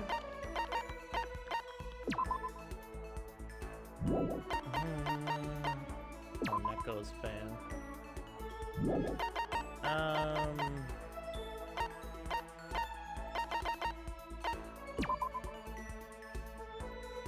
No, scared Baroche. The dung beetle. You know what? You're kind of a shitty guy. Here. I see. Now this is a rare moment. Coming from a noble family, I've never been exposed to such vulgarity. Interesting. I think I'll keep it. Seeing Bianca so pleased with something I gave him makes me happy. I have a question for you. Huh? You do?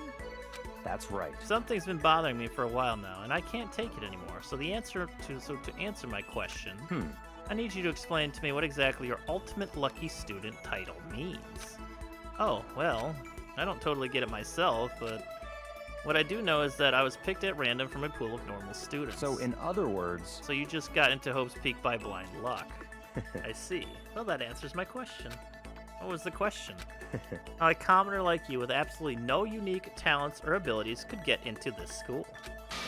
Oh, I forgot to mention boring. How a boring, untalented, utterly generic commoner got in. Boring? Generic? Did you really have to list all that off? Naturally. But it's the truth. Maybe compared to you, the ultimate affluent progeny and all. But even I... You seem to think it's merely an issue of title, but make no mistake. My lineage, intelligence, figure, athletic ability, they are all ultimate. In other words... Which is to say, I am the ultimate perfection. Feel free to begin calling me that, in fact. He's really taking this to the extreme. You, who have nothing, I, who have everything, we are living proof that all men are not created equal. You have my pity, Makoto. Life can be very cruel indeed. And because I pity you so much, perhaps someday I'll allow you to hear my tale of glory. Consider it a blessing, a gift from me to you, to allow you to bask in my glory. Having finished his mean-spirited lecture, Byakuya left me standing there in silence. I learned one thing about Byakuya today. Anytime I talk to him, I need to be prepared for extreme psychological trauma. Byakuya's report card has been updated based on your experience with him. You just sound like the skill, cool, and composed. Give yourself a pat on the back. You've earned it. I did my best to keep my spirit from shattering like glass and went back to my room. Ultimate Nepo baby, maybe? Yeah, seriously. The giant fucking Nepo baby. Bing bong. Ding dong, bing bong. I find people like that just Like actual people like that, just to be the most Attention! infuriatingly Attention! annoying people. Uh-oh. Please gather in the gym as soon as you possibly can. Quickly, quickly, quickly, quickly! Made a special announcement to ask us to come to the gym? And he sounded pretty serious about it, too.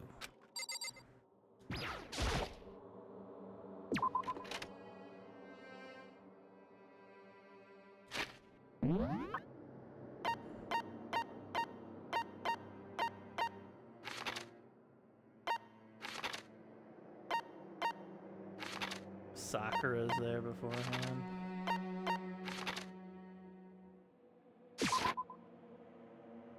Mm-hmm. You can dodge a ball. Huh. You're the last one. Everyone else is already inside. Aren't you gonna go in?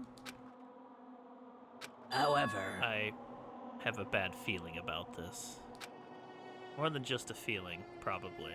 Monokuma did call us all together after all. Sakura, well then. Kodo. Something happens to me. Ina. Huh? I'm sorry. No. Never mind. So then. Who would ever believe in someone who doesn't believe in themselves? Sakura? Huh.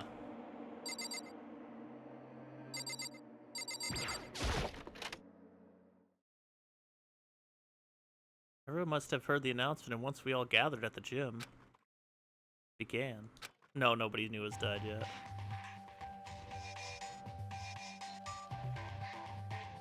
No new deaths yet. And they're gonna give us more incentive, I assume.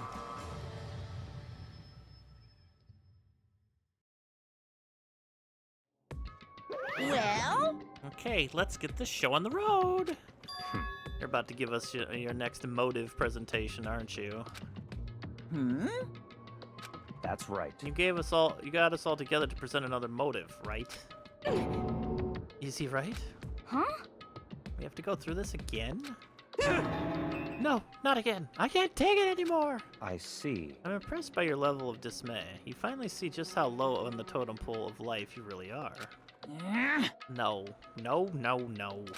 No, no, no, no, no, no, no, no, no, no, no!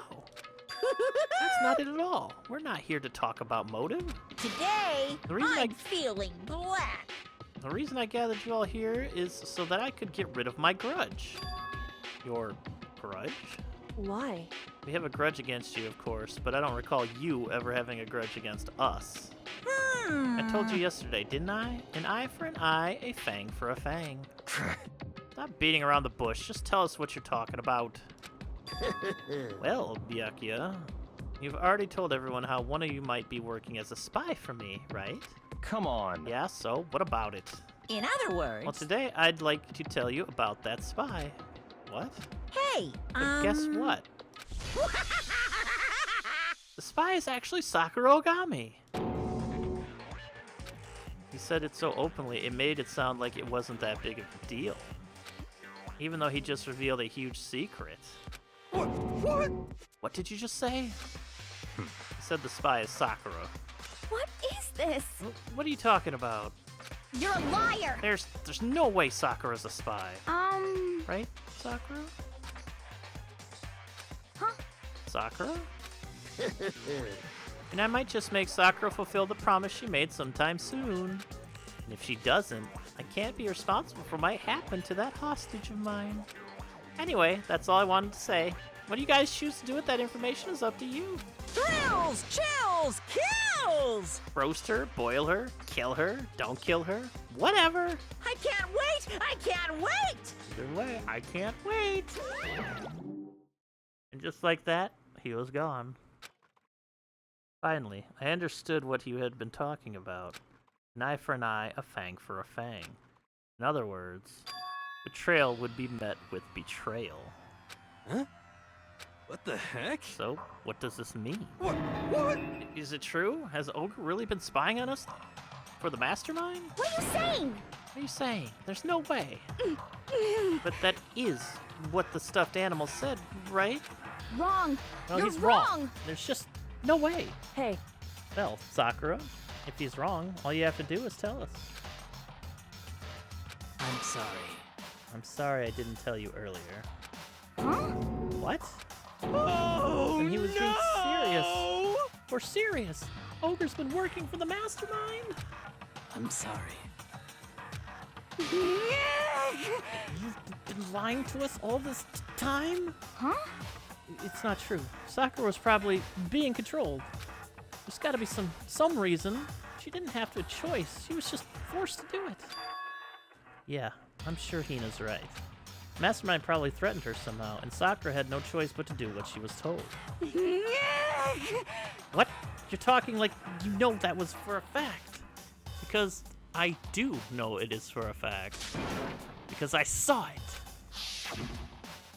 I saw Sakura and Monokuma fighting. And that's where I heard it. Monokuma mentioned a hostage a second ago, right? And during their fight, I heard Sakura say she decided to fight against the mastermind. I see. You saw all that? The mastermind took a hostage, so you were forced to swear loyalty to them, right? But in the end, you made up your mind to betray the mastermind. What? Which means Sakura isn't our enemy. She's a friend we can trust without question. Is that it? Ridiculous. Do you live in some sort of alternate reality fairy tale? Not possible. She was the mastermind's tool. You absolutely cannot trust someone like that. Impossible. He's right. We can't just believe whatever she says now. How can we even be sure she really did betray the mastermind? Maybe this is a double bluff and she's still doing exactly what the mastermind wants. What are you saying? Sakura would never do that. Okay. Then, Sakura, if you really have cut ties with the mastermind, tell us who they really are. Well, I'm sorry. I can't. Even I don't know that. What? You don't know? That just makes you all the more suspicious. Please! She's telling the truth. You have to believe her. Don't make me repeat myself. Shut up. I'm not finished questioning her. Come on. Next question. What's this about a promise? What did the mastermind order you to do? I was told to kill one of my friends. It suddenly felt like the temperature in the room had dropped 20 degrees. The weight of those words. I see. So even now, you've taken aim on our lives. Wrong! You're wrong! I'm telling you, Sakura would never do that. What the heck? You don't have to yell. We can hear you just fine. Don't you have an inside voice? That's terrible! It's because you're not listening to me. Wait. Please, stop. You don't need to defend me anymore. I have to take full responsibility for this. However, How do you intend to do that? By destroying the mastermind. What? I'm going to challenge them. Even if it means we both go down, I will defeat them. I'm sorry. That is how I intend to take responsibility. Huh? Hold on, what do you mean if you both go down on each other? Hina, I'm sorry, I didn't tell you about this. Huh? What? I'm sorry. I didn't know what to do. I went back and forth about confiding in you again and again. Well, But I was scared. I thought if I told you, you might think less of me. But... Sakura! I'm sorry. Sakura turned away from us and left the gym. And then... Ding dong bing bong.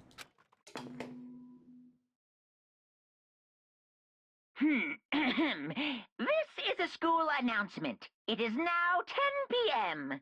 As such, it is officially nighttime. Soon the doors to the dining hall will be locked, and entry at that point is strictly prohibited. Okay then. Sweet dreams, everyone. Good night. Sleep tight. Don't let the bed bugs bite. Well, it's nighttime. We should all go to bed. No way! Hold on. This whole thing with Sakura is... Don't make me repeat myself. over. She's our enemy. There's nothing more to discuss. That's terrible! No, Sakura is not our enemy. Why? Why? Why doesn't anyone understand her? What? What is it you think you understand? You didn't even know who she really was. What is this? That's... calm down. Let it go for now, Hina. Talking about it isn't going to help anything. Why? Anyway, Go to your room, cool down, and we can continue this discussion tomorrow. It was the worst. The mood at the end of the night was just the worst. Being in such an awful mood. We were honestly glad the day was over.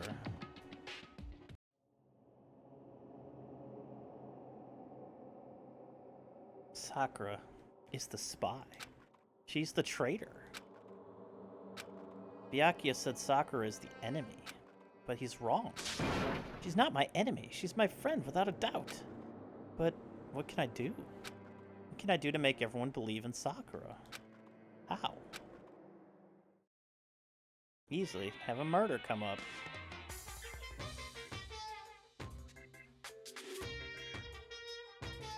As long as you're human, there will always come a point where you wish you could do things differently. Even a baseball player in the major leagues, even a soccer player touring Europe, even a famous singer who started her career as a backup dancer on a sketch comedy show. She makes a brilliant debut, but instead of going for more, she marries some third-rate actor and retires. Every human has regrets, has things that they'd like to go back and change. But I don't, 'cause I'm a bear! Oh, okay. Ding dong bing bong. Kit night, but you gotta take food to your room, Bo. Beforehand. Good morning, everyone! It is now 7 a.m., and nighttime is officially over. Time to rise and shine! Get ready to greet another beautiful day! I'm worried about Sakura. I need to hurry up and get to the dining hall.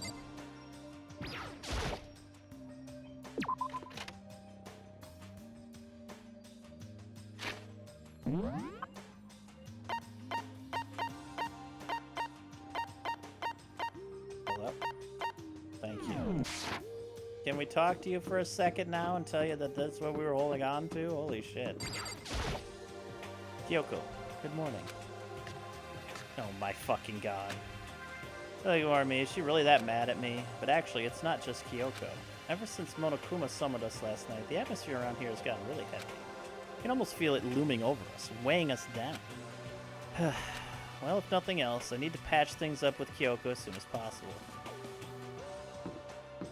Just a fucking side tangent here. I hate it when people actually act like this.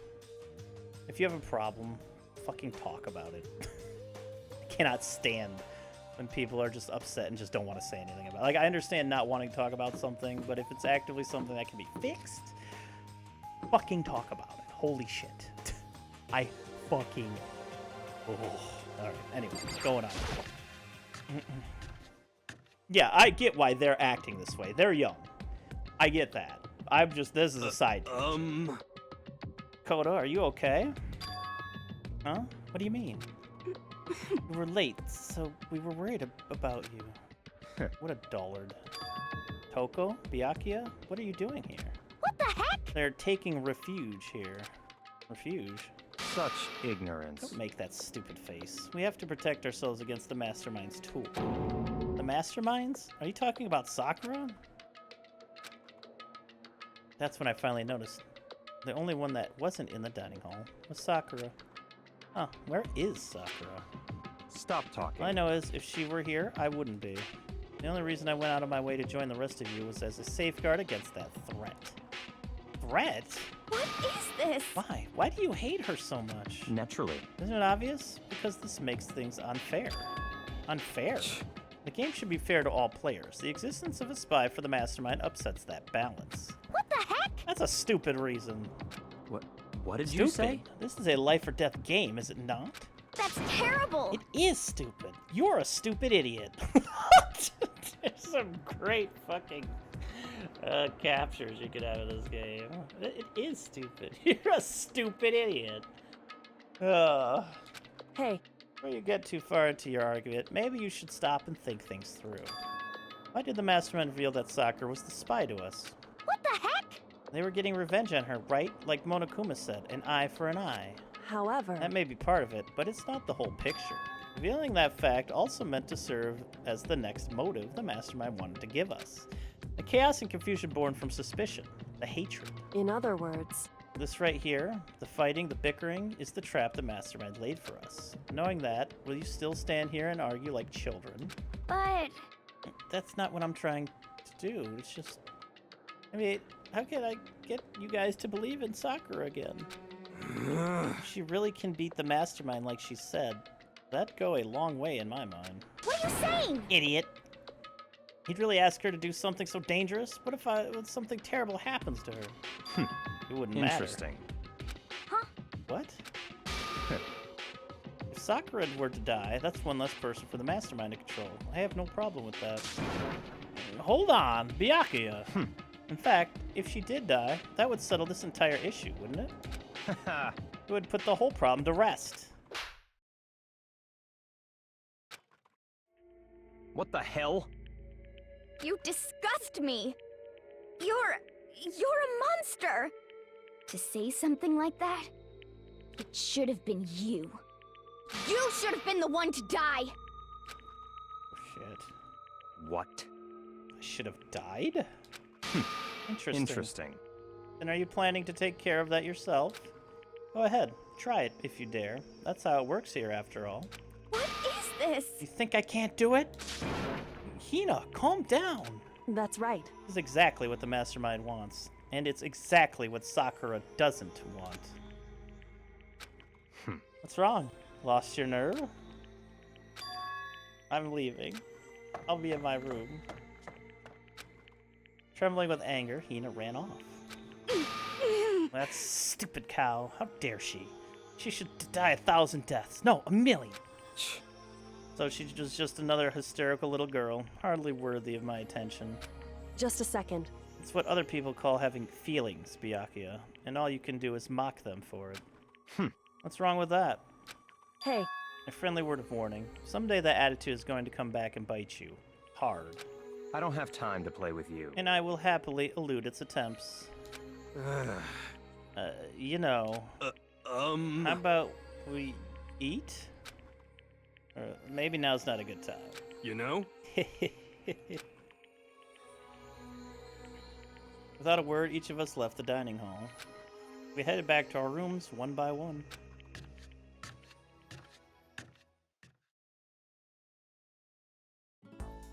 Whew. So, what should I do today?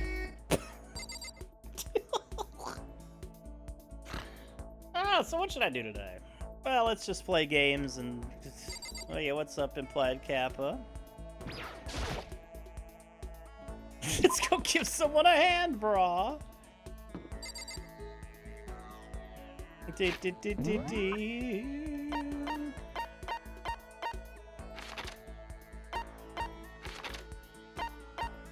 probably all on the newer floor, or at least... Yeah. Of course, you two are together. Chem lab with you. Alright. No. Let's check this door again. Locked.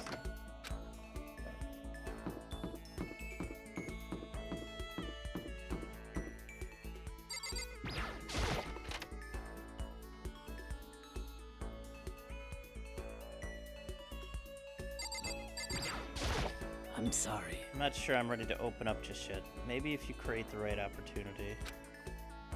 Yeah, let's spend some time with Sakura. I see. Even if I don't feel like talking, you'll still stand by me? I still don't understand you, Makoto. Without saying a word, I stood by Sakura. Yes, I would.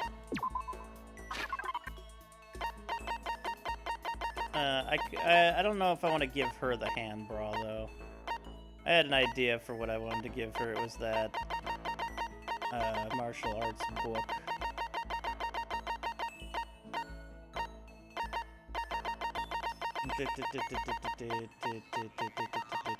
This one. You really want to give me something so splendid? You know, I'm not quite sure why, but somehow you remind me of him. I'm sorry. Forget I said that. I'm just talking to myself.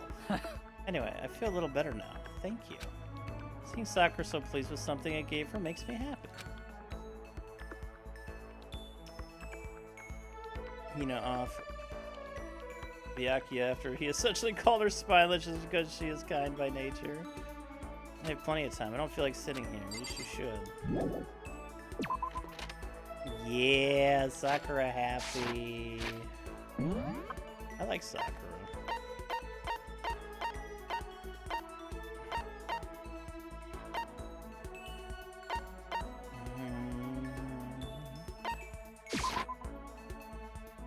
Are you gonna just fucking be rude to me forever, Kyoko? You're gonna let me fucking say anything? Like, this is the shit that if somebody did this in your life, I'd just feel like, alright, just fuck off. I don't have time. No fucking time in this world for this nonsense. Over dramatic shit. Go away. Alright, well, fine. I don't want to talk to you, Aiba. Oh, I went the wrong way. Aiba, you made me go the wrong fucking way.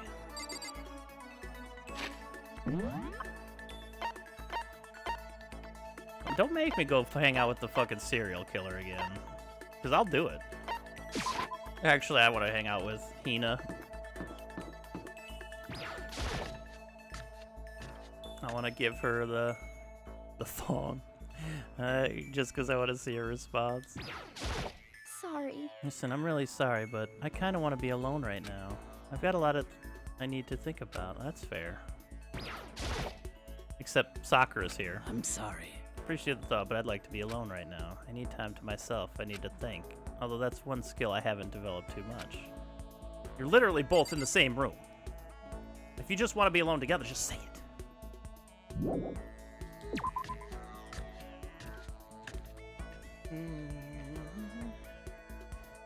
Told you I'll be your honeymoon with Aiba, and she'll be casually bringing up that one time you withheld info from her. Exactly.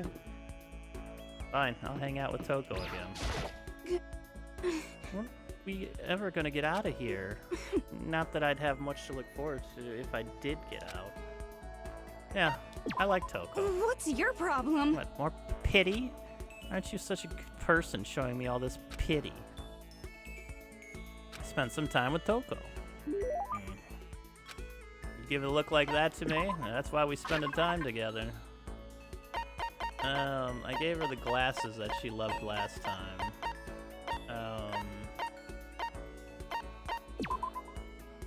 And you're looking for love. The left hand you found it on both. Well, that's just asking for catastrophe.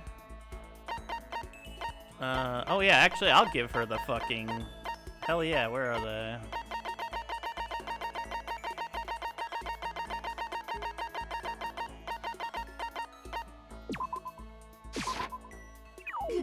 Are you saying I'm on the same level as this garbage?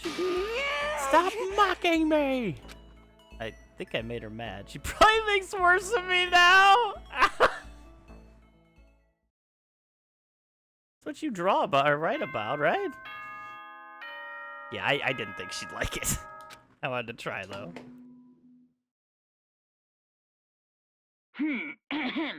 This is a school announcement. It is now 10 p.m.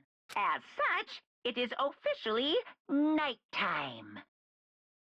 Soon the doors to the dining hall will be locked, and entry at that point is strictly prohibited.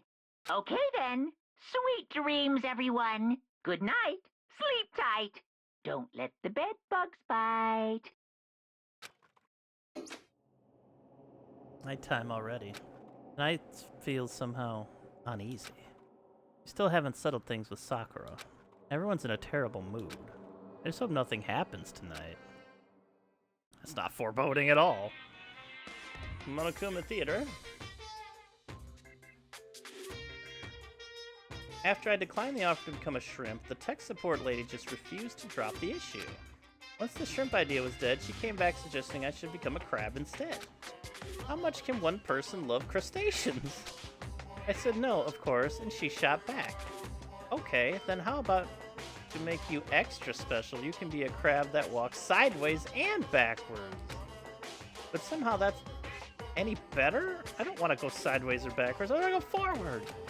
I heard her annoyed sigh on the other end of the line, then she said, You just don't see the splendor of the crab. Haven't you ever heard of the tale of the crab and the monkey? Of course I've heard of it. I know all about it, but so what? The crab beats the monkey, but it's just some legend, hardly relevant to the greed-obsessed modern society. Sure, monkey still shows up in movies and stuff from time to time, but not crabs. Monkey-themed clothes are sweeping the fashion world, but the crab doesn't stand a chance, right? What I'm saying is, crabs have no place in today's light-speed world. Do you market research, lady? Which is why I chose the always popular bear image. And that's the secret origin story of Monokuma!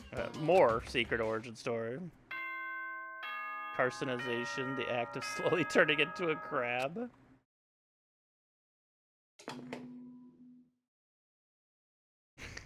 Good morning, everyone! It is now 7 a.m. and nighttime is officially over.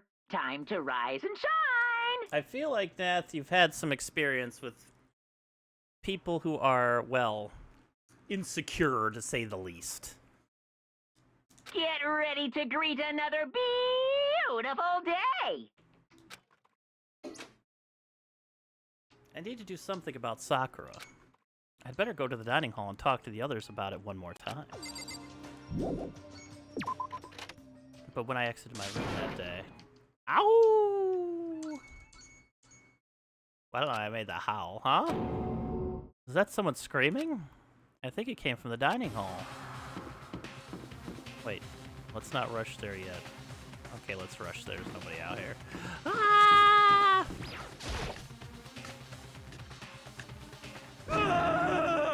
We got a big problem, man. What's wrong? Look! Hero's fingers shook as he pointed. Hina! What the fuck? Are you okay? What happened? She killed her. Genocide Jill killed Hina! She's not dead. You've gotta be kidding! No. She's not dead. Open your eyes. No way she's dead. Why? What happened? Coco and Hina, just all of a sudden, they were yelling and then they knocked the pepper off the table. And that led to a sneeze. Uh-oh.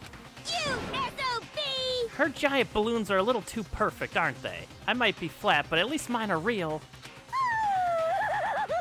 Look at my shapely collarbone. Doesn't it just totally set you on fire? Totally not adorable. Anyway, you totally not adorable boys just get her out of my sight, okay? Or else. My beautiful scissors! I'll start cutting and cutting and cutting, indulging myself for who knows how long. Okay then, let's get Hina to the nurse's office. Come on, hero, help me. Sure thing. Woo woo! It's an ambulance noise she was making. Genocide Jack's abrasive lash chased us out of the room as we carried Hina away. Last time we were here, somebody fake murdered themselves. By the time I finished taking care of Hina's injury in the nurse's office, she seemed to have finally regained her composure. Sorry. Thank you. Are you sure you're feeling better? Yeah, it really was just a scratch. But still, that was super close. If I hadn't yelled out, you'd be dead right now. It's all thanks to me, you know. Yes, well, 1,000 thanks to you, sir. So sarcastic. That just makes you sound even more hostile. More mammary misanthrope. I'm gonna need to check out those mammaries, ma'am. Man, I couldn't believe it. I was positive I was about to see someone's life come to an end.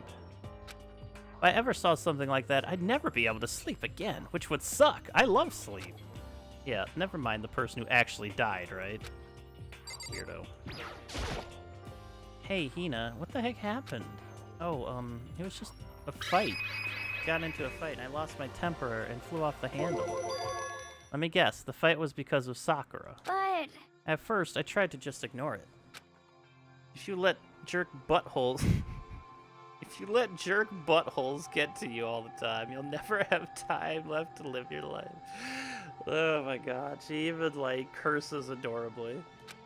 But she wouldn't let it go, so I just... What the heck? Without thinking about it, I felt like I wanted to punch her like a dozen times. You're serious? A dozen punches isn't really without thinking. And when things go out of hand, Genocide Jack got let loose, right? Sorry. It's my own fault, but I just couldn't take it anymore. Because she was saying all these terrible things about my friend, you know? Before I knew it, Hina's eyes started welling up with tears. And just as the tears were on the brink of spilling over, the door to the nurse's office burst open. I thought the door was gonna fly off its hinges. And there she stood before us. Hina. Sakura? You're hurt. What happened? Huh? No, nothing. It's not a big deal. Hey! Makoto, Hiro, what's the meaning of this? It wasn't me. It was Genocide Jill. It's all the demented murderous fiend's fault. Uh-oh. Damn. You hurt Hina. Damn you. That's her bride-to-be. You leave me alone, but hurt her. What is this? How dare you! What is this? I'm okay, really. It's just a scratch. Oh my goodness. She's going Super Saiyan. No forgiveness! Unforgivable. I can't forgive this! Hero, if you want to hate someone, hate me. If you want to hurt someone, hurt me. What? I don't hate you exactly. I can't forgive this! Why? Somebody save me! Hiro nearly tripped over himself as he ran screaming out of the nurse's office. But just a second later, what's going on? Hey, What's all the noise about? Kyoko stood in the doorway of the nurse's office, taking Hiro's spot in the room. it would seem... I gather that something happened. Kyoko, please, you have to stop Sakura. Wait. You don't need to stop me. I'm okay. I'm not going to do anything. I'm drawing a line right here and now. Drawing a line. Goodbye. Oh, okay. Wait, Sakura! Hina sprang into action, leaving the nurse's office to chase after Sakura. The only ones left were... Well, now we get to talk.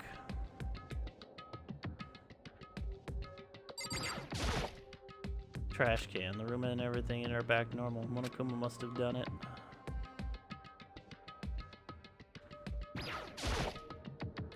Kyoko? Are you still mad? Yeah, I figured. That's fine. It's fine. Huh? Whew. About that issue we discussed earlier, it doesn't matter anymore. Then do you forgive me for not being able to talk about it? In other You words... could have told me about Sakura and Monokuma fighting, but you stayed quiet. You were only thinking of Sakura, and that's why you didn't tell me, right? You didn't want to confuse everyone until you could talk to her and be sure of what you saw. That's what you were thinking, and that's why you didn't tell me, right? Yeah. To think like that. I wouldn't have expected such arrogance from you. What? Because... Ultimately, that means you don't trust me. No, that's not it. But if that's how you feel, I can't really change your mind. I'm sorry. That's fine. I've already forgotten about it. No, you haven't. Besides... And I may have overreacted. Oh, there's some. Huh? Anyway... It's over and done with. Like I said, let's just forget about it. Okay, thank you. Whew. That issue we discussed doesn't matter anymore. I want to talk about something else. What is it you wanted to talk to me about? Indeed. Actually, I'd like you to come somewhere with me. I have business there. Where? So... Just come with me and you'll find out. I guess, but... Shall we go? Well then, shall we get going? With her typical indifference, Kyoko turned and walked away, setting a brisk pace. Yo, whose actual X-ray scans are those in the background, you think? Do you think that's like somebody, whoever made the game? Do you think that's just some random X-ray scans off the internet they took? Do you think they made those X-ray scans? Ah, Kyoko! I hurried to catch up to her. Plenty of media with people weaponizing guilt, yeah. She walked ahead in silence, and in silence I chased her. And eventually, we arrived. Oh. The dressing room? So the something else you mentioned. I've seen the... Yeah. Indeed. That's right. It has to do with Alter Ego. But you said we didn't need Alter Ego anymore. Wrong. I didn't say we didn't need him. I just said he had done his job. Besides, it's not us that needs Alter Ego. He has business with us. Huh? Right. Alter Ego asked me to bring others to come see him. Apparently he has something he wants to ask us. Alter Ego wants to ask us something? Correct. Alter Ego asked me to bring... Oh. Okay. The laptop isn't here anymore. Now it's sitting in the chair. That's not a chair. This is a chair. A massage chair. It looks pretty old.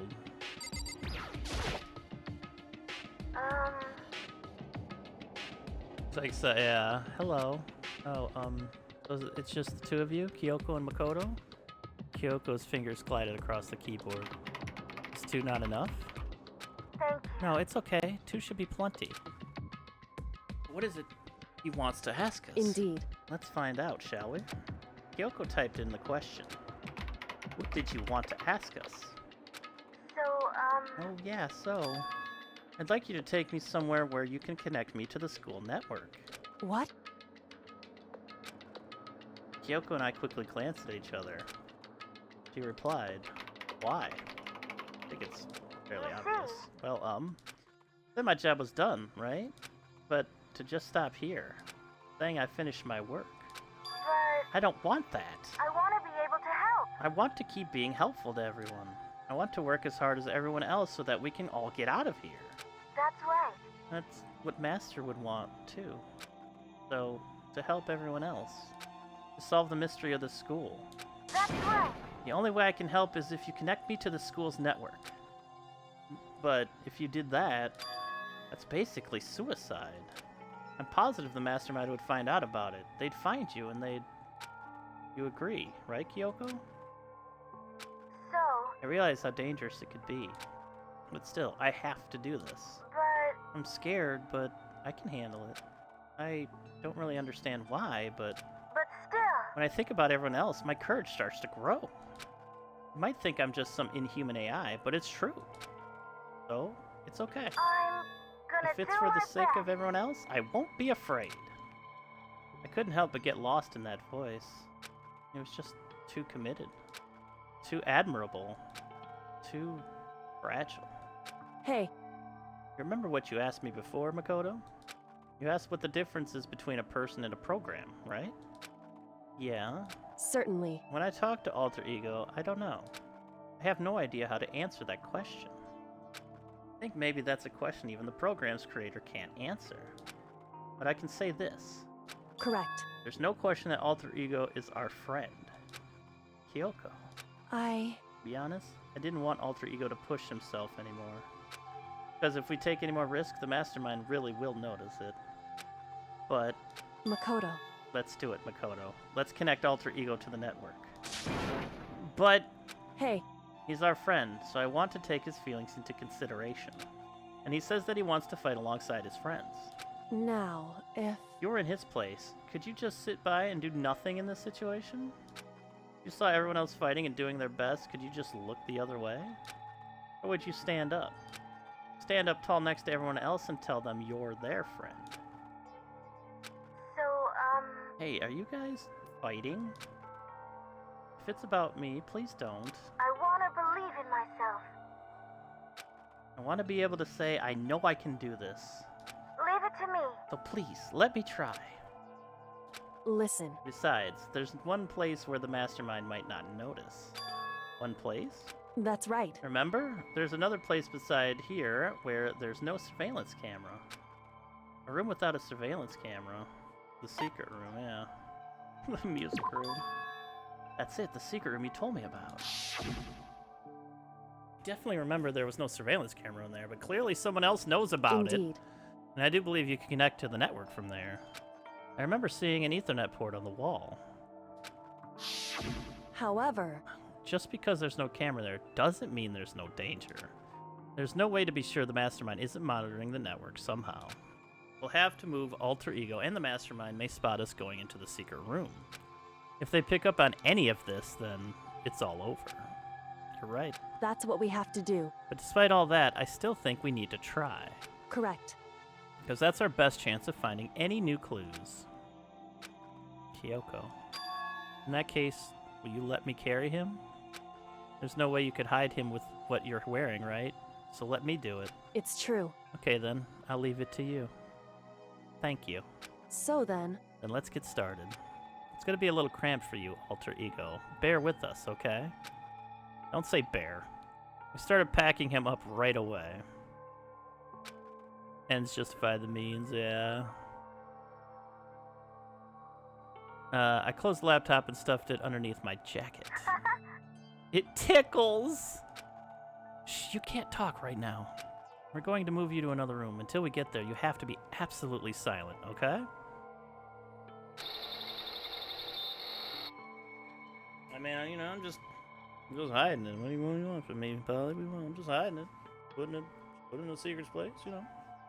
Close to home, if you know what I mean. Ban has been implemented. Good. To have him react like a machine like that all of a sudden. I didn't know how to react. Makoto. In the secret room, there are a bunch of different cables in one of the desk drawers. There might be a network cable in there. However... Assuming the Mastermind hasn't taken it already. Well, all we can do is go and check for ourselves. It's true. Agreed. Let's head to the secret room. Does anybody want to talk about who followed you in there and bashed your head in? We just seem to be missing, just not giving a fuck about that fact, huh? I want to talk about that. Who else could have known? Oh, wait, you're around here somewhere?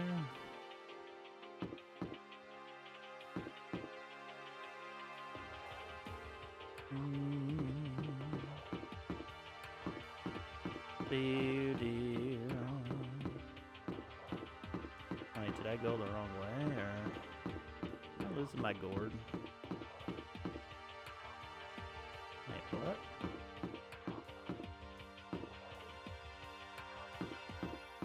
I guess it's just telling me to go upstairs.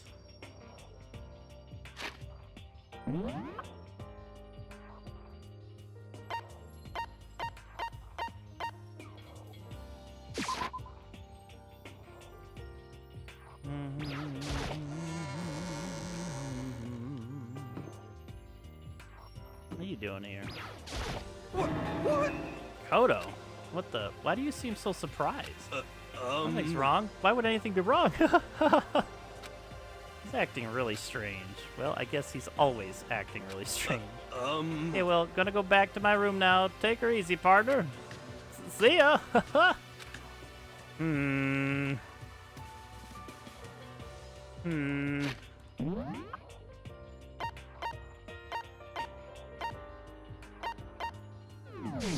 That's weird.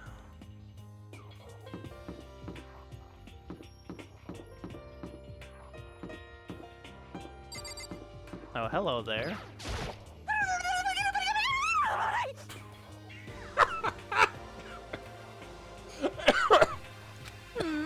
Have you reached that certain age? My obsession.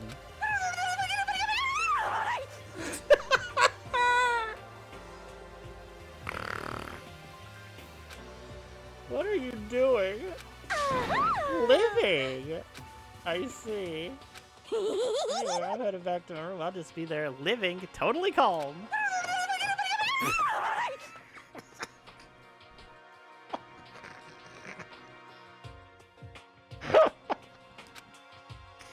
She might be my favorite character. Oh my god.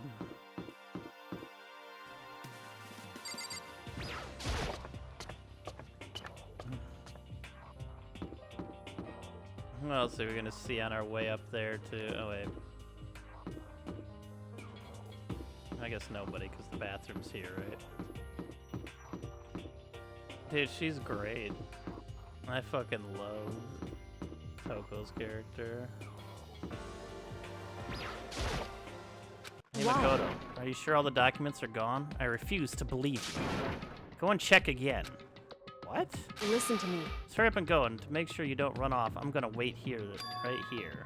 Oh, I get it. She's acting. She was so forceful. I thought it made her mad again somehow. Just a second. Or are you just standing there? Hurry up and go. Okay, I'm going. So then. And be thorough. I'm counting on you.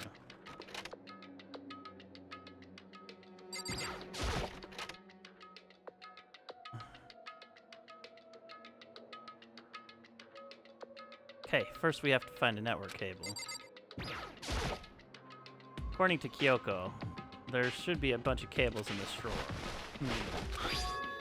Found it! This is a network cable, right? Now we're just have to connect to Alter Ego. I immediately got to work. I pulled out the laptop and connected to the Ethernet port with the cable. And that should do it. That's right. Yeah, I think it worked. Leave it to me. Just leave the rest to me. I swear I'll find something. I might even be able to connect the outside world. If I can, I'll see if I can call for help. But please just wait a little while longer. I'm gonna do my best. Just hold tight and put your faith in me. As I was about to leave, I decided to leave him with one last thing. No matter what, we're gonna get out of here. You and all the rest of us, as friends. Huh? Friends? Even me? Thank you. Aww. Thank you, Makoto. The delightful twink. How'd it go? Well, it went okay, but all the documents were gone, just like I told you. Probably was an unintentional mix of acting and real feelings. Correct. I see. Then there's nothing left for us here. Goodbye. Before I knew it, Kyoko was walking away. She wasn't acting anymore. That much was for sure. Ah, Kyoko! What? Yes? We're just gonna split up? Why is that? Of course, I have no reason to stay with you at this point. Well, maybe, but isn't that a little too direct? Whew. I hesitate and fumble for something you two say? You're so high maintenance. That's not what I meant. I just had more I wanted to talk to you about. Like, what are you going to do about Sakura? It's true. Well, something has to be done. It's true. Absolutely. However... But the way things are right now, there's no way to persuade anyone. They don't have the mind to listen. And what should we... So... If we can find some new clue, that would likely change the situation. That's all we can hope for right now. Which is why Alter Ego... Correct. All we can do is wait and believe in our friends. You're right. That's our only option. We parted ways and I headed back to my room. I'm kind of tired, so I laid down in bed. Maybe it was because of the stress of moving Alter Ego, but I was way more tired than I realized. So before long at all, I had completely dozed off. There's no mind to listen either. Huh? Sharp sound of the doorbell pierced my sleepy haze and pulled me back to the real world. Who the fuck is it? Makoto. Oh, get out here. Kyoko, what's going on? Indeed. Hina just came to see me, and she was white as a ghost. Sounds like something's happened. What? As soon as I heard those words, my heart started to beat a little faster. I suddenly found myself wide awake. She said for us to come to the rec room. The rec room? Okay, let's hurry.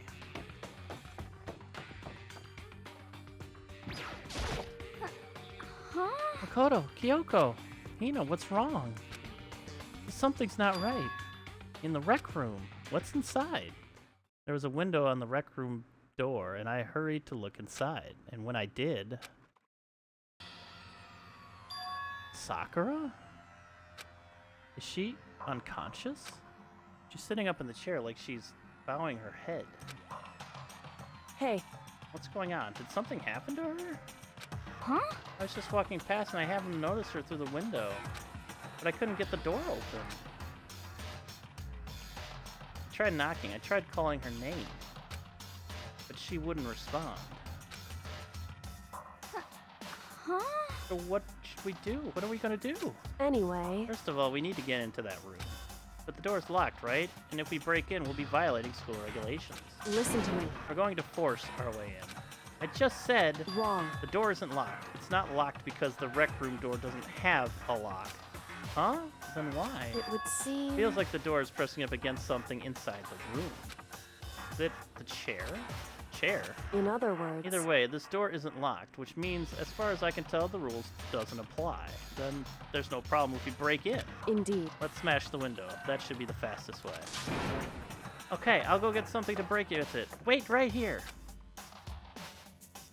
Inside the rec room, Sakura still hadn't moved an inch.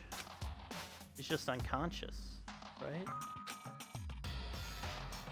Is she okay? I mean, it's Sakura, so I'm sure. Kyoko didn't reply. There was only silence. But that silence didn't last long. Here! I found a room in the classroom. Use it! Makoto. You can handle this, right, Makoto? Please! Come on, please hurry. Okay, you two, stand back. I took hold of the broom and swung as hard as I could, aiming directly at the window. All it took was one solid shot. The window shattered into 100 pieces, scattering across the rec room floor. I stuck my hand through the now open window and started jostling the chair leaning against the door. The chair is pretty heavy, but if I can just... I pushed on it with all my strength, and finally the knob turned. Sakura! I ran up to her as fast as I could. Pissed that his rules never work? But the moment I laid my hands on her...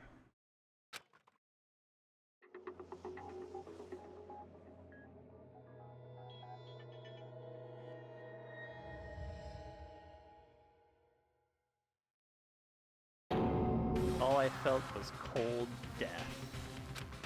I could feel only the last lingering warmth of a living body.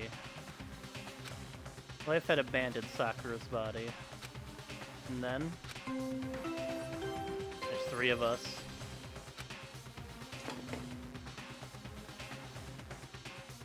A body has been discovered! After a certain amount of time, which you may use however you like, the class trial will begin. Shit. That would be why Hina's crying there, huh? Huh? She might have done it herself, yeah. Sakura's... She doesn't seem the type, Sakura's though. dead? She's... really dead? I heard Hina talking, but my eyes stared steadily forward.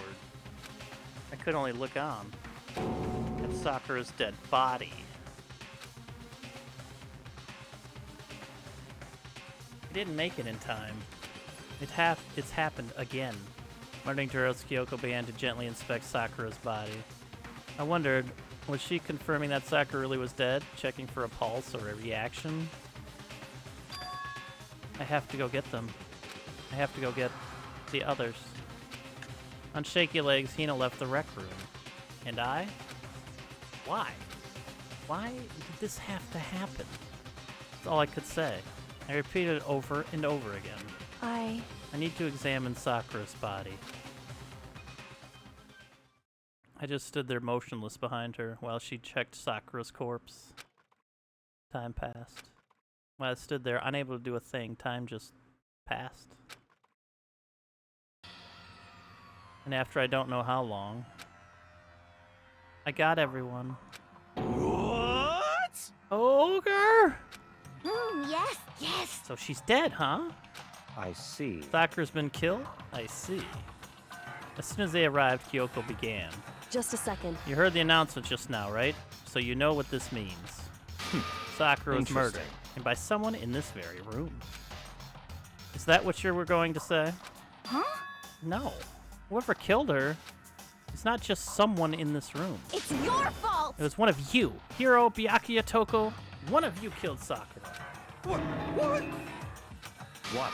You're accusing us before we've even begun the investigation? I don't need to investigate anything. Because you hated her. You hated the sight of her. I won't forgive you. One of you did it. I know it. You know it. Ba-bum, ba-bum. Jeez, I didn't know your power level would increase by that much just by getting mad. What the heck? What are you doing here? Come on! Isn't it obvious I'm here to hand out my little murder flyer? It's the Monokuma file!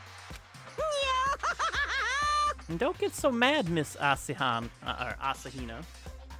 Or you're gonna ruin that lewd little face of yours. Now then, with that, hold on. There's something I want to ask you. Huh? It was you, wasn't it? You killed Sakura. Say what? Sakura wanted to challenge the mastermind to a duel. Maybe you and her fought again, and then... In other words... Then I killed her? Hmm? Sorry, not quite. Actually, not even close. That whole thing is totally irrelevant now. Sakura came to a most regrettable end without even getting the chance to finish things with me. Phew! Which, thank God for that. It saved me the trouble of having to go through with our little fight. Even for someone like me, it would have been no mean feat to take down a behemoth like that. Hey, I gotta tell you, I was actually pretty worried. I mean, she'd violated a rule by attacking me in the first place, but I wasn't able to punish her. Well done. So I don't know who it was, but whoever the Blacken is this time, I owe you one. What is this? Own them one? Oopsie, before you get all pissy-potty at me, you better figure out who did it first. Shing! Because, I mean, your lives are all on the line, right? What is this? What the hell? He owes them one? I won't forgive you. I hate him. I hate this whole thing. Well, I, for one, am glad it was Sakura. She was working for the mastermind, after all. How could you say that now? Sorry, I don't have time for your squabbling. The next game has already begun. If you want to be angry at someone, be angry at whoever killed Sakura. Anyway, Right now, our top priority needs to be uncovering Sakura's killer. If we can't do that, we're all dead. Then let's decide who will stand guard this time.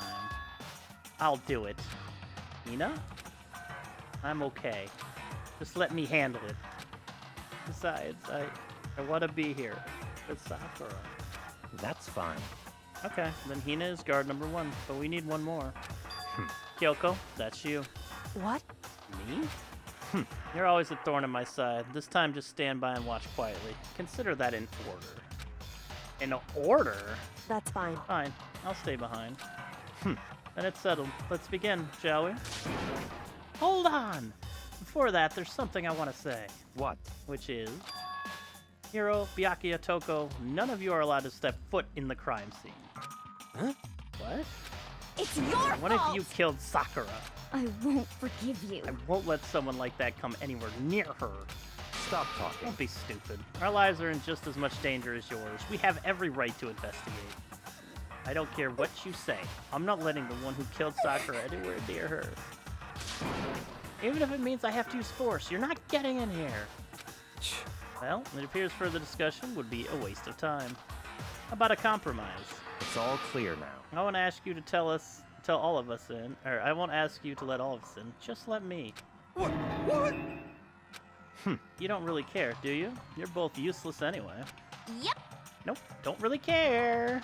I'd rather spend time coming up with another splendid fantasy involving Master anyway. And you, Hiro, do you really object? If you're gonna go that far, what can I do? I mean, I don't have anything to hide, so why should I care?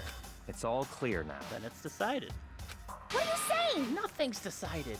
Calm down. I know how you feel, Hina, but you should agree to his request. What? Hey, We have to find out who killed Sakura. correct. For those of us still alive, and to honor Sakura's memory. Fine, I guess that's okay. No matter what, Byakuya, you absolutely aren't allowed to touch her. Naturally. Who would want to touch a filthy dead body? Listen, That's enough fighting. We need to focus on the investigation from here on out. Everyone keep this in mind. If we can't uncover Sakura's killer, listen to me. all of us face execution. Finding out who killed Sakura. It's not a matter of hoping we can do it. If we want to survive, we have to do it. It's kind of a hopeless hope. We have no choice but to just do it. It's fucked up. This is fucked up. I'd better check the Monokuma file before anything else. The victim was Sakura Ogami. The time of death is estimated to be around 12 noon. The body was discovered in the rec room on the 3rd floor of the school. There is evidence of a strong blow to the victim's head. No other injuries were noted. However, it seems that at this point the victim suffered from violent vomiting of blood. Monokuma file number 4 has been added to the Truth Bullets section of your handbook. Hey, I think the case this time might be a challenge. Why is that? so... The only way into the rec room is the door we just came through. And that door has been jammed shut with the chair from inside the rec room. Which means the killer would have had time to escape somehow after barring the door. So if the door was blocked from the inside and there was no way in or out till we broke the window, there's like zero escape, right? In other words... This is a classic locked room murder. Locked room murder? I guess you might see this kind of thing a lot in mystery movies or books or whatever, but could it really happen in real life? Right before our very eyes like this? Hey. Are you curious to hear more about what a locked room murder entails? Sure, if you don't mind. That's fine. When you break down this kind of murder mystery, there are 4 basic types. The first type is when the locked room is created after the actual crime is committed. This simply means that the killer commits his crime, then through some special method seals the room. This mainly involves some sort of trick involving the locking of the room. Basic approaches include using a string or simple mechanism. There are a number of variations. So for that, all we'd have to do is check the door to see if that's what it is, right? Correct. The second type is when the locked room already exists before the crime is committed. Oh? In other words... Basically, the killer uses a special contraption or tool from outside to target the victim inside.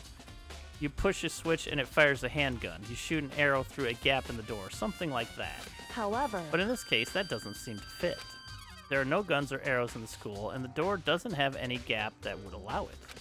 Yeah, I think we can probably cross that one off the list. It's true. The third type is when the killer stays in the room until it's opened up. What do you mean by that? In other words... They stay hidden, and when the doors open, they use the confusion to blend in with the group. They pretend they showed up along with everyone else, and that's that. Sounds like it could have been possible, maybe.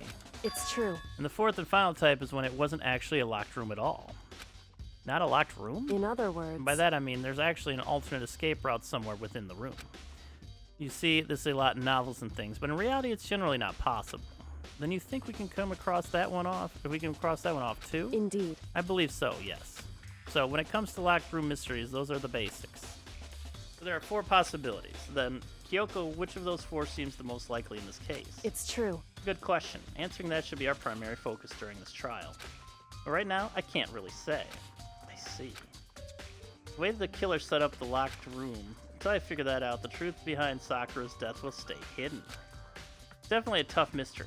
I need to concentrate and investigate as much as I can. For Sakura, if nothing else... Interesting. Interesting.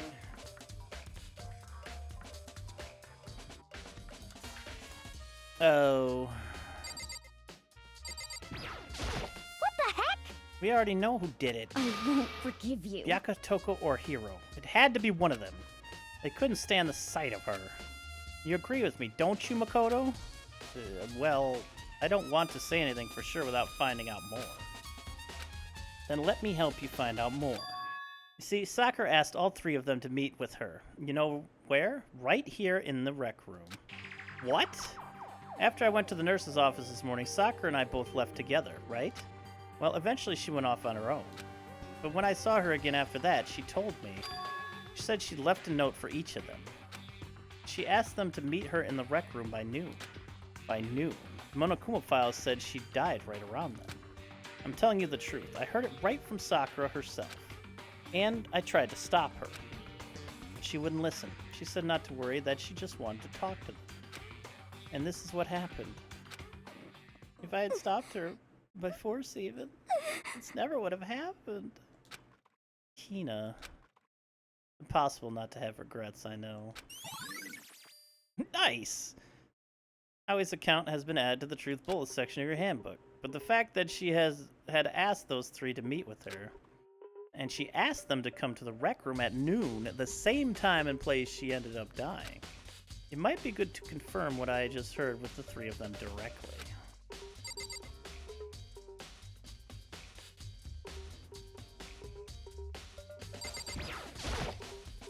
Huh? The locker's open. And there's one on the inside. It's a handprint? Why? What's a handprint doing there? It looks like someone touched the inside of the locker and left a handprint in all the dust. It's true. It looks quite fresh, too. I'd say someone was hiding here in the locker and they left behind a little something extra. So then, maybe the killer hidden here until the locked room was open, don't you think? And during all the confusion, they popped out and joined the rest of the group? Wrong. Unfortunately, that's not a possibility. Huh? Why not? Hey. Think back. Before we opened the door, we looked inside the room, right? Mm-hmm, and it was already open. That's correct. Locker was already Indeed. open, so there's no way someone could have hidden in there until after we opened the door. Yeah, so then what does this handprint mean? Locker handprint has been added to the truth bullet. I feel like this would be really easy to figure out. Hey, the last 5 people, come put your hand up to this. I mean, it could obviously be fake or even Sakura's or something, but like we could figure out who that handprint is really soon. Well, there's more than that. There's 1, 2, 3 handprints and maybe even more. I don't know. This looks like some kind of wrapper. Huh? Do you recognize it, Hina? Well... Yeah, I mean, I gave it to her. That's a candy wrapper. Sakura got super upset when she found out Genocide Jack had attacked me, right? So after we left the nurse's office, I gave it to her. I thought it might help her calm down a little. So you gave that candy to Sakura. Found a big box of it in the warehouse. I really like it. Actually, as soon as we could get into the warehouse, I took the entire box back to my room. Made sure nobody else could get their hands on them. Really like them that much? 'Cause, I mean... But I wanted Sakura to get a chance to try one for herself. That's why I gave it to her. But now, they've lost all their flavor. Hina. Polka dot candy wrapper has been added to the Truth Bulletin section. There are shards of glass scattered all around the chair Sakura was sitting on. The glass is all red, and these are the top and bottom sections of a bottle, right? So this must have originally been a bottle. It's good thinking. Glass shards on the floor. There's something else on the ground near the glass. It's a figure. It fits in the palm of my hand. It's a Monokuma figure. Figure on the floor has been added to the Truth Bullet section. Let's check out Sakura's body. Drew her last breath sitting slumped forward in this chair. There's obvious evidence of the blow to the head Sakura suffered. Normally, I wouldn't have any problem believing that that's what killed her. But according to the Monokuma file, she had also vomited blood. And I can see a trace of blood on her lips for sure. So, what would have caused her to vomit blood? Monokuma file specifically said she hadn't suffered any other injuries. Poison. Status of Sakura's body has been added. Maybe her getting hit on the head somehow caused her to start vomiting blood? Not a chance. Byakuya. That's fine. However, your eyes have landed on a most interesting location. Interesting? Naturally. Yes, most interesting. Don't you agree? No, I don't think I'd call it interesting. But it does make me wonder. The reason Sakura vomited blood absolutely has to be connected to why she died. There's vomit over here. It's a bloodstain in front of the magazine shelf. It must have come from Sakura, right? But that doesn't make sense. Why is it so far away from where she died? Magazine shelf, bloodstain. That same shelf full of magazines. They're all different kinds of magazines here. There are 4 red bottles lined up on the shelf. Yeah. And inside each bottle, there are some kind of Monokuma figure. What I'm wondering is, how did they get those figures inside the bottle? So... It's no different from your standard ship in a bottle. Huh? You know, where the bottle's opening is smaller than the boat placed inside? You've never seen that? Oh yeah, maybe I have. In other words... So this is the Monokuma version of that. A Monokuma bottle, if you will. Nice. There's 2 missing. I feel like I'm finally starting to make sense of things little by little. The Monokuma bottle sitting on the shelf. The Monokuma figure we found on the ground. The red shard of glass, which probably started out as a bottle. Which would mean Sakura must have been hit in the head with the Monokuma bottle, right? Shards of glass in the Monokuma figure are evidence of that. So I think it's safe to say that the Monokuma bottle was the weapon. What about the missing one there? Are we not going to mention the fact that there's clearly spots for 2? And one is just missing? Is it just... However... But for Sakura to have been killed, yeah, she's not the type who would go down without a fight. It's true. And she certainly didn't, I would say. She was the ultimate martial artist, strong in body, mind, and spirit. So how was the killer able to get the upper hand on her? I wondered, did someone get the upper hand? They must have taken her by surprise, right? Certainly. They would have needed to if they expected to stand any chance against her. I mean...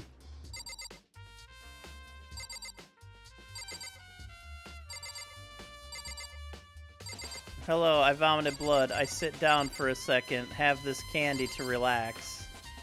Or maybe, and then person comes out, grabs bottle, boom. She dies. The end.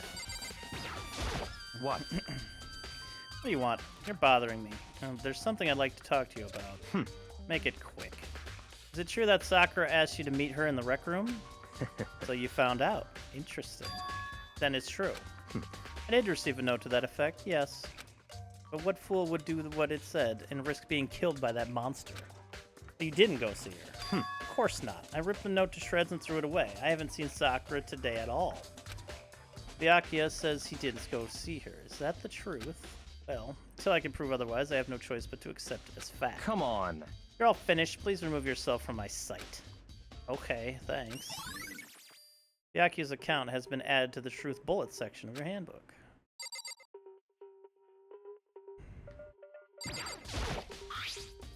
There's some kind of plastic container rolling around near the entrance to the room. So... Looks like a protein drink, and it's empty. Sakura must have drank it. Everyone knows how much she loved her protein.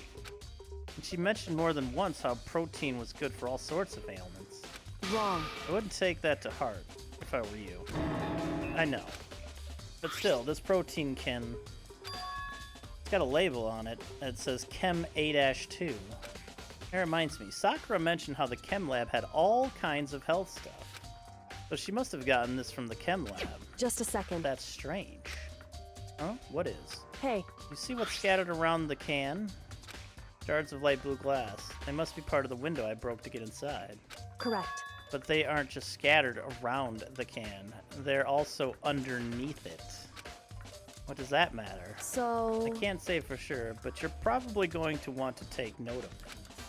I feel like it's become an important clue later on. An important clue? I'm not sure I see how. You know, I'm just going to take the narrative as just trying to explain it to let the player figure it out. I'm just going to let that happen. Empty protein drink. Who knows? She was the ultimate martial artist. Strong. Yeah. Certainly. Alright, what else do we have to look at in here? The door to the locker is wide open. On the inside, there's a handprint. Someone touched the inside of the locker and left a handprint in all the dust, and the handprint seems to be quite fresh, too. Yeah. Yep. Indeed. Alright. Sakura drew her last breath sitting slumped forward in this chair. There's obvious evidence of the multiple blows to the head Sakura suffered. Multiple? Normally I wouldn't have any problem believing that's what killed her, but according to Monoko, she had found in blood. Yeah.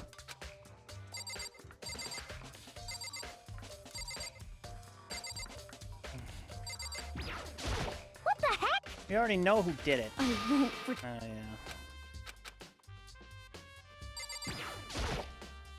It's around 1 o'clock right now. According to the Monokuma file, Sakura died around 12. So roughly an hour ago. Is that when Kyoko and I were moving Alter Ego? Interesting. Interesting. I mean, yes, it was.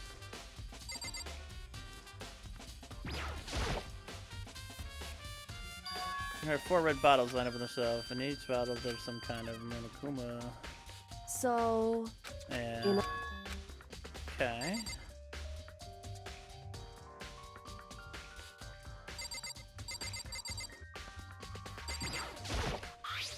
There's some kind of plastic container rolling around near the entrance to the room. So...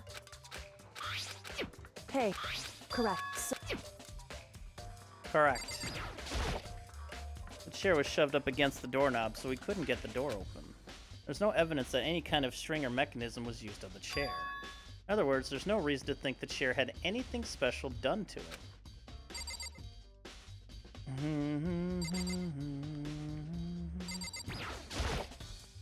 This door is the only way in or out of the rec room. The door doesn't have a lock, and there's no evidence that the mountings have been tampered with. The only noticeable change to the door is the smashed window, which happened, of course, when I broke in to get inside. There's no evidence that any kind of string or mechanism was used on the door. In other words, I don't see anything suspicious about the door itself. Having examined both the door and the chair, there's no doubt the reason the door didn't open was simply because the chair was shoved up against it. This kept the doorknob from turning and the door from opening. And there was no evidence of the door or chair being tampered with or anything like that. So the killer must have created the locked door from the inside, not from the outside. Rec room door had been added to the truth bullet section of your handbook. Listen. Well, Makoto, have you finished with your general investigation? Yeah, I think so, for the most part. So then... Then you should probably go talk with people now. I'm on guard duty, so I can't leave. Listen to me. Which is why I've decided you'll go in my place. She's decided? She's gotten a lot more pushy since we had our issue. But she's right, I do have to go talk to the others. The average layperson, especially with many writers, is penchant for flooding them with red herrings. Sakura wanted to meet with 2 other people. I need to hear what they have to say. Sorry, Sakura. Those other 2 probably went back to their rooms.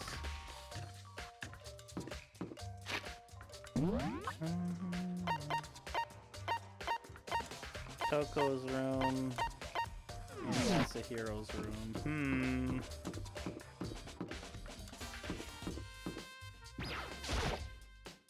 I pressed the doorbell. After a few seconds.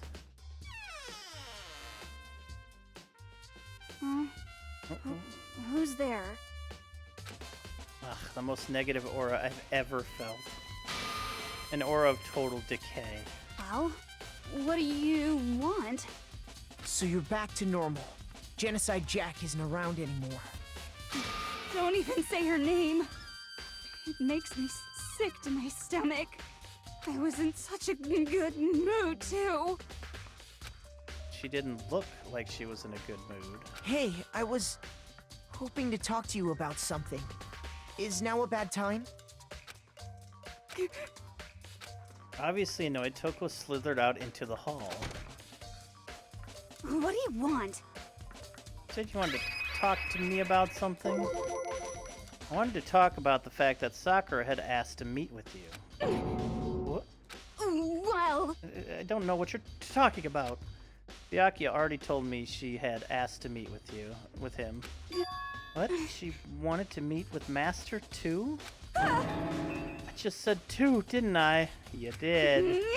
Guess now it's totally obvious, huh? Yeah, pretty much. So can you tell me about it? I admit, I did get the note, but I didn't go see her. I was scared, so I couldn't bring myself to go. Toko claims she didn't go see her, but can I really believe her? Well, until I can prove otherwise, I have no choice but to accept it as fact. Is that good enough? Then I'm going back to my room. With that, Toko quickly retreated into her room. Toko's account has been added. Alright, weirdo. Hey, what's Leon up to these days? No point. Oh, okay. I pressed the doorbell. And after a few seconds... You know, What's up, Makoto? Did you need something? Yeah, actually, I just wanted to check something. It's about how Sakura wanted to meet with you. What? How'd you know about that? Could it be? Did you maybe gaze into my soul? Have your special abilities awakened in you? But I'm not the only one she wanted to meet with. Ogre told me herself that she asked Byakuya and Toko to come too. What? When did Sakura tell you that? What? Well, when she asked me to meet with her, of course. But didn't she write you a note? Yeah, a note. She, How about that? She gave it to me in person. She happened to mention the others, like in passing. I gotta be honest, this is super suspicious. So then you went and met with Sakura? You got it all wrong! No way, I totally didn't. Why would I ever do that? Yeah, definitely suspicious. Actually... Last time I saw Ogre was when Hina got hurt and I took her to the nurse's office. Don't look at me! I haven't seen her since then. While I'm here, could you show me the note she gave you? Do I still have it? Let's see. Hiro was feeling around in his pockets. Hey, come on! Sorry, looks like I don't have it anymore. With a big goofy smile on his face, he pulled his hands back out of his pockets. And when he did, I saw something flutter to the ground.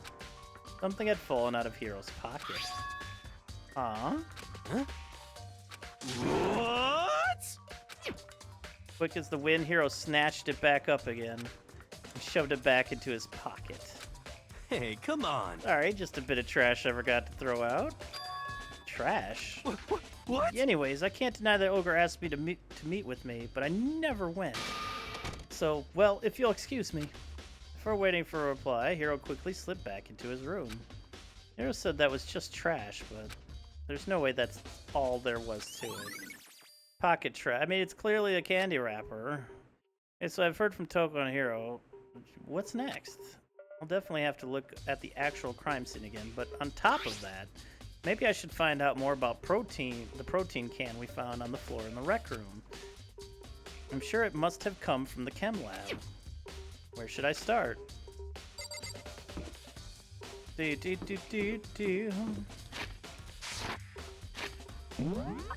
Okay.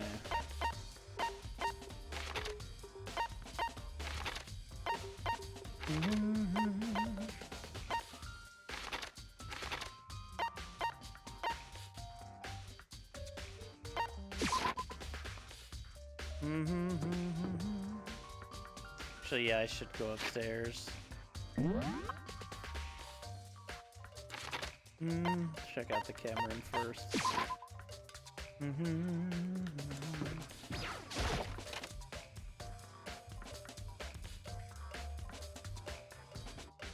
Ah. What? Kodo, did you have your eye on the chem lab too? Just make sure you don't get in my way. Yeah, I got it. I think what you meant to say was, yes, sir, I understand. Fuck off. I met somebody like this in real life. I would just...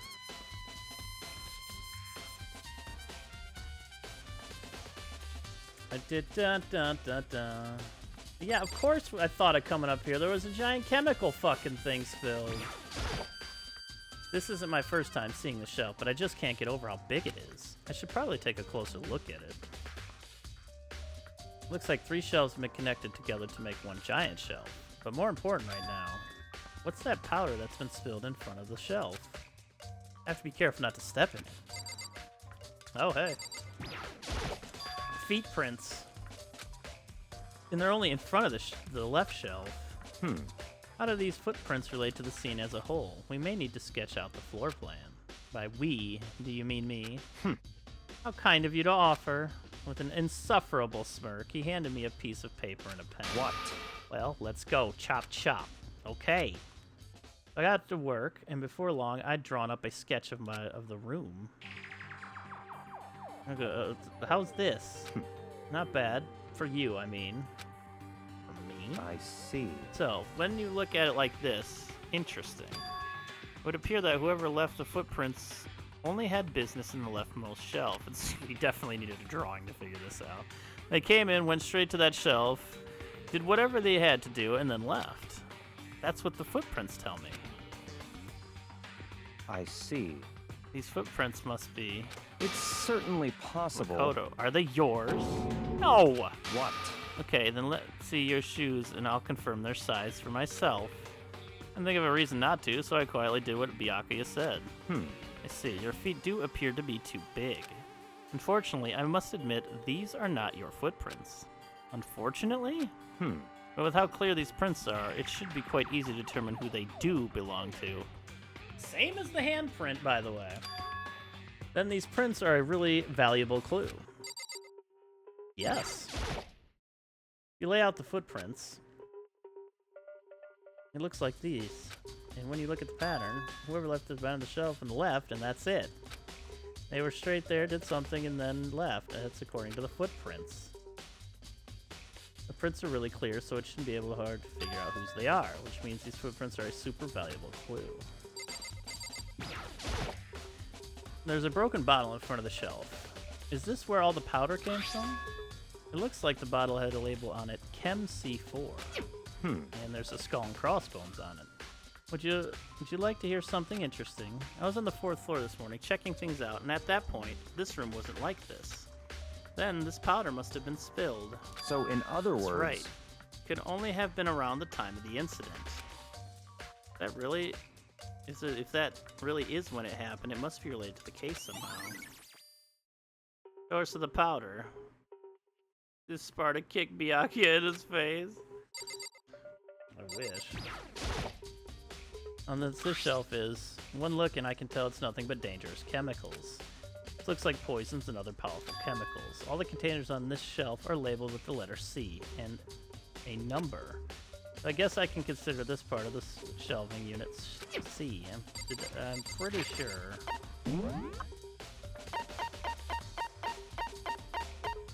No, A2, okay. So, on this shelf it looks like a bunch of chemicals that I have no idea what they are. They're reagents. Put simply, they're used in experiments to bring about a chemical reaction. How have you lived in such ignorance for so long? It must truly be bliss. Isn't that kind of harsh? What? What? You think studying science and mathematics has no practical application in the real world? That's fine. The words of a lifelong loser, which, I suppose, suits you well. I didn't even say that. Anyway, that doesn't matter, right? I need to focus on the shelf. All the containers on the shelf are labeled with the letter B and a number. So I guess I can consider this part of the shelving unit section B. I don't see anything out of the ordinary here, in which case I don't think I have to worry too much about this shelf. Let's see, what's on this shelf? There are all kinds of dietary supplements and different medicines. The protein drink we found in the rec room probably came from this shelf. All the containers on this shelf are labeled with the letter A and a number. So I guess I can consider this part of the shelving unit section A. Huh? But wait! There's one bottle here that's labeled Chem C9. Could someone have put into here on accident? I should try to find out more about this shelving unit. Excuse me. It looks like it's split into 3 sections. Section A has dietary supplements, Section B has reagents, and Section C has lethal chemicals. Sakura must have gotten the protein powder from Section A. What concerns me is that in Section A, there was a bottle with a label from Section C. What was a bottle of poison from Section C doing in Section A? There's definitely something going on there. Chem Lab shelf has been added to the Truth Bullet section of your handbook. I think that's everything. Oh no, I guess there's the middle part here. There's a bunch of yellow powder scattered on the floor. I'd better not leave a footprint. I should probably take a good hard look at the powder. There's a bunch of yellow powder scattered on the floor in the front of the shelf. There's also the remains of a broken bottle. It looks like the bottle was labeled Chem C4, but it also looks like someone left footprints in the powder. Based on the positioning of the prints, where would you know this? According to Byakuya, the powder would have been spilled right around the time of the incident. That's all I can tell for now. Footprints in the powder has been sanded to your bulletin. Already taken a good look at the chem lab. Maybe I should take another look around the rec room.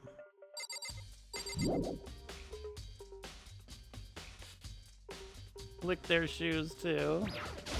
Oh no. I see. Makoto, I admit you have a good eye for spotting useful clues, but you also need to learn how to make use of those clues.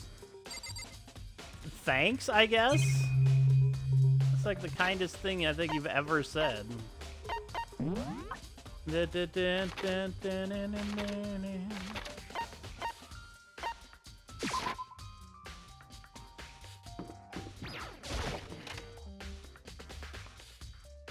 Hey, So Makoto, how's your investigation going? I told Kyoko what Toko and Hiro had told me. I see. So along with Byakuya, they're both claiming they didn't go see her. But it's still all too convenient. Someone must be lying. Someone's lying. Anyway, Well, I've made some progress on my own. I would think someone would be lying, yes. Sakura's body, the shelf of magazines, and the Monokuma bottles. These three things have revealed new clues. You do well to look them over one more time. I think Kyoko said she'd found a new clue involving the Monokuma bottles. Something new. hey, So, did you figure it out? There's a hidden correlation between all the bottles. Pay careful attention and you're sure to find it. A correlation. And the queen is missing as well. Hey Kyoko, can't you just tell me what it is? so... I don't mind guiding you towards clues, but giving you my conclusion isn't a good idea. Each person needs to come to their own conclusion so that everyone can have confidence in the outcome. And it's not just because you don't trust me, right? No answer? I do trust you, to a degree. Otherwise, I wouldn't have told you anything to begin with. Only to a degree. The Monokuma bottle has been updated in the Truth Bullets section of your handbook. Hey, Actually, there's one other thing about the Monokuma bottles that's bothering me. I'd like to do an experiment to confirm it. You don't mind helping me, right? An experiment? anyway... Can you gather up all the pieces of the broken Monokuma bottle? Try to get the smaller pieces, too. Huh? Are you sure it's okay to mess with the crime scene like that? That doesn't matter. I've already done a thorough investigation, so it's fine. And that obnoxious Byakuya is not here, so... So then... Anyway, I need you to get something from the chem lab. While I'm gone, try to gather up the glasses. With that, Kyoko left the room. I really don't know what this is about, but what choice do I have? I'd better just do it. I took the broom and dustpan and got to work collecting all the broken bottle pieces. And just as I finished up, sorry to keep you waiting. So then... Is everything all ready? Then let's get to work. So, what kind of experiment are we doing? In other words... I got a scale from the chem lab. We're going to use it to compare weights. Compare the weights of what? The pieces of glass you collected and the one in one of the Monokuma bottles that's still intact. Why do you want to do that? That's the point of the experiment. It'll make sense when we're done. Listen. First, let's compare the weight of 2 of the normal Monokuma bottles. It's balanced. In other words... Which means each Monokuma bottle weighs about the same. We could try the other ones just to make sure. The Monokuma figures inside are basically the same, and nothing else would really affect the weight. So then... Now, here comes the important part. Put all the pieces you picked up on one side of the scale. Now, what might we expect to see? Well, a normal assumption would be either they balance out or the pieces I collected will be lighter. I did my best to get them all, but there's a chance I could have missed some here and there. So then... Okay, then let's give it a try. Huh? The broken pieces are heavier? How is that possible? I knew it. Just as I thought. What? In other words... The results of our experiment and the correlation between each of the bottles, put it all together. Hey. And I believe you'll arrive at one very persuasive conclusion. So, what do you think? It's all on you. Monokuma bottle experiment has been added to the Truth Bullets section of your handbook. I mean, it's all in a bag. The bag could be heavier. Or, yeah, it's probably 2 bottles up there. We're missing one of the icons. According to Kyoko, there's still something to be discovered from Sakura's body. Just a second. Just staring off into space isn't going to help you figure anything out. Well, yeah, I know, Hey. but don't you think you might need to actually examine the body? Whew. There's no getting around it. Unlike me, Kyoko didn't recoil at the thought of touching a dead body. She was completely unemotional. It's the kind of thing I've grown perversely used to. Although, there are still some times. I can't believe how calm you are. No matter how many times I see a dead body, I can't get used to it. It's true. That's totally normal. Then how can you? So... I imagine it's because I've had plenty of opportunities to touch dead bodies in the past. What? Sorry, never mind. Hey. More importantly, look here. Her shoes? Correct. You see that yellow powder on her instep? Yeah, it really stands out. I see. That powder is clue number 1. So she stepped into it. Hey. Next to the wound to her head, look carefully. It's true. Actually, even telling you that, it's incredibly difficult to spot, so let me just explain. It would seem... It would appear that she didn't suffer a single blow, but instead received 2 blows to the head. 2? Indeed. Interesting, wouldn't you say? And there's one more interesting thing. Correct. Both of her hands were spotless. There's absolutely no trace of blood on either one. It's true.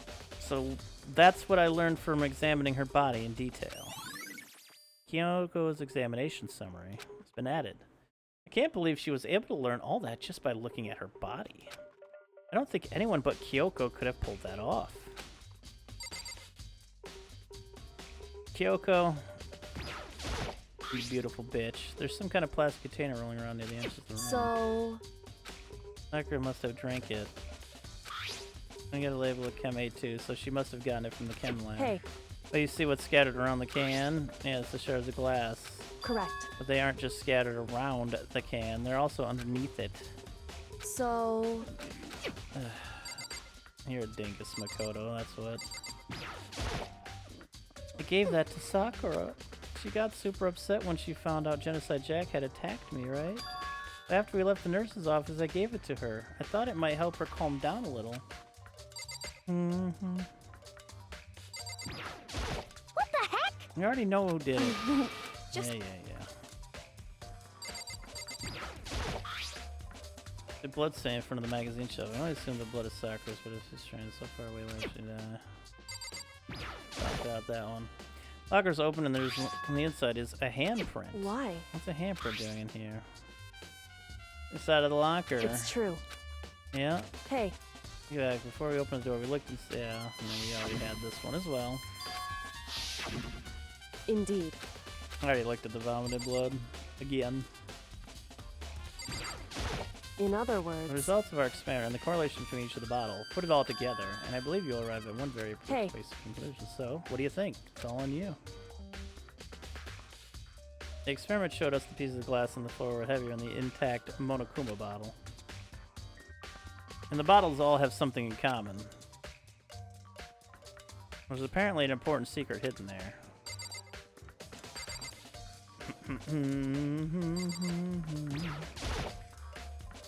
The new clues that Sakura's body revealed.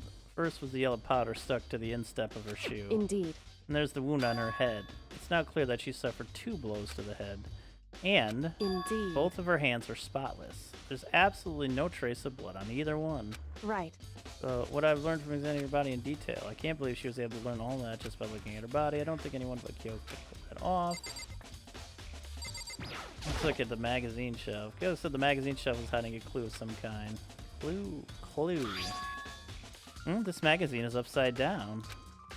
Did someone put it back that way on accident? Hey.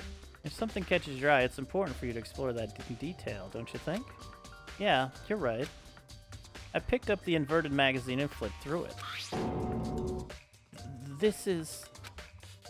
On one of the pages near the center of the magazine, a word has been written in bold, bloody letters. And it said, Toko. Could this be a dying message? Correct. Then it would appear you found it. Kyoko, is this? So... Is indeed a dying message. Someone used their finger to write it. Dying message. However... But just to be clear, I'm not the one who put it back upside down. It was already like that when I found it a little while ago. I made sure to put it back exactly as I found it, for the benefit of others who might come looking. Yep, no blood on her hands. That says Toko, right? Yeah, it looks like it. What the heck? And she's the killer, right? Well, it hasn't been confirmed yet. I won't forgive you. Settled. She's the killer for sure. That's conclusive evidence, right? We can use it to corner the killer. I can see why you would think that, but it just seems too easy. If anything, it makes me that much more suspicious. Magazine dying message has been added to the truth bullet section of your handbook. Bing bong. Ding dong bing bong.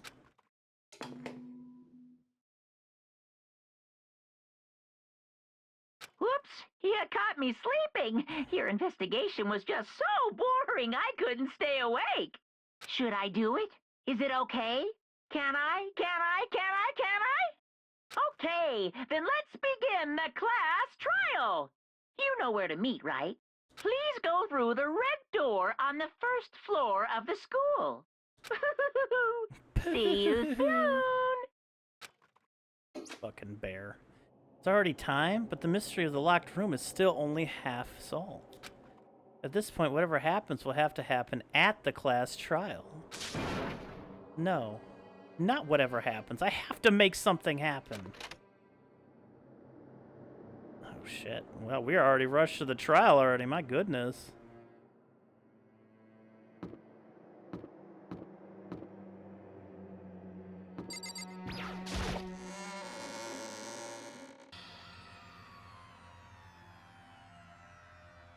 Monokuma made his announcement and everyone began to meet up one after another. And then... the ultimate martial artist! A locked room murder mystery. What? What the? Oh, I've just recently discovered the power of emoticons. Like, no matter how awful something is, if you toss in a smiley face, it turns positive. Yes, indeed. For example, you're at a picnic and you find a dead body, XD. This is just plain creepy. Well? And how about the reverse? No matter how great something is, if you put in a sad face, it makes it look super negative. Yes, indeed. For example, you have 100 friends? He's right. That does make it seem sad. I can't Well wait! then. I can't wait! Please get on the elevator. Oh my god, I haven't seen that in fucking... It has to be over a decade since I've seen somebody actually write that out like that. Like, actually in a sentence. This game's dumb! I'll see you all down there! My old little Kirby emotes. What the hell was that? I don't get it. Just the worst. I don't get you guys. How can you act so casual after murdering someone? Don't look at me! I don't think I'm acting casual. Don't be mean! I mean, I didn't murder anyone. Yeah, I'm completely innocent. How dare you call me a murderer? What the heck? Whatever. Either way, the truth will be revealed soon enough. Because there's no doubt one of us is the culprit. Killer, the one who murdered Sakura. It was me. Oh, she was stronger than anyone I know. And yet, someone killed her. This is an empty room now, and that person is here. Person is one of us? Don't look at me! I said it before and I'll say it again. It wasn't me. Culprit is one of us. Make no mistake about that. Because I didn't do it. How many times do I have to tell you? Doesn't mean your alter ego didn't. What the heck? How can you just stand there and say you didn't do it without even breaking a sweat? Hey, Standing around here isn't going to do any good. Let's get going. I wanted a Monokuma coin from that. Come on, it's time to put an end to this. I made my way towards the elevator. But with each step I took, I felt like I was moving further and further away from my goal. I could feel a chilling fear running through me, trying to make me rot from the inside out. No matter how many times I go through this, it never gets any easier. We climbed into our steel prison in total silence. We watched the doors close. That's true, Polly, that's true. And felt it begin its sinister descent. The elevator lowered, uttering its all too familiar clunking sounds. It fell lower and lower, and as suddenly as always, the ride was over. Door opened once again. Just the 6 of you, huh? Really? This is kind of depressing. That's so few. You must be so lonely. You say that like it's not your fault. We're all that's left. I wonder, will the class trial end with one less classmate again? Or... Leah School, I have come to an end completely. Now then. Are we ready to begin? You know the drill. Find your assigned seats. And so the curtain opened for the 4th time. A deadly judgment, a deadly deception, a deadly betrayal. A deadly riddle, a deadly defense, a deadly faith. A deadly class trial. Of course I want to save. Because that's where we're going to stop for the day. Thank you so much for watching, everybody. I appreciate that so very much. I was waiting for a bow. We'll be back next time to complete this trial. And, God, I'm really excited. The last one, Celeste did seem a bit suspicious from the beginning because she was in so many places. This was a little different. I mean, obviously, it's pointing towards Hero. He seems like he's pretty guilty this time, especially with the wrapper. But, I mean, he could have honestly just stole that wrapper. Does it yet again? You can't keep getting over. Yeah, Celeste was on the defense the whole trial. Also, with her saying she saw a shadow, like, that hit me, and I was like, I don't know about that. I know, she felt a little off during it, and it's kind of how Hero feels right now as well, but I don't know if that's accurate. They might be setting that up. Yeah, Hero does seem too dumb. But they've really given you half a trial here is crazy. Half your time to, like, just wrap it up and, like, go to the trial right away. I am excited, too. But until next time, YouTubers, thank you so much for watching. I appreciate that so much. We'll get an ending to this one soon enough. Please like and subscribe. I'd appreciate that as well. Positive vibes, y'all, and have a good night.